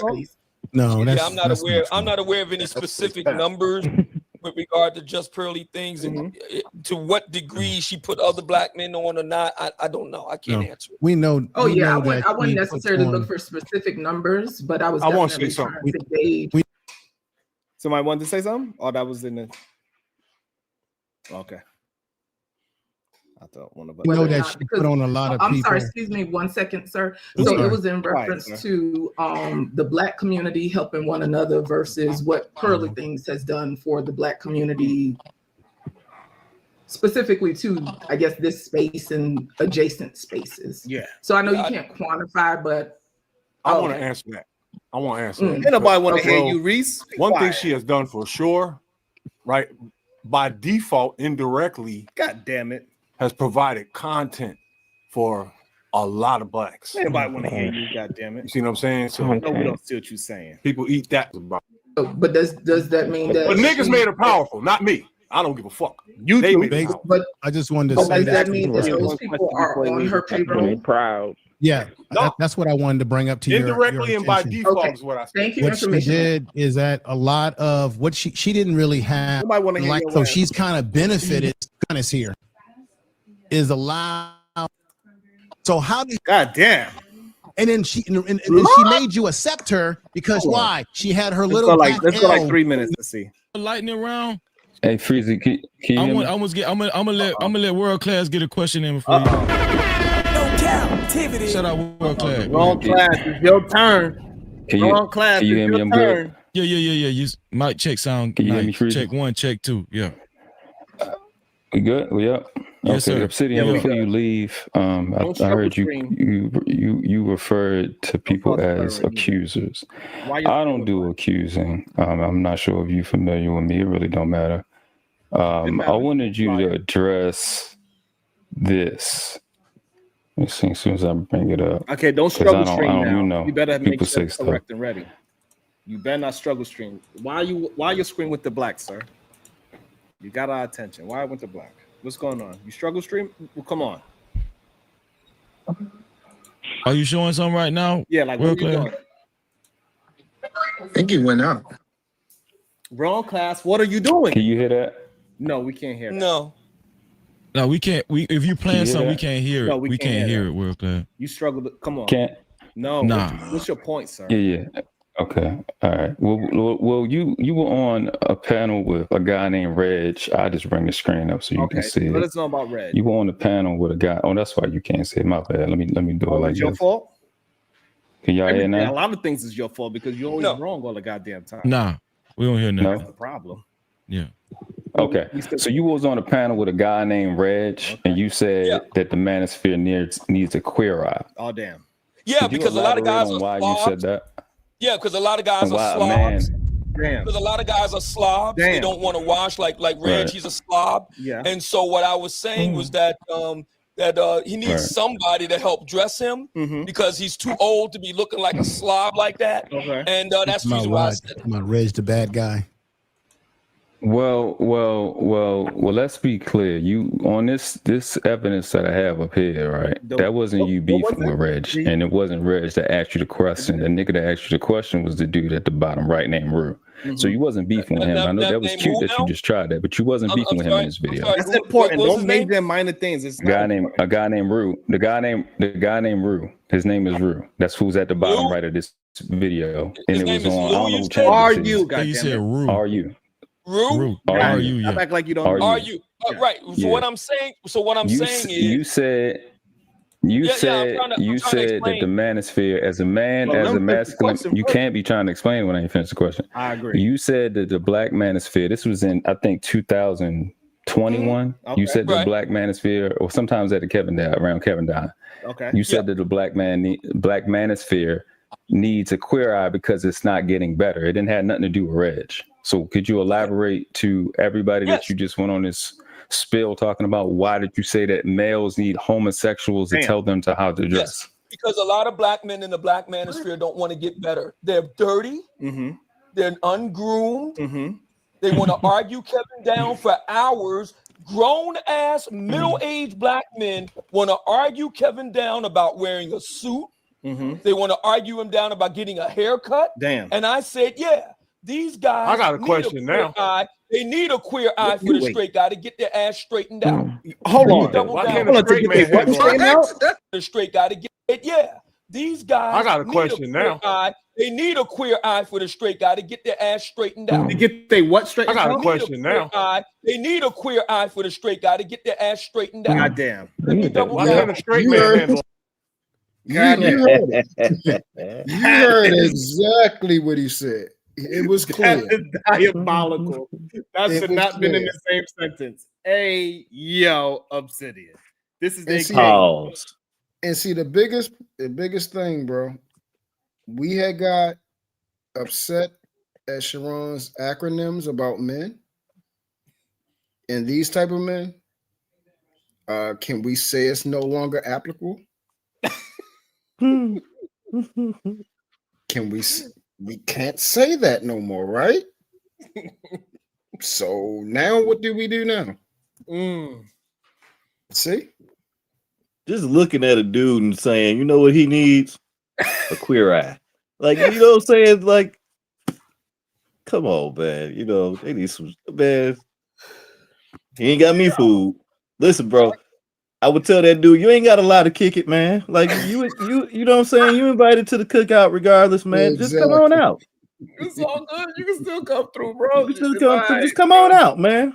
We like the honest ones. Just come on out, say how you feel about, you know, if you like dudes and stuff like that, that's fine, man. But you hold on. You know, I know I'm making fun of it. I know I'm making fun of it. But I would like, it's one thing, right? If we had like some kind of cousin or a friend or something, we ain't gonna be like bashing him because he's his lifestyle, right? And he happened to dress well, fine. You can ask him some questions. But the fact that you are saying that no, they don't know how to dress properly, they don't get haircuts, they don't know how to smell good, and so therefore, for them to get right, to get they smell good, their ass straightened, they need that's bruh. I don't. That sound weird to me. I don't know. That's the worst part. This is your king. This is your leader saying these things. And now all Sharon got to do every time y'all try to say this, all he got to do is replay this. If he clipped this, if Sharon clipped this, y'all in trouble. If he just clipped this one line, every time they try to deny it, right? Just play that. In trouble. All I gotta do is play that one part right here. Yep, that's it. And I said, yeah, these guys. I got a question now. They need a queer eye for the straight guy to get their ass straightened out. Why can't a straight man handle all that? So they need to go get some men. Yes. So you said since they don't know how to bathe and they don't know how to dress, they need to go be with a man. Oh, that's what Kevin himself. By the way, something Kevin himself. They need to go be with a man. Well, hang on. Something Kevin himself directly addressed about black men. He directly addressed that. When I say I'm the best of the best, and I say all them niggas be copying off of me, this is what I be talking about. I'm the king of receipts. I'm who they copy off, bro. No. Not only did you bring the receipts. Not only did you bring the receipts. No, that's cool. No, I'm dragging right now. I'm dragging right now. Hold on, slow down. So when I tell you these niggas be copying off of me, and now I'm where they get it from, how this nigga set his weak ass up here playing these fake games like he about man or he about I'm a heathen and all that, but homosexuals need to get men to be masculine. So you went from AMS. You are caught up on that. You are caught up on that because you don't want to deal with the fact that a lot of black men need to improve. Why wouldn't I be closed the book? He closed. So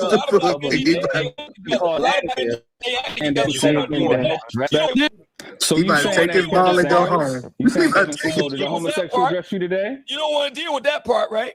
Oh, all right, man. Niggas playing. Well, okay, what part didn't I want to deal with? Let's just make sure we clear on that. Let's deal on that. What part I didn't want to deal with? Hold up, me whatever. Get some hard bottom shoes. Get a life. Get a life. What the fuck does that have to do with you saying homosexuals need to dress in dress, man? What does that have to do with anything? All right. This why I got to do that? Yeah, because Negro, you damn it, you are AARP age. That's why. That's why. No woman of any consequence want to be with your funky ass. Damn. And the issue is that he should have us as men, we need to stay down that path and leave women off the table. We don't need to be correct the women. We need to correct men because once we correct the men.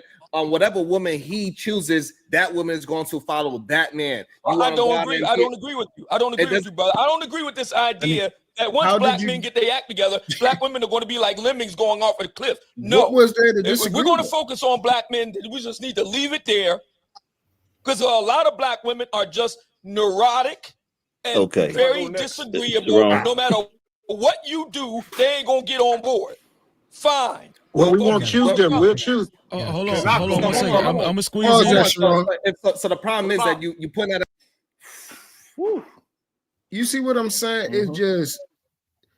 It's like he got those books and he's stuck on those books. So whatever you say, regardless of whether it makes sense, regardless whether it's factual, regardless whether it's true, he got his stick to say, oh, they're neurotic and disagreeable. Which he had to say that because the point that was made before that was the exact truth. If men actually only sought out, like, let's say conservative dress, not conservative politically, not by all means, but just like conservative dress, just like, want to stay at home kind of girls, guess what the rest of the women would probably try to be?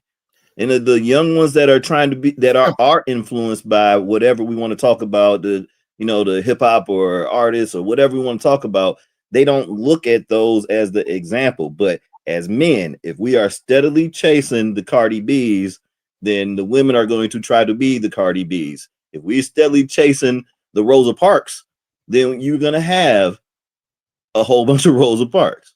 Correct. It always boils down to that, bro. I simply said, if you don't like women's behavior, right? And we know the greatest currency to a woman is attention. We know that they love attention. That's by their nature. Having sex with them is a form of attention. That don't take rocket science. So saying, oh, I don't like her and I don't want to love her, and because of her behavior, and I wouldn't marry her, but I'm going to sleep with her. Okay, so then that means you are saying that even though I wouldn't marry you because your behavior is deplorable, right? But I am going to sleep with you because your behavior is not deplorable enough to keep me from sleeping with you. So they're still getting something. It's very simplified. If men stop doing these type of things, what would that then in turn change? Like it really hangs on our feet, bro. It's like, for those of us that got children, we know children do more of what they see us do than what we say. Correct. We can say a whole bunch of stuff and they'll forget it. But if they see something repetitively and consistently done over and over and over again, they will start doing it. And they start at an early age. I've shared this story so many times. During the times, I wake up in the morning, I cook breakfast, when my daughter was, around 1 year old, and she would watch me make breakfast and clean the floor, sweep and mop it. And then she would come over and actually try to grab the broom. I help you, Daddy. I help you. They start doing things. It's the same thing. The examples that we want our woman to have, where are those examples inside of us? Where are they? They can't see them. Correct. They can't see them. So what's going to so if they can't see them, how are they supposed to be this very thing? Because remember, we're the leaders, right? Okay, so what are they supposed to follow? And not only do they not see an example of what they're supposed to be, then they get a false example of what their partner is, and what they to accept as a partner in life as well too. Yep. Well, we solved this. All right, we solved the manosphere, guys. Mm-hmm. Nice. Okay. Detroit, I've been saying it for 6 years, bro. The same thing. Brother, you ain't been saying it alone, but I'm glad to see we on the same page, bro. Because God, I work with young folks, and even the young folks I work with, you know what I'm saying? Like when I say young, I'm 45, and I got like 25-year-olds I work with, and I had these conversations with them, and they, some of them at that age, just like I was, devout single. I ain't trying to be out, I'm just trying to hang out and stuff like that, and then realize like the good ones are gone.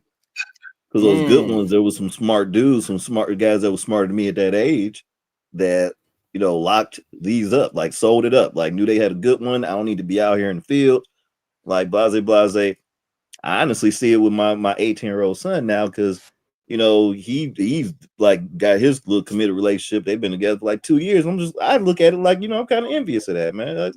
But it came from some of the things in conversation that I've had with them about not only the successes I've had, but more importantly, the failures that I've had and how to avoid these failures. And instead have an open conversation. This is what I did wrong. This is what I should have been thinking about this at the time.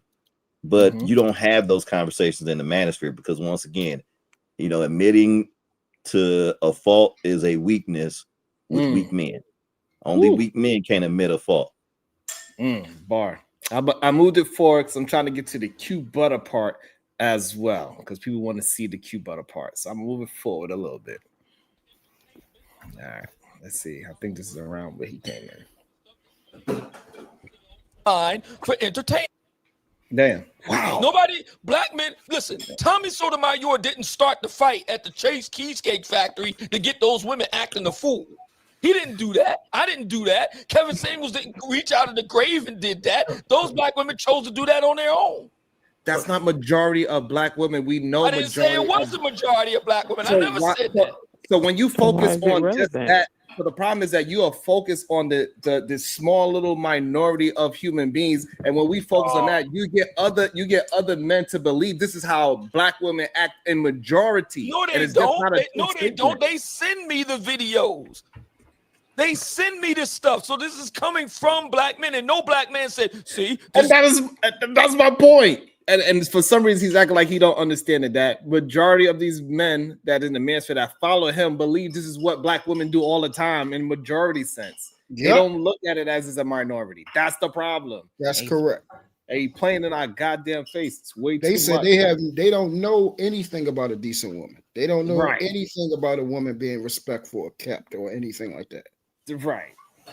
It's crazy. And I don't know. This shit is weird. This is how all black women act. That's not true. None of those brothers say that. But the way how they move and they project that information that you are pushing How out do you there, know how they move? You never even seen my show. Have you seen my show, sir?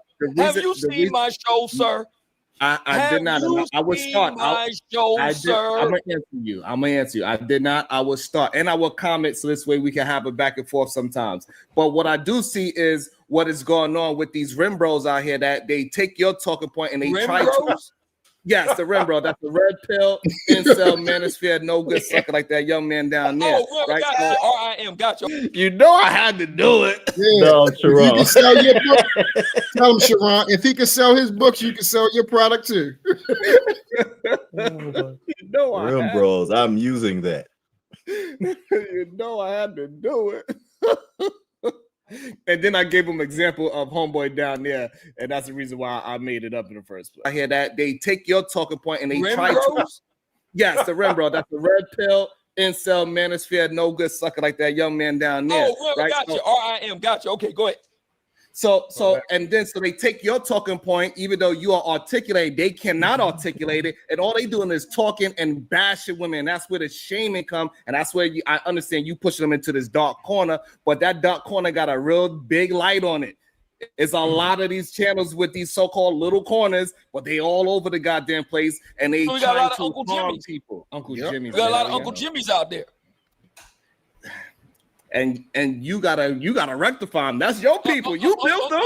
Uncle Jimmy talking about MK Ultra and the contrails and the alligators in the sewers. And that's what he's good at. You make a good point. He recognize it, and he makes a joke about the very thing you're talking about. So like he's kind of condemning them in a way. So it's kind of hard to hold him to a point because he just made a joke about the very thing that. So he's good at that. I give him that. Yeah, the point you're trying to make, the point you're trying to pigeonhole them to, he's using it as saying, "Hey, yeah, they exist, but they're not a part of me." So he can shake himself loose. You see what I'm saying? Yes. So, And he does that very well. Q Butter just looked up at the camera. I mean, he about to cook up. I think this is roughly around the time. Right. And so the problem is they're comparing the alligators to our black women. That's the issue that we are having. And it is just not the truth. We need people to be more honest. You eat like alligators, that's for sure.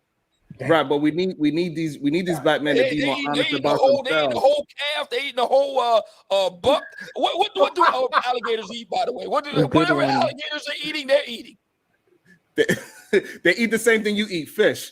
But the problem that went over everybody's head. I was trying to ignore his interruptions and his jokes and try not, because I see he kept trying to steer me off of my my thought pattern. And that's something I was like, oh, now I see what it's, because I never really heard the man communicate before. So now that I'm seeing it in real time, I'm trying to navigate through his tactic. Yep. He's always in salesman mode. Yes. Mm-hmm. The problem is they hear what you said and then they pushing it out into the world and they doing it to harm our women, and that's the issue. Because how majority are black women being harmed by incels in dark corners? Explain that to me. Because they are coming out into light and they trying to find any woman they can lash that pain on by using their words. Just work with me on this. Work with me on this. So incels, so first of all, incels never go outside. You know that, right? Incels never. Right, they don't go outside until they decide the one day to go outside with a trench coat and the AR and just start letting shots off. Like, why we acting like he don't? Why he acting like he don't understand these things? Right, and bro. The word incel, right? That don't that mean like something that involuntarily celibate? Right, so that means you're celibate not by choice, correct? Right, correct. All right. So that follows a large range of people, including the man up top. That man definitely playing dumb for sure. And that's why Q Brother came up there with his shit. It's insane. I think we close to where go outside. They're forever online. They're down in the basement, vaping, watching porn, playing video games, and saying hateful things about black women. You know that, right? So let's just work with me. How is a NEET, not in employment, education, or training, incel that's suffering disproportionately from depression, from autism? He's in the basement. He's vaping. He's eating Cheetos. He ain't washed his ass in over a week. He's watching Pornhub and all that. God damn. For the conclave. Hey, so and again, he also do a really good job of condemning those people as well, right? And trying to act like it is a difference between manosphere and the manosphere conclave, like they're not one and the same. Yep. He always created a loophole. Escape. A back door so he can get up out of it. Yeah, this is true, but he always create a separate entity from himself. Yeah. You know what I'm saying? Like if he was taking the court, you know damn well he gonna make sure he's out of it, but he's damn sure throwing everybody else under the bus. Absolutely. It's dumb, not me. Yeah. We have a very rigorous screening process. There's a dress code. And it does cost money. Oh, this one just Jay was talking. Let me get back. Yeah. And as far as our process. Can I get the name again? Hold on, let me get to just Jay. This is per the studies of William Costello University. Just Jay clean and they were no. That's right. At the Westin Bucket. Okay. Yeah. The Q Butter in the building. Good day, Q. Welcome to the panel. Right quick, Obsidian. So when did you guys first have your first conclave meeting, like your gathering? When did you guys first congregate? Early December 2021 in Atlanta. Okay, so a few years ago, right?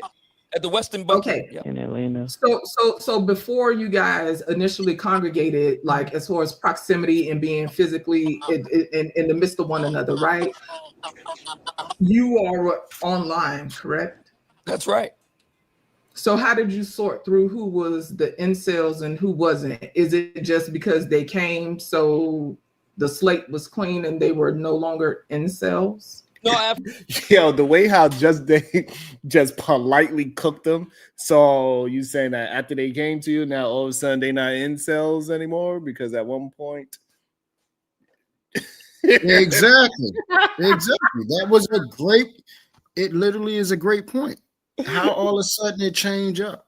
Because I'm just actually about to say the same thing. It's just like with money.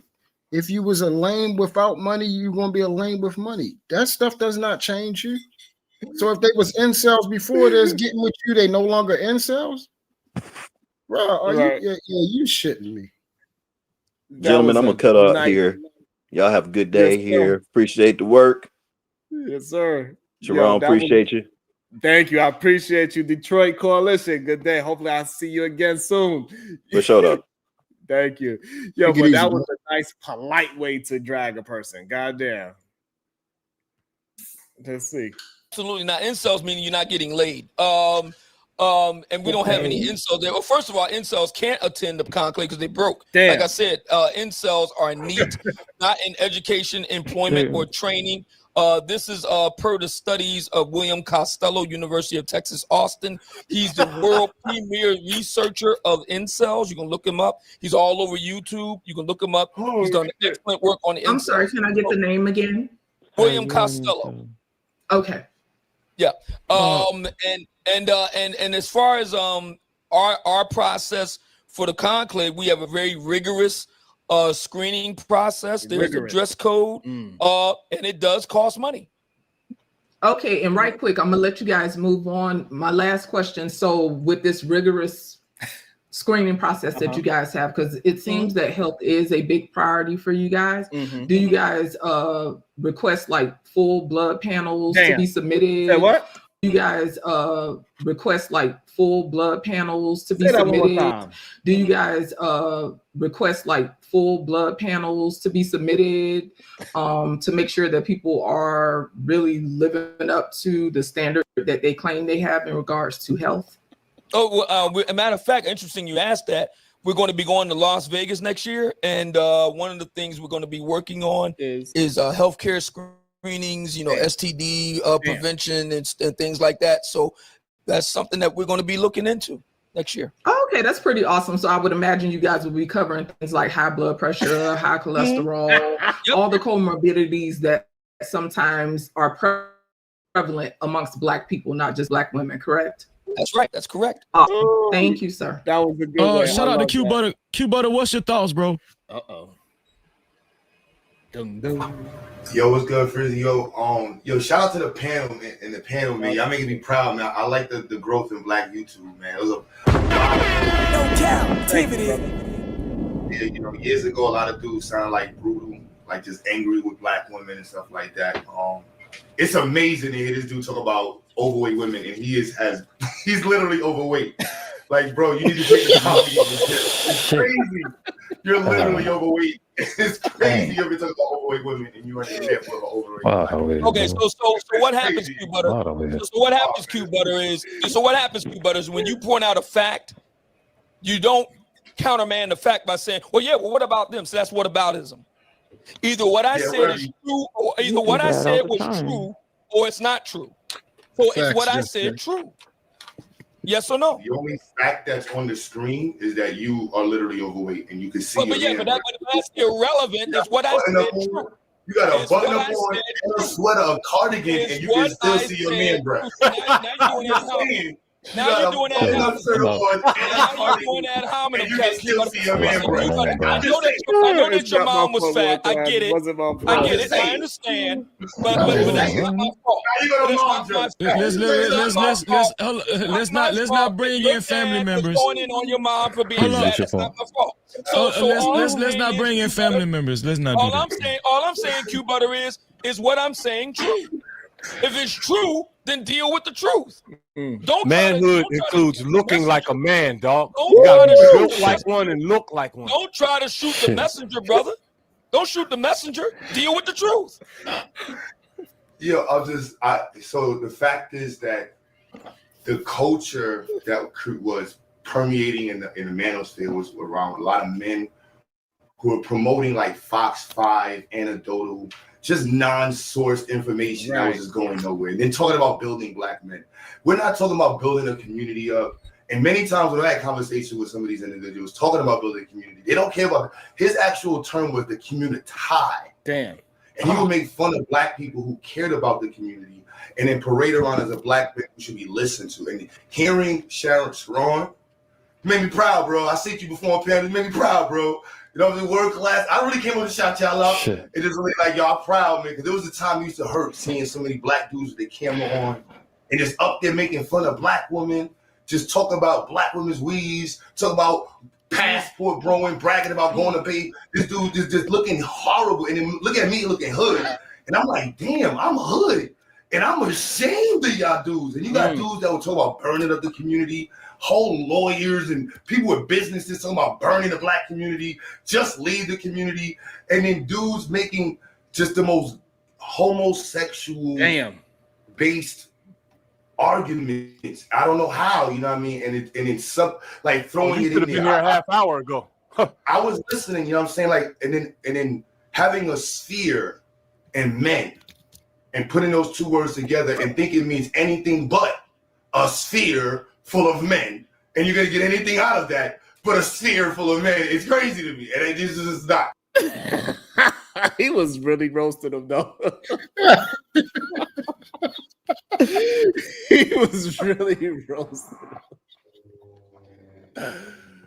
It was light too. He roasted him easy, but it wasn't nothing that he's saying that was a lie though. That's true too. Yeah, it's funny as hell. It was good for entertainment, but it was no lie that was told. So it was really nothing to get upset about. He the one that started, saying lies and ad hominem attacks and all this crazy stuff to try to get him off. He's asking a legitimate question. Like I said, how can you complain that somebody's overweight, health problems when you have those things? Right. Please fix your stuff before you say anything about somebody having health problems, bro. Right, because That's clearly crazy. it must be a bigger issue than what you're trying to make it out to be. Right. Right. Right. That's it's crazy. It is. That is actually pretty crazy. And yeah, that's pretty crazy. And so any dude that's really on some like dude stuff, don't watch dudes that talk about females. Right. That is crazy. Who watches dudes that talk about females all day long? Well, I mean, and then it gets angry about people who talk about the dudes who make dudes talk about dudes who watch dudes. It's just crazy. So I just go to say that, you know what I'm saying? You call me a hater. I'm about black empowerment, the community. Who cares what I'm about? I'm glad that y'all pushed back against this dude. For years, I pushed back against some of the talking points he had, and it was just disastrous to hear people just have no care for what they say. And I just want to know, Mumaya, have you developed, which it doesn't seem, do you think you will in the future develop a level of maturity that includes a sense of class for what you say to the world? Mumaya is hilarious. That's funny. Actually, my name is Mumia, and it's kind of ironic because my name is actually African. I like the other way. And it's actually African and Swahili. And, we got these Ungawa Black Power people, and they don't even know that. But in any event, I think that I'm quite the classy individual. And I can acquit myself rather well. I speak the King's English very well. I write it very well. I do both for a living. And I know that it's very difficult for some in the community to accept that there are those of us that have a differing point of view. And but they'll just have to live with the scandal, brother. Thank you. I gotta reevaluate my life if I'm putting the same breath with Sharon. I gotta be doing something wrong. So I'm gonna do like 9 streams dragging black women, so they don't think I'm with her. Obsidian, Obsidian, right? Go ahead, Glizzy King. Yeah, bro. Right. So based on like all of this, right? So I understand what you believe in, and so look, what I think, right? So whether you think, so you saying that you got the organization that y'all have created, and you got the the manclave or whatever you called it, the conclave, the conclave, my bad, conclave, and stuff like that. Yo, Uda's trying to act like he did that by accident too.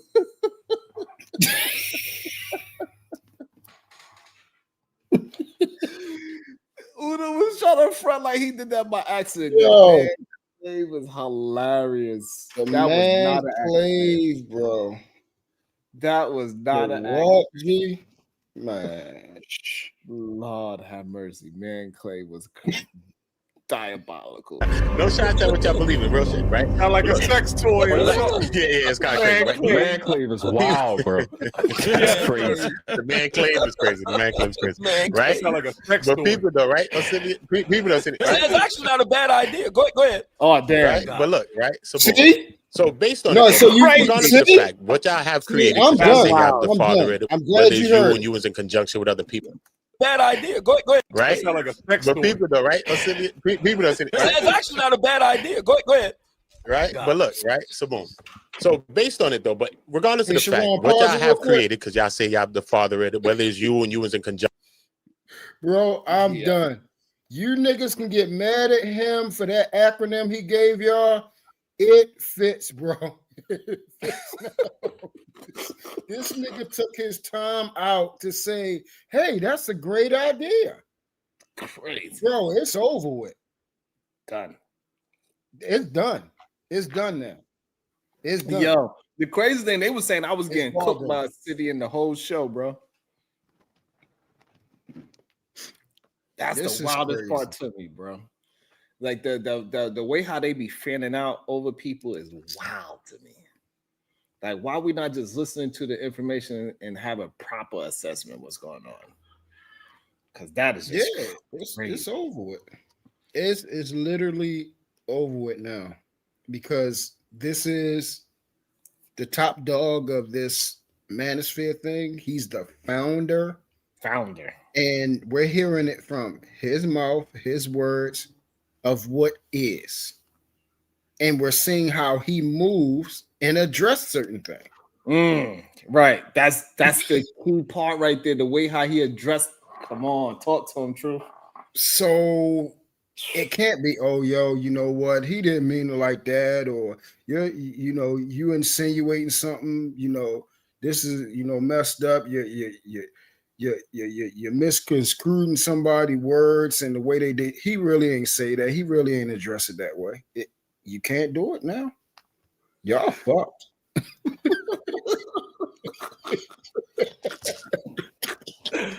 Conjunction with other people to create it. Yes. It has spawned, like you said, these dark reaches, right? Because this is the major thing, though, right? Because it spawns a lot of people, right?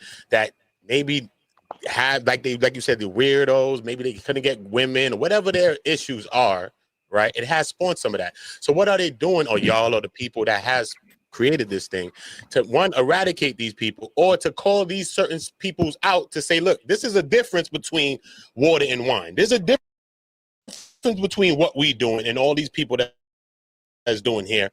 What are y'all doing to call out some of these people, or to separate yourself from these people? Well, that's what I've been doing for the past 3 hours, is calling them out and making the separation that these are the Black Manosphere's rejects. Like, you got the devil's rejects. How would we know? If I came into a space and I don't know nothing, how would I know that these are the rejects from these people? How would I know? Because these people are peddling the same stuff that you're pushing. Well, first of all, they wouldn't be dressed like me. They wouldn't be sitting in a nicely appointed office studio like me. They wouldn't have a nice roaring fire in the background on a big flat screen TV like me. And notice how everything is like, and I don't understand how these men don't understand that he is clearly saying that he's better than all of y'all who's paying for him to do all this preaching for them. He's clearly saying that. He's clearly saying, because he know that y'all incels. He know he's peeing off what y'all need, which is negativity of a Black woman. But yet he's saying that y'all ain't like him. And y'all still support the man while he's laughing in your face. That's the wild.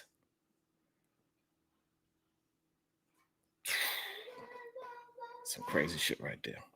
Be on a nice roadcaster microphone like me. They wouldn't have a nice colorful roadcaster board in the background like me. They wouldn't have a bunch of books on the books they don't read. They wouldn't have a bunch of books on their table like me. They wouldn't have a nice they wouldn't have a nice M1 MacBook like me. They wouldn't have all these different things here. See, these are people that you can see them. If they, first of all, you would never see them because they don't get on camera, right? And they have these wild names, right? Quick. And then they get on places like the brother, that showed us earlier with Reg the bad guy. They get on these panels and they just kind of go at it for 4, 5, 6, 7 hours, which tells you they don't have a life, they don't have a job, I keep saying they're neat, not in employment, education, or training, still living at home with mom, and they're like, damn, they're 60. I mean, stuff like that. That's how you can kind of tell who's who. Whereas the guys in the black manosphere who are legitimate, you see them on camera, you see them well dressed, well groomed, as you see me right here, and they're actually making some legitimate points. So right quick, I have a quick question. So to what you're talking about, do the men that are a part of the conclave, do they have income? Is there an income requirement? Or like, do you have to be within a certain bracket or above to be a part of this collective? It's a Very good question. It's a cum requirement. Say what now? What you said? It's definitely a cum requirement. Oh Lord, a cum requirement? That's a fact. Oh, you mean you still hung up on the gay thing? Gotcha. Oh, so yeah, there's definitely a money requirement because a lot of the brothers have to have 58,000 subs. I'll give you that. Do you know who he is, dog? And I'm looking at your views right now. Yo, you 3 months ago, All right, so 61, 61 views. 4 months ago, 110 views. 4 months ago, respectable 2,300 views. But then it went back down again 9 months ago, 110 views. Got some work to do here, brother. Obsidian, do you know who you talking to? You know who that is? The world class, whatever that is. No, I'm talking about Q Butter. No, he's talking about Q Butter. Yeah, I know what Q Butter is. He's still wearing the hat to the back. I got monetized because I felt like it. His hat is to the back, but he's like literally the poster child for boots on the ground. Let's get the community together and do something, take action instead of just talking. The man built a school. Okay. That's crazy. Yo, that's a leader. Hey, Sharon, that's another W for me, bro. That's literally a receipt. He's a leader. Okay, it's crazy. Okay, it's crazy though. Because I watched Q build it. You know what I'm saying? I'm from Brooklyn. I watched Q build the shit and all of that. And then he's branched out and done more. You know what I'm saying? Because I do music, so I used to go from the studio. So I watched Q make his moves. So I won't. You know what I mean? You can't undermine that. You know what I mean? Because he's actual. I think that's crazy. This right here shows how. Oh my dog, what's up, Brody? What up, Sharon? Yeah, what up, Shorty. Hat fly too, Shorty. Now we do it, true. Now we do it. Yeah. Salute. Yeah, man. I was just saying on that part. I didn't know you was playing that part though, but real, bro. You know what I'm saying? Because I know Q, man. Because I'm from Brooklyn, bro. And I do music. What part of Brooklyn the school is in? Huh? What part of Brooklyn? See, boy, I'm like by the Sty, headed towards like the Sty area. You know what I'm saying? I'm from Flatbush, and he by like the Sty. So, but he had a studio and all that. You know what I'm saying? So I used to go over there. Record music over there, mad people be over there, you know what I'm saying? All of the 5-year foreign peoples, though, Bino, Gino, 5-year foreign peoples, all of them was to record at his studio and stuff like that. I used to go over there and record with him. So to see him do the transition from the studio to go to building a school and then branching out to do that, I think that's real. It's things that just need to be commended. I mean, just celebrated, though. It's dope shit. Yeah, well, bro, without question, how the fuck can you talk or say anything when anything you have done is nowhere near what that man has done? Yeah. Like, bro, are we that without understanding, bro? Like, we that brain dead? Yo, they done poisoned enough of our food like that we're this dumb that we're going to try to put anything that he's done on the level of Q? Yeah. No, like, yo, that's sick. It's real. It's real. You know what I'm saying? But at the end of the day, people don't want help. People don't want it's just like Umar Johnson, right? Like how when what's his name again? The brother that said he's like my stepfather, my father-in-law got a connection with schools and stuff. You just need to connect with him and build with him. He don't want to hear that. People don't want to see nobody else doing something. So that messes up the grift. All it is disrupts the grift, bro. You know what I'm saying? You got to keep the cycle going. So any help, anything added to it is going to be something fixed. It's not the same thing anymore. You know what I'm saying? So it's more of that. But Obsidian, I think he's really good at what he does. He's actually one of the good ones that does what he does. He's a wordsmith. He's a most definite wordsmith. You know how to flip the words, but I think he sent a lot of mixed messages at the same time, though, saying like a heathen thing. Then he said he want a freak and all of this, the whole. But then kind of find out he with a woman for like 16 years. So I'm like, what kind of message are you? I said it. Yeah, What message are you projecting? I mean, like some people could get it off. Maybe you could get it off, but a lot of people and the men that you're talking to, they're not going to be able to get this thing off and strut and do all the things that you're trying to do and play the role. They're not going to try to do that. It's confusing. It's very, very confusing. You know what I'm saying? That's how come the guy down there on the bottom couldn't explain his point. He over there telling us some shit, but he can't explain it. If something changed, I could say, you know, I used to get girls before. Maybe I was giving them too much of my time and I was doing this, giving them my money. But then I pulled back and said, you know what, I'm taking the da-da-da-da-da. And I could see the changes because the women started in turn moving like this towards me. He can't say nothing like that because one, he wasn't getting no girls before and ain't nothing changed because he ain't got no girl now. Fact. Brother, he's a living example of a living and limping example of hypocrisy and contradiction. And he does it in his speech in real time. Real time double talk. In the midst of the conversation. It's crazy, bro. It's insane, the double-mindedness. And this is why you know, I start off the show saying it's time for us to bend the knee because majority of us clearly we need to bend the knee. Yep. Because we ain't learning. That's it. You know what I'm saying? We just not learning. We do have the small factions, and we got to give shouts and props to the male leaders that are out there, like the Q Butter and the guy in Connecticut, the other guy in Chicago. Yes, but that is not the majority of us, and it's time for us to start recognizing it. That's foul though, Sharon. Isn't that foul though? Truth. Isn't this foul though? Look, you got something. All right, I built something or whatever. The manosphere, whatever. Okay, we got these rejects that you call in the dark recesses of the earth or the corners, whatever. Okay, cool.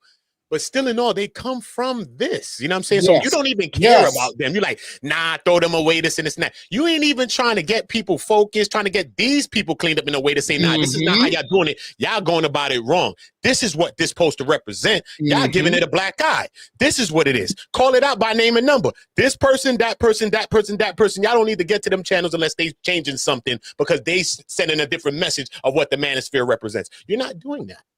You're not doing any of those things. You're just going to point the finger at these people like Duke that was on the bottom of the screen. He's one of the rejects. So you don't even care about these people. But in the beginning, when y'all was pushing this motion, y'all cared about all of that energy. And you remembered about the YouTube, internet, and it wasn't so much organizational. Y'all was just trying to get a view. Y'all was trying to get some subscribers, and y'all was trying to get everything else like everybody else. But now it's all about an organization now. Now it's separated and decompartmentalized. No, it's not, bro. Stop. Yeah. It's one thing, bro. Yeah. Yep. I agree. I was trying to point that out the last couple of days, Kim, of how he started the stuff that he was saying and promoting at first to where it led now. The reason why he's saying it now is because that bull crap didn't work. So, and we already know he's great at what he do, redirection. So let me go into this other lane. Let me start riding. You know, we got traffic on the highway. Let me hit the medium strip and keep going straight. He's great at that shit. Absolutely. And we got to be careful. And this is what they really want. They don't want women they don't want women around. I don't know what that shit is weird to me, son. You know what I'm saying? First of all, any nigga that want to be around a bunch of niggas all day is weak and whack. That shit is corny to me, bro. I don't like being around a bunch of niggas all day. That shit is whack, son. That shit is whack, bro. I'm telling you the truth, son. It's whack, whack, whack, whack, whack. And niggas that really get chicks and know how to do, you can know how to tell a chick something without having to be like these niggas. These niggas don't get chicks. They don't even know how to speak or communicate with women. Hey, but Uda, what did we say in our day? Like that was sausage fest. Y'all was a bunch of stiff legs. Nobody wanted to be in that congregation, fam. That was whack. Even in the house parties, Brilla. Even in the house party, you're like, yo, come on, I'm out the door, bro. Let me take my little trees I got, go out the door. My little bottle. We can them house parties, bro, we turn right around you. We out of here, bro. We gonna chip in on a little bottle and all a little $5 each. I'm taking my bottle. I'm taking my grass. We out of here, bro. Nobody wants that. When did we ever want that, bro? Don't let the internet psych us out. Now we get on YouTube. Now we acting like we trying to separate. Stop, bro. That's whack, bro. Right. They changed up, bro. They changed up everything on this motherfucker. They try to make it a whole new world. Literally. Hey, they used to look at me like I was the strange one. I was like, when did we just like this never happened? I ain't never been in this barbershop where y'all talking about where y'all have this kind of talk. I sat in barbershops before and have plenty of arguments, and we ain't never speak the way how these men with men spoke. Not in no barbershops we talk like that, bro. No. Never. No. Hell no. This conversation was started, and then we the followers, and because that's what we do. Even though we are the people that inspire everybody and a lot of people. I'm born here in America. My family from the islands and shit. But you could say a lot of American people inspire a lot of people around the world. Some people want to be like them in a lot of different ways, fashion, style, choices, and mad different things. It's not an argument about here's this the thing. Real true shit, son. Real shit. Here's the thing. When I look at my granddad, or when I look at men, let me make sure this is my baby girl. Hold on, let me make sure this baby girl. That's okay. Yeah, that's baby girl. All right. My baby girl too. Is that my baby girl, bro? Go ahead. My baby girl too. Okay, that's my baby girl too. So we all right. Only thing I was gonna say is what you find with a house party lit. subset. Hold up, house party lit. We lit. All right. Shout out to the Brooklyn niggas, man. We was in the sausage, homie. We need a little lady over here, homie. That's a fact. Hey, Uda. Dang, y'all, I don't want to lose my point. Hey, but pay attention when you on these panels and a female pull up and how quick dudes is to run her off. That's weird to me, bro. Again, Pay that's weird. attention to that, man. Like I be looking at. I be in the class a lot of times. I watch, the rate that these cats run women off is insane to me. But here's the thing that I was about to say, and it echoes some sentiments that we've heard from opposition in this space before, right? When men can't control their resources, they can't control what they build, when they're subjugated, right? Then who am I going to try and impose my will on? The one I perceive to be the weaker vessel. Meanwhile, again, when I ask you to show me your work, even if you say, even if you say I'm a professional, I wear a suit and tie, I go to work. Okay, is that your business? Right? Do you employ 100 or more? Shit, do you employ 10 to 15 people? That's the other thing people got to change up, Sharon. Stop telling me you're an entrepreneur and you own a business and you don't employ nobody. You self-employed. Right. It's a difference. What's that form they file for their taxes, Sharon? The taxes is different. The amount you pay to actually file for your taxes is different. It is a little bit different when you gotta. No, when they self-employed, what's that tax code that they file? I can't remember It's a 1099. A 1099. You self-employed, fam. Hey, listen. I had a homeboy that was down for 20 years. 20 years. Came out, opened a landscaping service, and we chopping because this is a childhood friend of mine, and we chopping. I'm trying to figure out this, that, and the third. Woo-de-woo. Man, this joker started talking to me about taxes and payroll taxes and woo-woo-woo. I'm sitting up there like, yo, how did you? Like you was down 20 years. It's spinning. Your head's spinning. Man, my head is spinning, G. Yeah, I got this on payroll and woo. And I gotta, and I'm competing with this and trying to get this municipal contract. Yeah. And I'm so proud of dude, man, but that's a different conversation. And by the way, he ain't out here complaining about women. Believe that. It's a different kind of struggle. Anybody complaining about women don't get women. That's just simple facts, bro. At the end of the day, bro. Come on. And at the end of the day, listen, so not to say that men and women can't argue. We could be on these panels and argue too. But some people just want to argue. And a real man gonna argue at a point. He's gonna say what he said, he's done. I said what I said. You can keep going if you want to keep going. Whatever. I don't care. And so before I let Muse jump in there, I think a lot of things people don't understand that it is okay to disagree with a woman, but argue with it is a whole different thing. Oh shit. Just Jay jumped up here? We can have a difference. Oh, you ain't know? Oh shit! And we allow people to substantiate. And while we speaking of that, welcome to the show, Muse. Good day to you, beautiful. How are you doing? Good day, panel. Good day, chat. Y'all be sure to hit the like, share, subscribe, all that jazz. So I had to hop up here right quick because it's comical, right? There's a few points I want to point out. Then I'm gonna get back to this chicken biryani because it's delicious. Listen. Shout out to the rich aunties. Shout out to the biryani. I'm just saying, right? At the end of the day, this stuff here is about profit, right? And that's cool. But there is a precarious situation that people are put in when profit is on the table, right? What I did, I know some people have different sentiments about what they think I should do or why I was there, whatever. Listen, I know how to move with purpose. Some people will just charge me up to be a crash out, and that's cool. Based on what some people have seen on panels over the years, that's okay. I'm okay with that, right? But when I decide to engage with purpose, I do what I do for a reason. My presence alone had a purpose, okay? And so, with that being said, getting on that panel asking them questions I was asking, some people said it was shady. It wasn't shady. It was purposeful. It had intent. I asked them questions because you are purporting this idea that you are men of standard. You are men that prioritize health. You are wealthy men. You upper echelon men, right? And now, because I don't really know manosphere content like that. Like I talk trash and stuff in chats, but I'm not well versed in those arenas because that don't resonate with me, and I just never been in them spaces, right? But from my understanding, this is a founding father, right? So when I ask questions about the dark corners of YouTube, nigga, you left your kids. Cat Dade dog. County, get on up. That part, What's up, I don't Dade? like 305, all the all Carol day. City. I don't like all that Carol City activity coming up in here now. But I'm just saying, and I know that's a bit extreme, but it speaks to the point of that you're a founding father, right? And so, how do you separate who's who? That is, and let's be clear, that's a difficult thing to do when you're on social media, right? Because it's a matter of verification. People need to be verified, right? And there's not a lot of verification going on. So the expert on different subject matter is gonna look just like the nigga that's around the corner when they get up on the panel and they get to talking. All it takes is chat GPT. All it takes is Dunning-Kruger effect. You understand what I'm saying? So when I ask questions, trust me, it had purpose. I was asking about blood pressure, high cholesterol. I was asking about those things. That man went straight to STD screening, peak game. Understand That what I'm was saying? crazy. Yeah, that was That was crazy. That was crazy. crazy.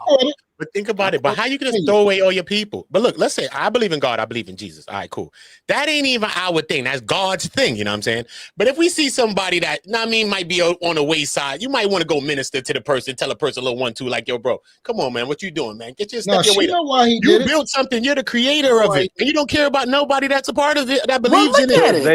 Regardless of the lean with sentiments. You won't even help nobody minister to nobody. You just said But forget them check all. this out though, regardless of the Crazy. wording that they try to use, right? And somebody made a good point in the chat about, Trump and MAGA. It's one and the same, and people try to act as if it Yes. isn't one and the same, right? And Yes. so when somebody say, "Oh, I'm just an advocate for men," or "I'm just this," or "I'm just that," regardless of all these semantics, you're gonna be thrown in the manosphere box. And it was unfortunate because it was a man up there speaking, and you can tell that he holds some of them same sentiments. And Yes. that man sat right up there on that panel and pooped and spit in his face. Yes. He So when I denounced the asked hell out of him. questions that day and I sat back and I watched, trust me, I move with intention. But you was very, Hey, you know Just what? You was Jay, very professional. Like Yes. I said, how you asked your we ain't finna question. let you get away It from didn't the feel fact like that a you sound like press. Baby off the Warriors Even right though you now. probably against him, it didn't seem like you was pressing it. It didn't seem that That's not way. finna escape us. And your questions was answers. You know what I'm saying? So, I still like how you conducted your questions. I told you that in the chat a little while. I like how you Yeah, conducted well, your thank you. I energy, and appreciate I that. like that. You know what I mean? I told you that. Everything has its place, right? Because I think the day before that or something like that, I definitely crashed out and cussed a couple of dudes out, and I told him, "Y'all okay with letting Brother Pearl put them big white balls in y'all mouth? Y'all okay with letting her drop them big white balls in y'all mouth?" You forget So about her. so trust me, I could get I could take it there. She a But whole when nother I want to kettle. sit pretty and I want to do what I came to do, I do that. You know what I'm saying? So that was purposeful, and I And wanted you to did show just that. But to and I'm gonna wrap it up, right? But to Truth's point, right? This is a part of the grift. It is profitable, right? So And let's be clear, like C19 and all that stuff, to me, it just was like a perfect storm for a lot of this trending stuff on social media, Yes. right? And people were able to capitalize on it, and that wave is coming down. The trend is waning, right? So what is the next move? The next move is I need to push this or claim to push this offline, even though I still got these dark corners pushing rhetoric, right? I'ma still use them because subconsciously they're still gonna associate themselves with me, right? I'm gonna have them do this work, right? Because that's the people with the they got the movement, you know what I'm saying, online. I'm gonna transition and go offline and now get people to come offline because now I'm pushing this material. I'm pushing Bibles. I'm pushing KS Bibles and whatever else I got going on Yep. because now Yep. that is going to trend because people are starting to go outside more after C19. People got to understand the play, but ultimately all it is saying is that he don't give a damn about none of these folks and it's about this money. And the problem is some people truly come for a community. I'm not faulting them. I'm not judging them for that, but I understand what come with it. So yeah, so with the whole queer eye thing, yeah, it seemed left field, but check it. If this is a person who says this, whether they're trolling or not, who was the face of the manosphere before they passed away? Uh-oh. Uh-oh. Why we be playing games? Why are we Yeah, playing? that part. And then and See? then you made a Bible? Yeah. Listen, They made a okay. Bible. Checkmate. It's a case. Well, that's the book he had. They What he don't say believe that in the thing. I said they ain't ministering to their people. So what the hell is the book They for? Read created it that's their for what I'm once, own. bro. They saying. created their Forgetting own. about your own people, bro. Because look, some of those people, just like you was a person on the wayside, everybody's on the wayside. You learned something, right? Those people are potential, got potential, right? To change their ways, get their life better, and do some shit. Everybody got to have a bag to come to your man clave. No, they don't, bro. Nobody has to have it. Why do everybody have to have a bag to come to your man clave, bro? That seems kind of self-sufficient. And it seems like you really want to So Kim, empower yourself only. You know what I'm saying? bro, the whole thing. See, and that's why people would. Oh, go Who's ahead. that? Diva? Hey, Diva. D. Go D.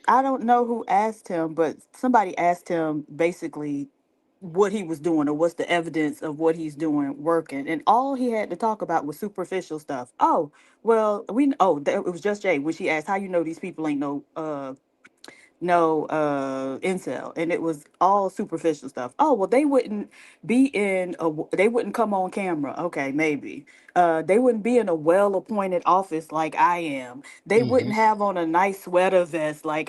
Right. Anybody can throw this shit on.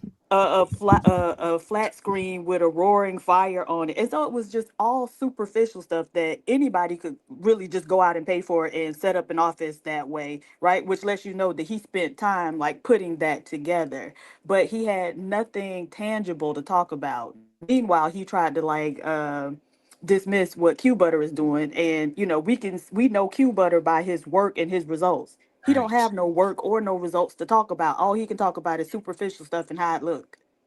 Lord have mercy. Right. Right, Diva. Right. Right. Shit is Can I blow. go to that point right quick?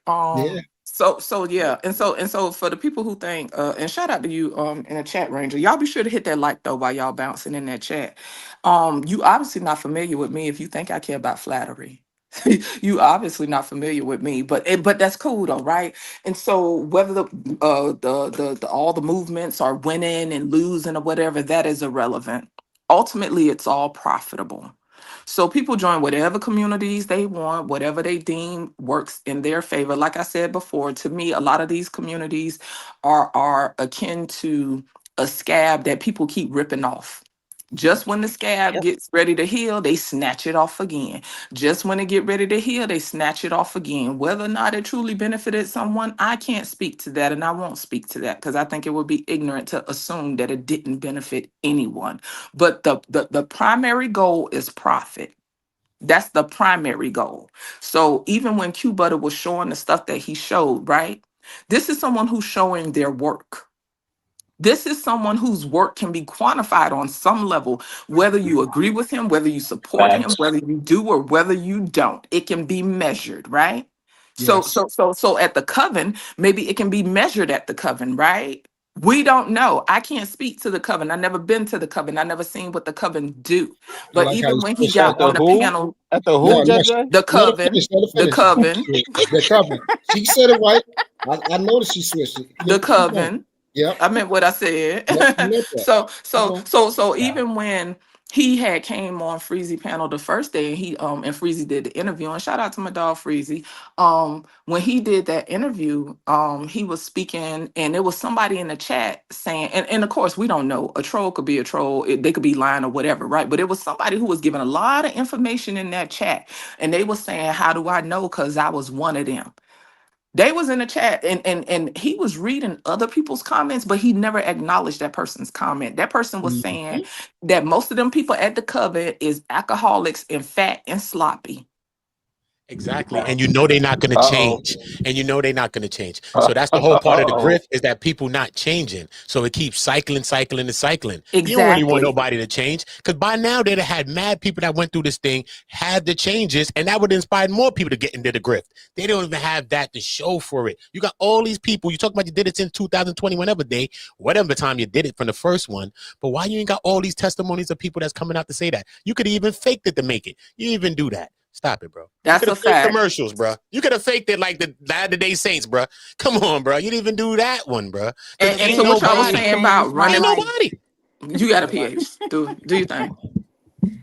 No, I was just saying the man clave changed my life. That's what it is. And people to Right. We need testimonials, right? Remember, even infomercials back in the day, because y'all, I still watch some of them What I'm infomercials saying. and stuff on YouTube and stuff, because they funny to me though, right? I'm saying. But you still had people that had testimonials, you know what I'm saying? I'm Yes, not that's what only I'm the saying. client, I'm the president, you know what I'm Yes. saying? Yes. We It don't even worked see for that. me. You You know need what to I'm fake saying? that to make that. Oh, how many years? Come on. So that means we ain't got no testimonials. Ain't none, bro.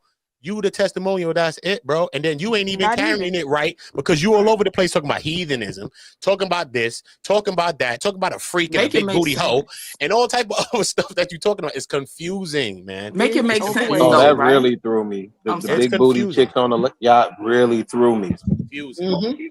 Where these big booty chicks on the yacht? Hey, Where the pictures Rilla, at? Hey, that's the listen, question. I'm gonna have to get y'all to support it, since I'm putting my booty on the line if I go to this goddamn Not you conclave putting to your booty report on the back. line. Oh Jesus.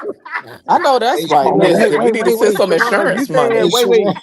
you saying we need a crowd Hey, for You Sharon. we need stupid. to raise funds for you to go to the Hey, con? Don't Sharon. go, bro. What you Don't think, the go, coven? Sharon. Don't you Sharon, don't dare. Hey, go, let's bro. send Sharon to the Yo, coven. Chicago Real Don't is go, bro. dangerous. Nope. Chicago Real is Oh, dangerous, goddamn. Yeah, Shoot, let's send Dangerous, Sharon to the man. Sharon gonna be coven. going Soon as you get Yeah. up there, incognito. somebody gonna propose some shit to you with the Nah, briefcase like nah, this. nah, Look, nah, nah. nigga Hey, gonna bust let's a send briefcase Sharon open, to the buddy. coven.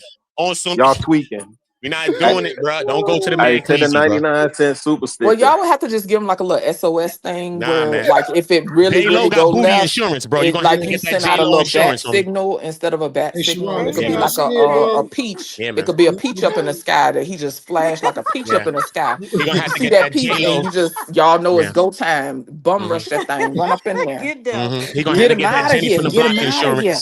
Yeah, that J Lo insurance, bro. You're gonna need that J Lo insurance because she got That's a booty crazy. insured.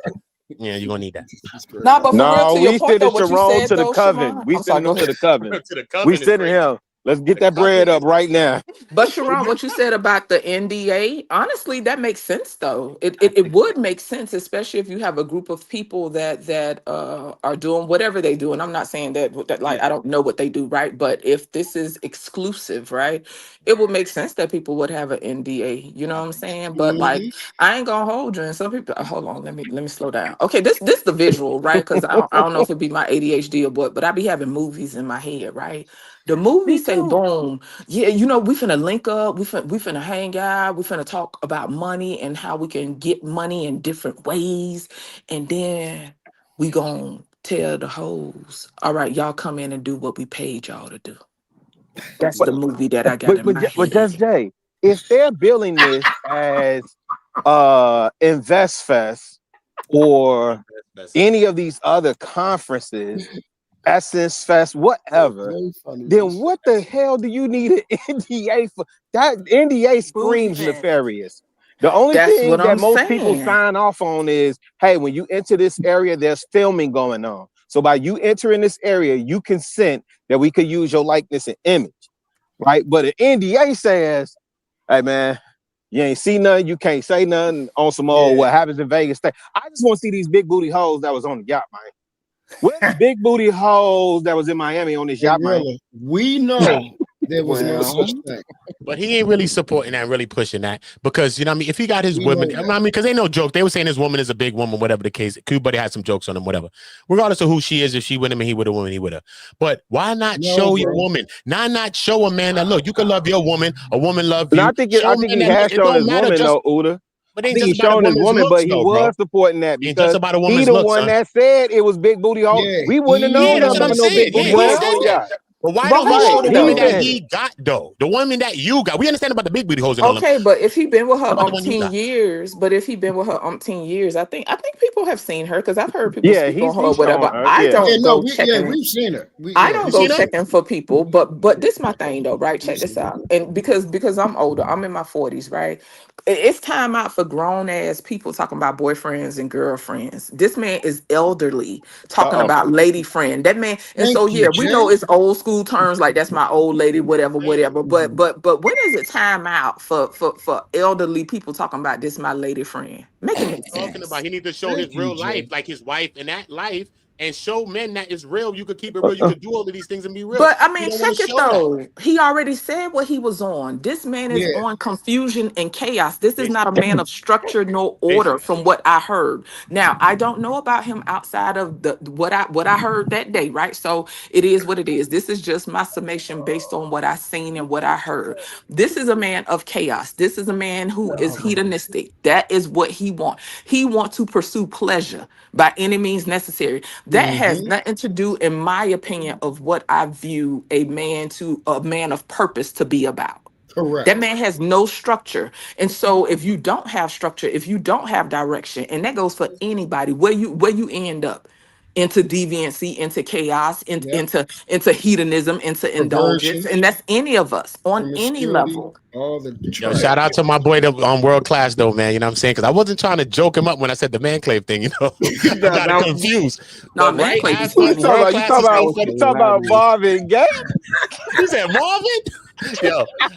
Yo, World Class turned it and was cooking him with it. That shit was funny as hell. Let me finish getting back to my food. Thank you, Sharon. I'm gonna drop down. Venus, hey girl, do your thing. Hold it down. All right, peace to the panel, peace to the chat. Y'all be well. Thank you. Let me also shout out to the super chat. So real as fuck. It says Mule University 3799 with the 999. Thank you so much. I appreciate for all that you do. It says for the Man Clave investment. Do it, Sharon. Hell yeah. About to be a situation. Hey, hey, hey. Thank you so much. Welcome to the show. Let's go. So we $10 in on my chastity belt. Go ahead, Vita. It's a good day. How you doing? What the that's actually why I was coming up. I was gonna say I'm willing to donate if you want to go for real. But I was gonna say next time you talk to him, because he said he's coming back Friday, you should only go if you're allowed to report. Like if you gotta sign an NDA, then for channel purposes, it don't make no sense. Right. But if I don't see, like somebody just said, why you would need to sign an NDA for like a convention. I've never seen that before. So that's weird. But yeah, if you go crowdfund it, I'll donate. I think you should go. If he on some Venus, I think we need to crowdsource it so he ain't got no choice but to go. I think we need to sit him there with a GoPro and make him live stream every night. Right. No, I'm saying I'm willing to do it, but if he's not going to be allowed to, then That's I'm like, let's find out first. But if because I do think it's interesting, Venus, that we never heard nobody say anything about the Man Clave and have some kind of report on it ever. That's what I'm saying. I'm trying to get man. I need to reach out to E Black. E Black went to one of them first ones that they had. One of the ones that they had in Atlanta. E Black went down there. And we can't trust that they won't be biased. Like we could send Sharon, he's to see, what's really going on. Oh yeah. Yeah, they know we sent him. They're going to know we sent him. Y'all get me beat up because some of the Trigger Mike is a part of the conclave. Nice. What's his name? Daryl? No, Darwin. Darwin is a part of the conclave. So that'd be cool. You know some people there. Yeah, Bruiser. Yeah, Bruiser's part of the conclave. His name is Trigger Mike is cool. It was somebody like else. the What's his name? Guapo. I think we know Guapo, right? Like, no, I believe. Yeah, that's Guapo part of the conclave. Yeah, Guapo is part of the conclave. I know. I'm cool with all that. Hey, Sharon, I'm cool with all that. I just need to know, what are you building? I just need to see what you built. At the end of the day, like when Q Butter pulled out that prototype off the 3D printer, man, I need to see what you have built. Right. That's where we at right now, man. We beyond the talking, bro. Yeah, where your fruits at? Where is it? Shout out to Are You a Muse? Hold on, let me make sure I give it proper. Are you a muse? -18C. Godspeed while you're on your journey. You know that's Just Jay, right? Yes. To the Mamma Mia man clave. God damn, not the Mamma Mia. You got to support his business.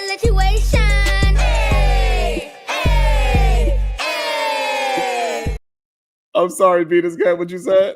No, I was saying it would be in his best interest because we about to support his business and fly you out there. Right, that is true. That is true. And it's not really that cheap. It's $800 for the cheapest ticket. And then you got to do your own travel, right? Like on top of that, you got to get your own travel. Mm-hmm. That is insane. Shout out to Conversations with MJ's $5. Yes. Put on your investigator hat. We sending you on to do real journalism work, Sharon. You can't blow it. You do this right, you're gonna have your ass all over the place. We sending you everywhere.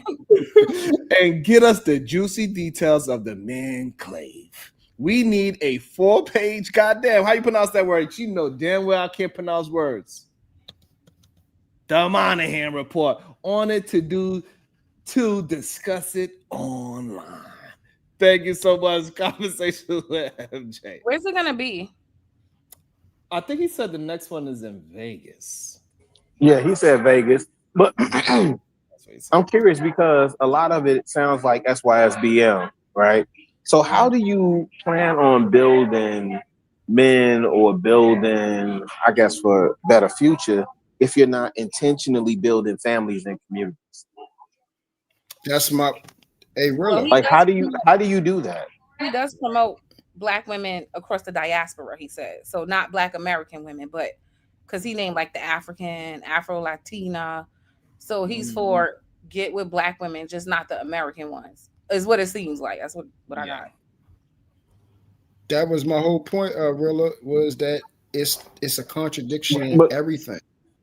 But in Venus, all that he's doing. My bad, True. Go ahead. No, I'm saying it's a contradiction in all that he's doing. Like that's why. Remember we was talking about it, and I was asking you, do you remember when we first spoke to him, when we was in the groups, and what he was saying with pushing the manosphere up until now? Venus, even with what you're saying, even with you can come on. Even with what you're saying, you don't see evidence of those men who chose to date outside their race of them being in successful communities. Right. He even admitted, he said there's 500 members and he got 5 marriages. So that's 1%. That's not. So he even admitted like there's not a big, Because as I go understand it, I believe the whole situation with Guapo, why he fell out of, I didn't know he was still in it, but I thought he fell out of the manosphere because his passport girl wife cheated or something of that nature. Yeah. What she do? Wait, what? She cheated on him. No. If y'all talk about that situation from years ago, that was y'all chill. Shout out to Guapo. That's not what happened. Wait, but Chicago. Nah.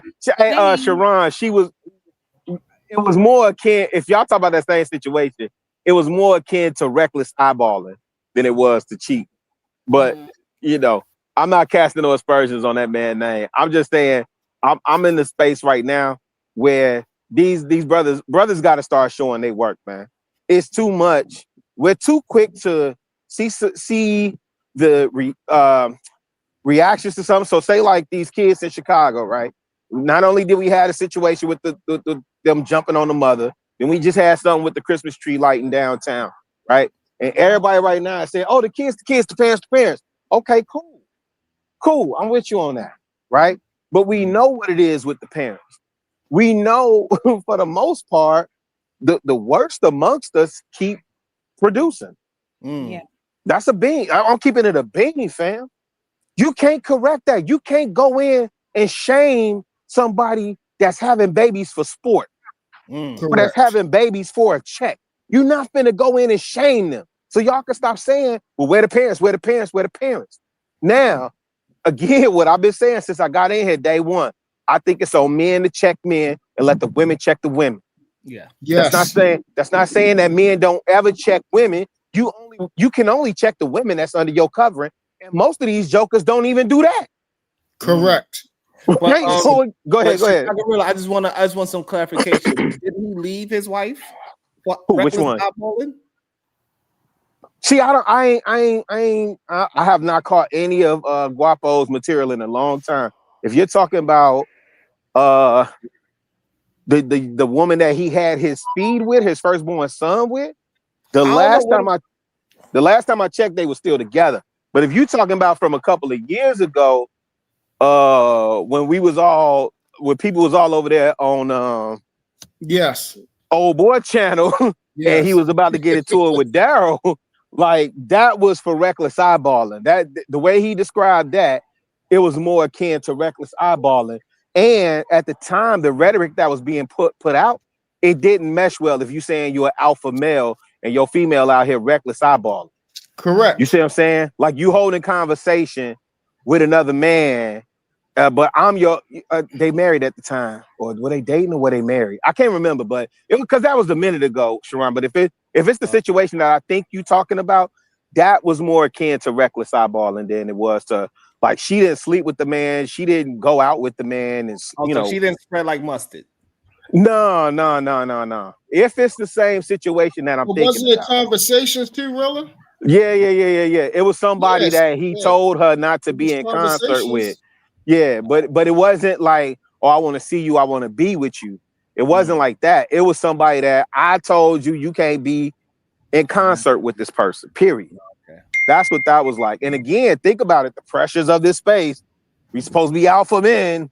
Right. You know? Okay. Yeah. No, she didn't spread. Sharon, you gotta chill, man. But they said you're gonna learn tech at the conclave, Sharon. He mentioned something about tech, business, and all these things. Right. That's another interesting point. Yeah, we sent Sharon. Yeah, we sent his ass. Learn tech in 3 days. Hey, Sharon, create another avenue to send this bread, man. Yeah. I'm a pledge a bill. I'm gonna send a bill on it.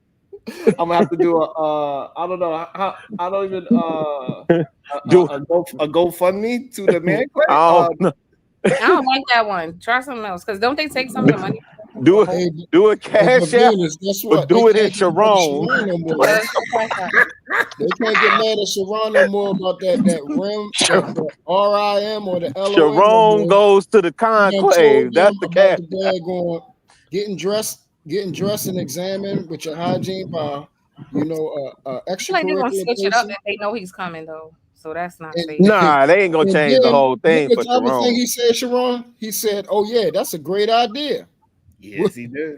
Why was the first thing we went to though checking for STDs? When we was talking about diabetes, hey man, I'm 51. I'm thinking about diabetes. I'm thinking about cholesterol. I'm thinking about my heart condition. This nigga 60 years old. I'm not out here slutting and stunting, man. All it is about is sex. If you're listening between, that's the crazy part. He kind of said the more money you make, then you could just have more sex. He outright said it. Like there's no. Yes. Yeah. But Venus, I got crucified because they kept telling me for 6 years now. It's about to be 6 years that's not what the manosphere was about, and I kept saying that's all it was about. But you know why? The to be first fair, day I came on here. Truth, you know why? To be fair, because there's probably some people who in the manosphere were trying to promote more than just sex. Mm. And there are people who subscribe to it who believed in what they made it seem like it was gonna be. Mm-hmm. But then, yeah, at the end of the day, most of them, it is about, even if you listen to what the Fresh and Fit was saying, what it was like, have 50 bodies or something like that. Mm-hmm. All of it is about like just sex and degeneracy. Yes. It's about using women. It's about like taking advantage of women, having some advantage, like having some upper hand, manipulating them, using Mm-hmm. them while shaming them. But then like saying Correct. you don't like 304s, but everything you're doing is to have access to vagina, not a Yeah. relationship, a vagina. Yeah. So I don't know. It's very weird. They're That's the creating the crazy. culture. They're creating the culture and the behavior that they supposedly is opposing to, and that One of they y'all have a said it problem earlier. with. One of y'all said it earlier. You don't like a hoe. You don't like a hoe because she don't want to sleep with you. Yeah, I said it. Yeah, I said But it. so Yeah. if you're doing everything just for sex, then you want to participate in hoe culture. But because Yes. the hoes you like, quote unquote, I'm not calling y'all hoes, but the hoes you like don't like you. Now you got Correct. to shame them. Yes. Yeah. Somebody Yeah. had a show and they asked the men, if there's a woman right now who was out with a nice body and she was ready to have sex right now and she looked like how you like, and then there's another woman who's dressed modestly and she wants you to wait till marriage, who you picking? Every man on the panel said he picking the one who was going to have sex today. So you Damn. can't be the men, Ain't that crazy though? you That's can't be the crazy. men who are saying shaming hoes when in all actuality you're saying you want hoes. Yes. But you Venus, you know who thinks like that? Young bloods. Children. Correct. And the thing is, this the thing that pisses me off, right? So I mean, what is that, again, brother? Truth been saying it like in this space 6 years in. Yo, fam, we've been talking about this same shit for 6 years. Same shit for 6 years, bro. Yo, y'all ain't got over. Hey, And hey, you hey, haven't fam, matured y'all at ain't got all. y'all little dick wet yet. Not Damn. Chicago. You niggas Chicago. ain't never been outside. I'm a goofy L7 simp beta hoe stud. but you got a I'm woman. not pressed over no coochie You're ever. right. But you got a woman. You married. But Yeah, but I Still was ain't home never every been night. pressed over no coochie. True. I got Right. 6 kids, bruh. I ain't never been pressed over no coochie. But they get mad at women like me and PhD, bro. But it's unfortunate that, like you said, it took y'all 3 years, however long, to see what the women been saying this since we got here. Like this shit sounds dumb. Everything you say contradicts the last thing you said. It logically doesn't make sense. Like all of the things I heard you guys say today is the reason why they don't like us. We've been saying that you're fat and you Hey, call Venus. Wait, it's like you're fat and you're shaming me for being fat. Okay, cool. I'm saying you don't like baby mamas, but you made 2 of them. Okay, cool. Like every fucking thing, and then we listening to all these men side with it, and we're confused as hell. Like, wait, ain't they supposed to be the logical ones? What about this is logical? Right. None of it. And see that, and that's the worst part about it, V, was I thought, and this is my fault because I just didn't do the separation thing. Because a lot of people don't like when you try to separate. They want everybody to be the same, to think, and all this type of stuff.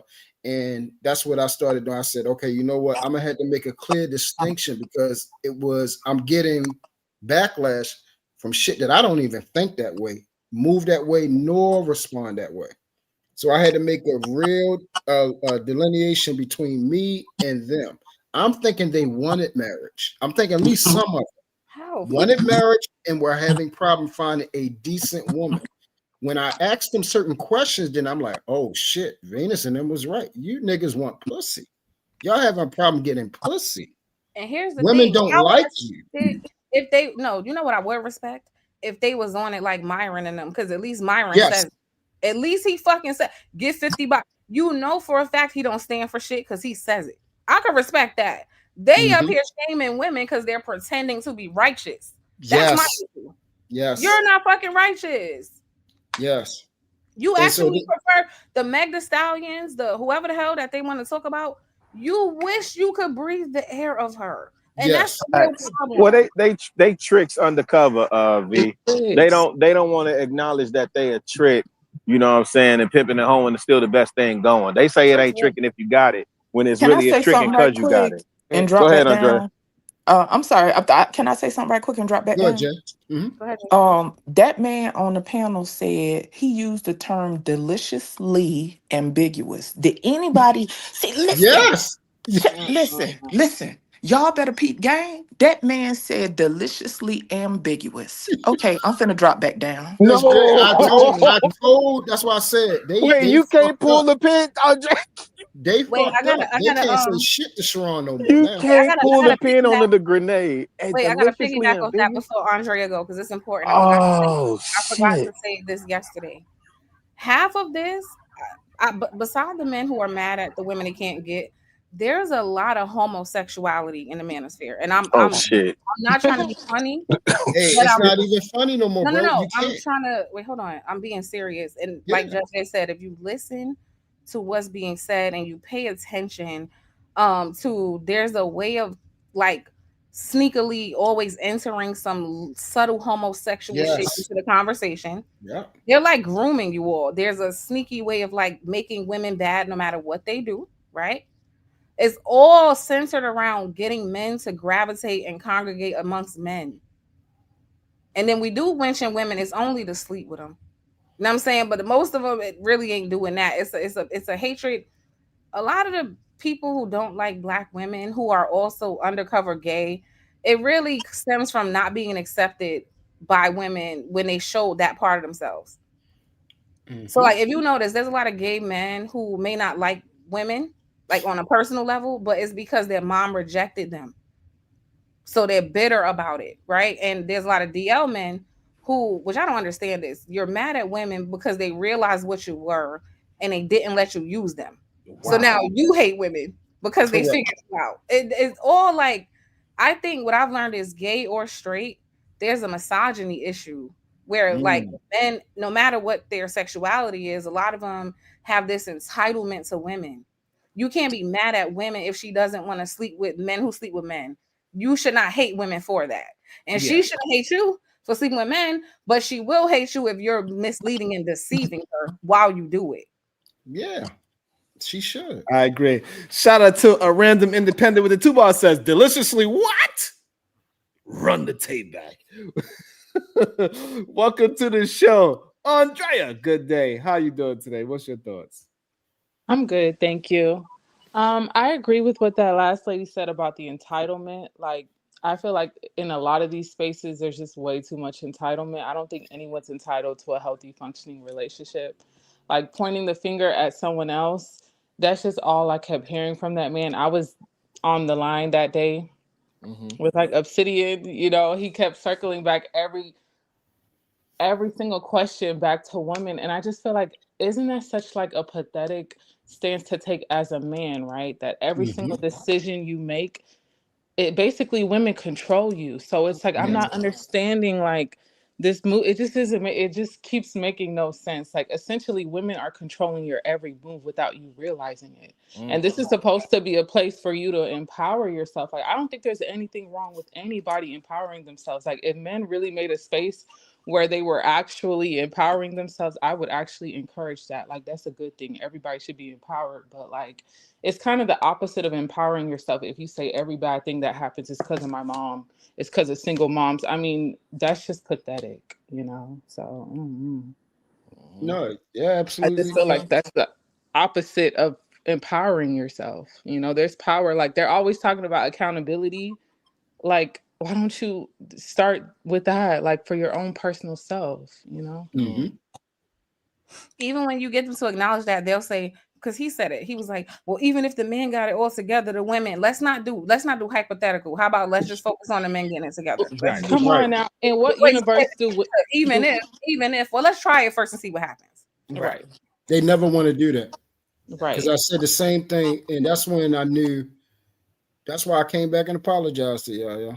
I said, you know what? Y'all was right the whole time, because I even asked that. I said, why do y'all keep saying even if? How about, because we still got to fix ourselves, regardless whether women do right or not. Right. You're supposed to do right because it's the right thing to do right, right? That's integrity, right? Right. So they don't care about that. They don't care about that. At one point he was like, well, the women feel like they're, That doesn't matter how they feel. Okay, the reality is women are a reflection of your whole community. Just because that's like me saying, oh, my child doesn't feel like I'm the boss of them. That doesn't stop anything. You Right. know what I mean? Like, Right. okay, she feels like you're not the boss. Okay, that doesn't really stop what the actual reality is. So I just understand that. Great point. Yeah, statements It's like so that is so weak. It's like women feel that I don't understand. Do they It's just so realize like dumb. they trying to make women agree to you? I really feel like that. Like if every rebuttal you have starts with "but the women," because the women, well, the women, They control you. you don't have an identity, sir. Right. You keep looking to women to dictate how Yep. you think and operate and move. That's Yep. crazy. Literally, You on that and be on it. If you're gonna look to us for leadership, then follow the fucking leader. Okay. correct. And I think that's why Sharon's saying it's time to bend the knee, because all reality wise, you already have. If Yeah. everything is centered around women, you get up. They openly said this. I get They up openly say it. to brush my teeth because of a woman. I wash my ass because of a Right. woman. I get a job because of a woman. I want a house because of a woman. I want a car because of a woman. They openly said this. I Yeah. wouldn't do these things if I wasn't trying to get a woman. Right. Yeah. So essentially, she is the de facto leader because Right. she is the guide of you being successful in the first place. Right. So There's just it's not- an identity issue with men, at least in our community.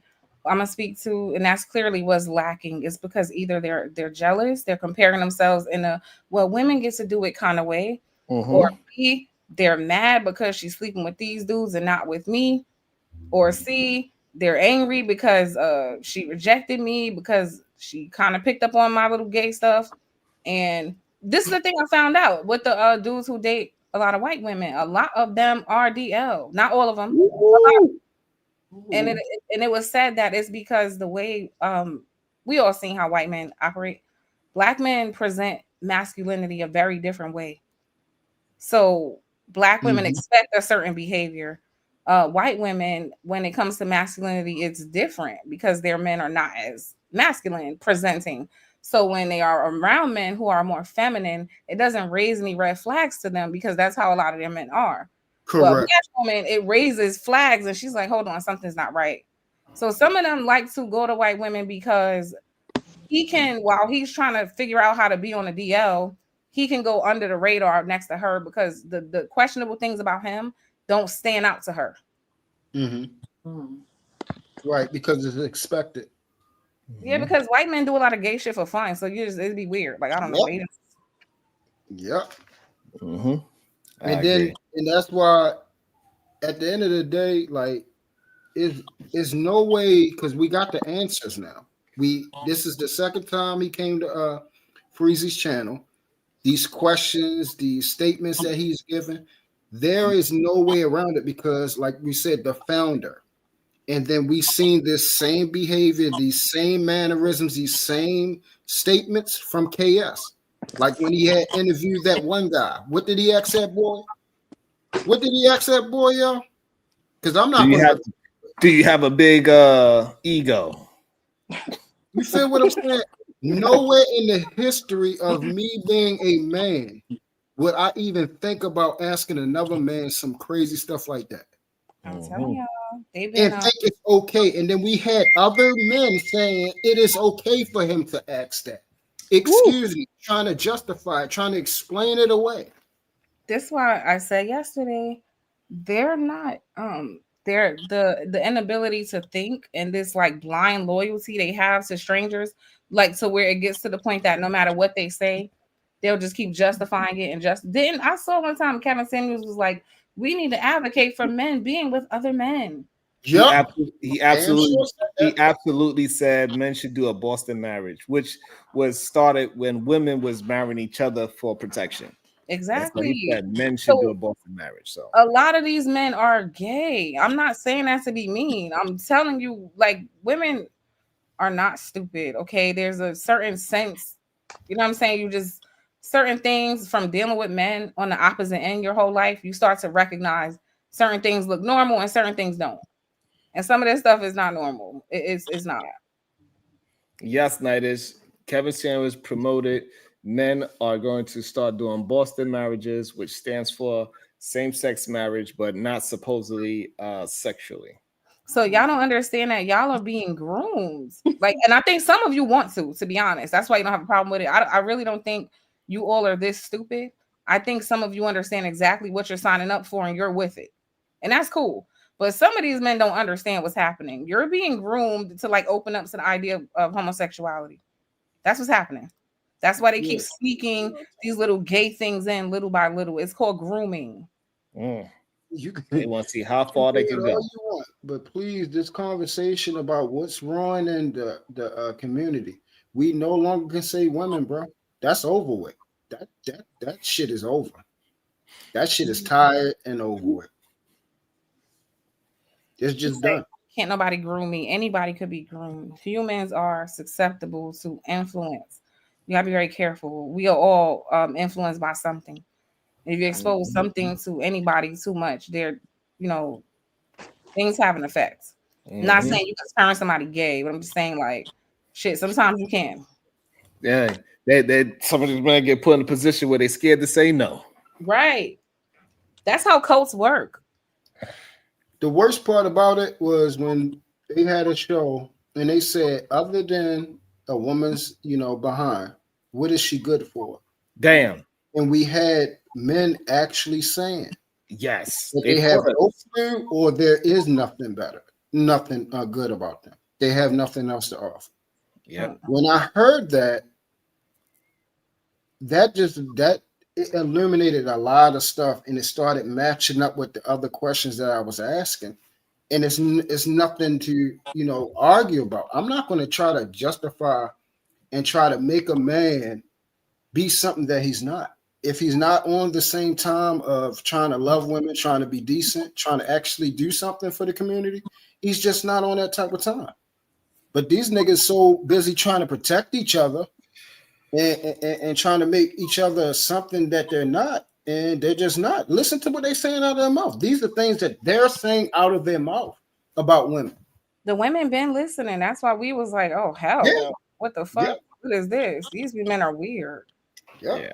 And they're infecting other men, and the men are getting poor results because they're listening to this nonsense. I mentioned this the other day. I seen a couple of shows on YouTube and TikTok where there's clips of these men saying that the red pill ruined my relationship or ruined my marriage. Or they're speaking out about it now, saying like, don't listen to this, because they're realizing that's the quickest way to get women to avoid you. Right. Completely. She don't want nothing to do with you now. Yeah, it's getting worse, Venus.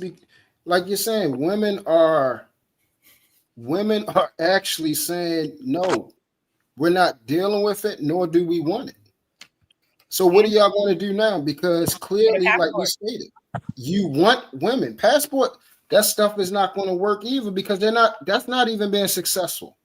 That stuff is a daggone lie. They're taking their lame ass because they're lame here, and they're taking it somewhere else. Women are the same everywhere. I agree.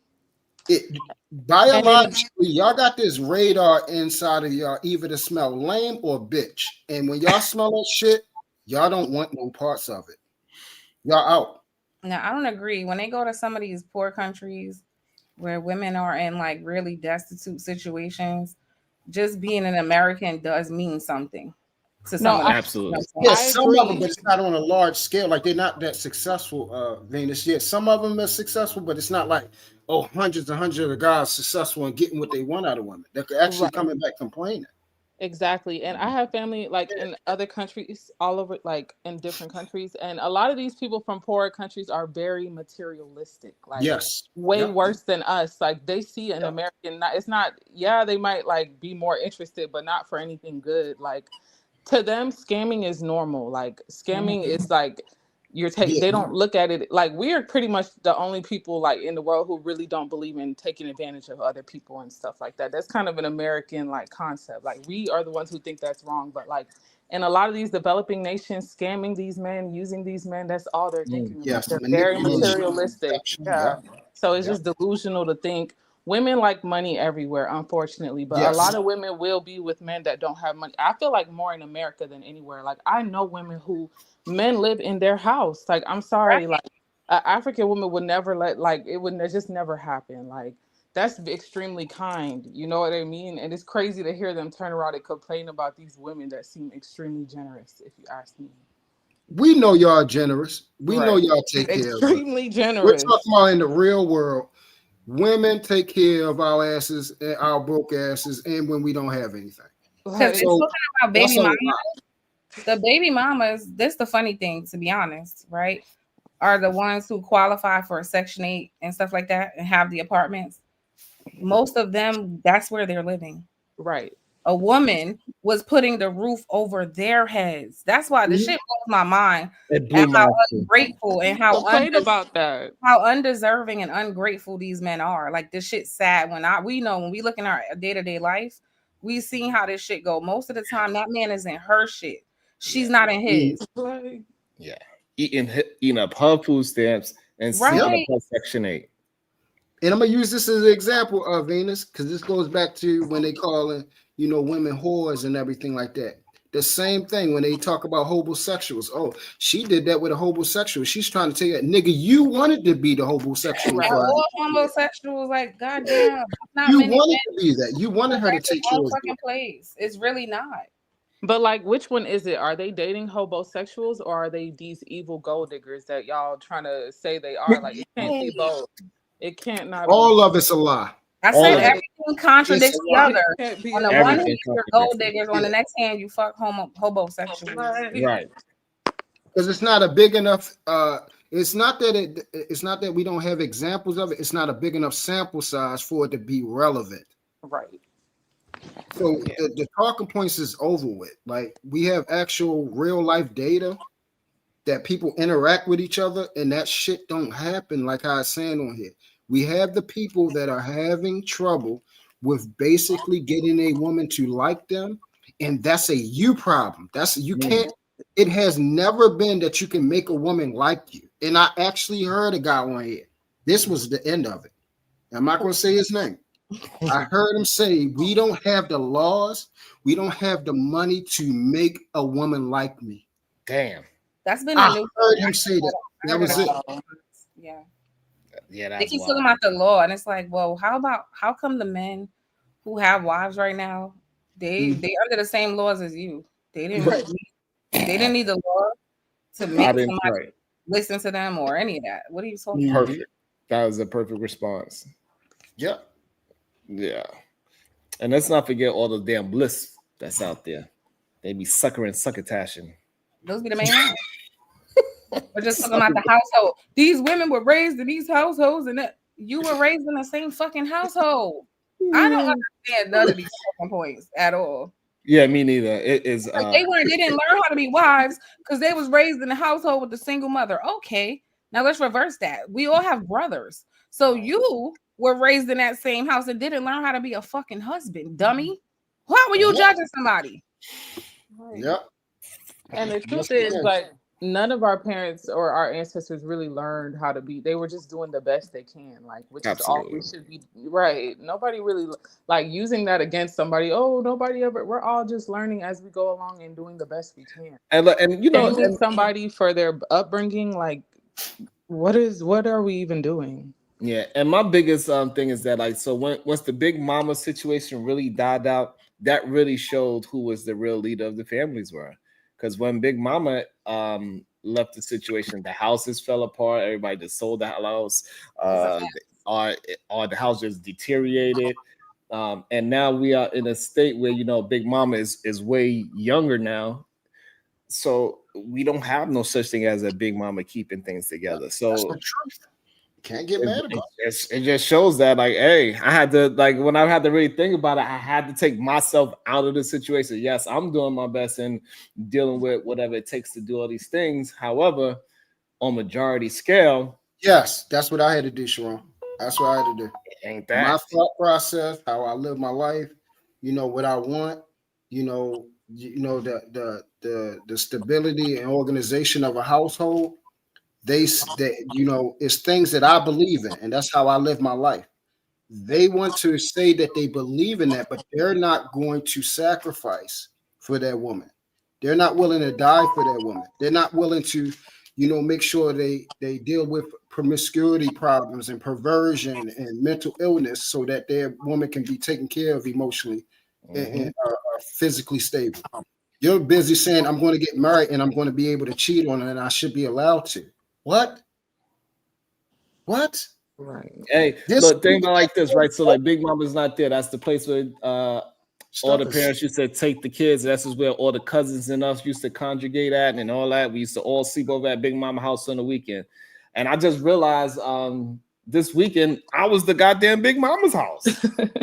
I had all these goddamn children in here. I'm like, goddamn, I did. And then you know what else I did? I woke up early morning on Sunday. I didn't cook the breakfast, but I woke up early Sunday morning. I cleaned up while the wife was cooking, and I had goddamn gospel music on. I was like, never would have made it. Yeah. And my kids come out, what's going on? Yeah. We got pancakes. I'm like, oh shit. Yeah. I'm turning into Big Mama house. What the fuck is going on? That's what you're supposed to do. Yeah, they don't want none of that, Sharon. They don't want that love. They don't want that spirit and that goodness in the household like that. These niggas is desperate to try to fuck on something. Now it's funny Sharon say that because my brother did the same exact thing. My brother was like, he made it his business to buy a house because he wanted somewhere for everybody to come, and his house legit. Yeah. Holidays, everybody go to Pennsylvania and we be on the floor. It don't matter. It just be a bunch of people. Right. Yes. Be everywhere. Like, that's how we. That's It's really that exactly how simple. we all grew up in Brooklyn. Like, Yeah, we don't care. and yo, it's so crazy, Venus. Like when I really don't like to go back there, but I still have a couple of family members that still live there because they just refuse to leave. I was there yesterday. I know. I already know. Right. So, but anyway, so we went there, and I'm just like, I do not remember it being this small. Tiny as hell. It's like, no, it was like 10, 20 of us in here. How did that happen? We were How small is it possible? And I was just like, I can't believe that it was like 10, 20 of us sleeping on couches on the floors and all these things and all. And guess what? You was happy. You was joyful. Y'all was in love with each other. Everything was good, wasn't it? Yeah, y'all love being around each other. No, I had to fight over the TV so much. I was not happy with Even that fighting over the TV. All love. The jokes were hilarious. The jokes brothers were and sister hilarious. rivalry and all that was good. So we sit back here, so we go to his house. We sleep on the floor. My brother will sleep on the floor. He got a whole bed. It's wherever you fall asleep. Nobody That's cares. it. Nobody cares. Leaving The the cat kids be back all here. up, the cat ass be all up in your face, and then everybody wake up laughing at you. Oh, the cat was playing in your face.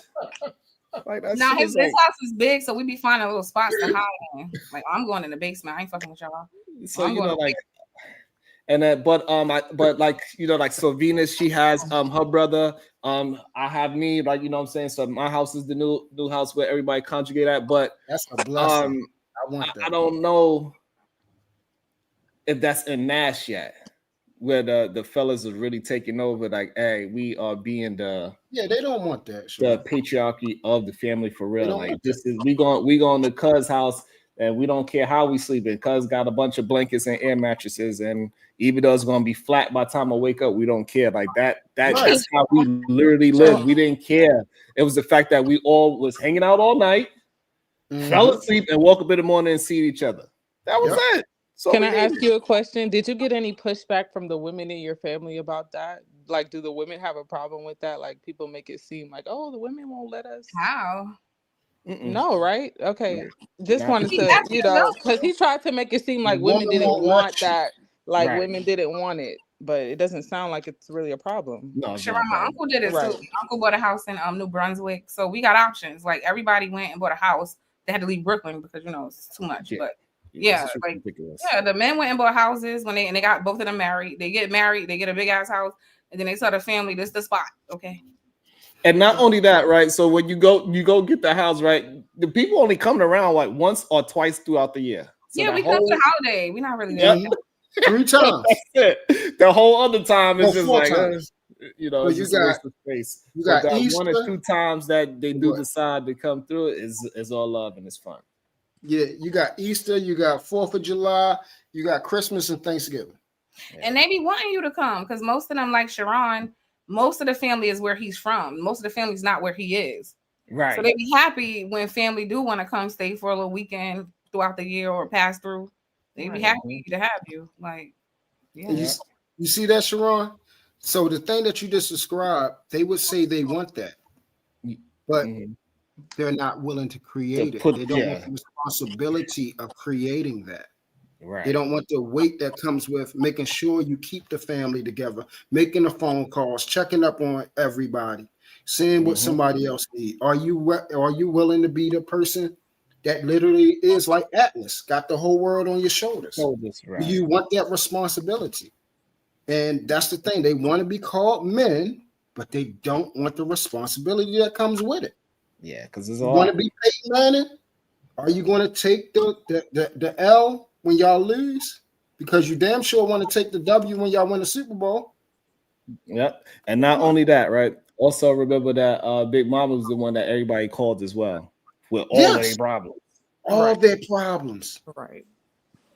All of them, bro. Do you And like want to be so like I had a real problem because I was one of the first. I think I was the second one to actually purchase a house in my family. I believe the first one was Brownsville, New York, right? But and so like it was a problem with all the young because like it's kind of was like expected for him to do it because you say you in Brownsville? Yeah, we was like the first ones. You were the first people out of the young ones to purchase households. Yeah. But see how do you see what you're doing though? We're saying as men, we believe that we're supposed to be the leaders. Y'all y'all actually moving in it. So I don't have to call you a leader or not call you a leader, and you don't have to say it. You're actually moving in it. You see what I'm saying? You're right. We're not looking at it like that. And the best thing about it is that like when I realized that my younger cousins like they were starting to call me to ask me because they feel a little closer in age to me on how I did it. So they felt like, damn, if Cuz could do it, I could do it. Like if Brownsville did it, they like, oh, it's kind of expected. He's one of the oldest, right? But the other younger Cuz, they only about like 3 to 4 years younger than me. So they like, hold up, you older Cuz, but you right there, Cuz. Like how you was able to do it. You know what I'm saying? Yeah. So they felt a little bit like, oh, if you could do it, I could definitely do it. And that was one of my problems. And I was able to navigate like at least 4 different cousins to all purchase they see, that's tough. See? Amazing. So now we have we always have an argument about which house we're gonna go. That's a good problem. That's a good problem. That's a good problem. Yes. We want those problems. That's a problem. I want that problem. That's what I want. So I just goes to shows that like the man's figure got it wrong. Like, no, if you do the right things, people just gonna gravitate to it and want to know, especially if it's family, they're gonna feel like they entitled to your information anyway. So how do you do that, guys? You know what I'm saying? They're gonna want to know. You come through with a Benz, cuz you didn't even have a bike growing up. Why do you get a Benz, cuz? Exactly.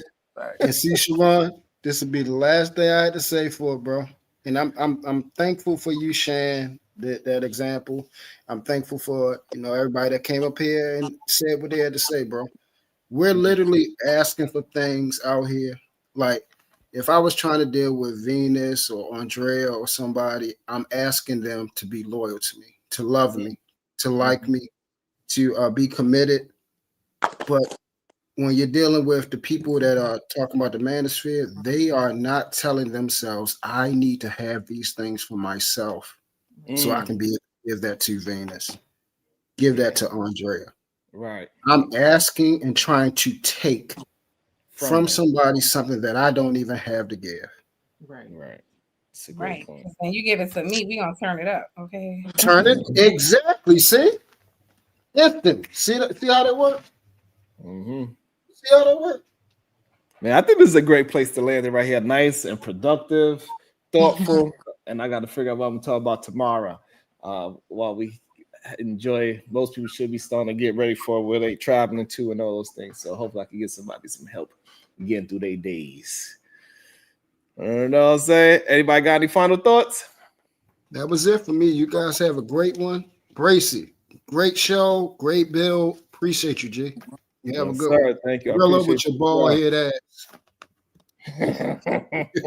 Rilla, what's your final thoughts, Rilla? He's asleep. He taking Truth is ugly with a big nose.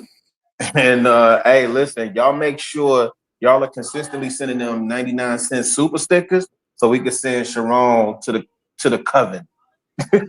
Peace, God. I'll let you.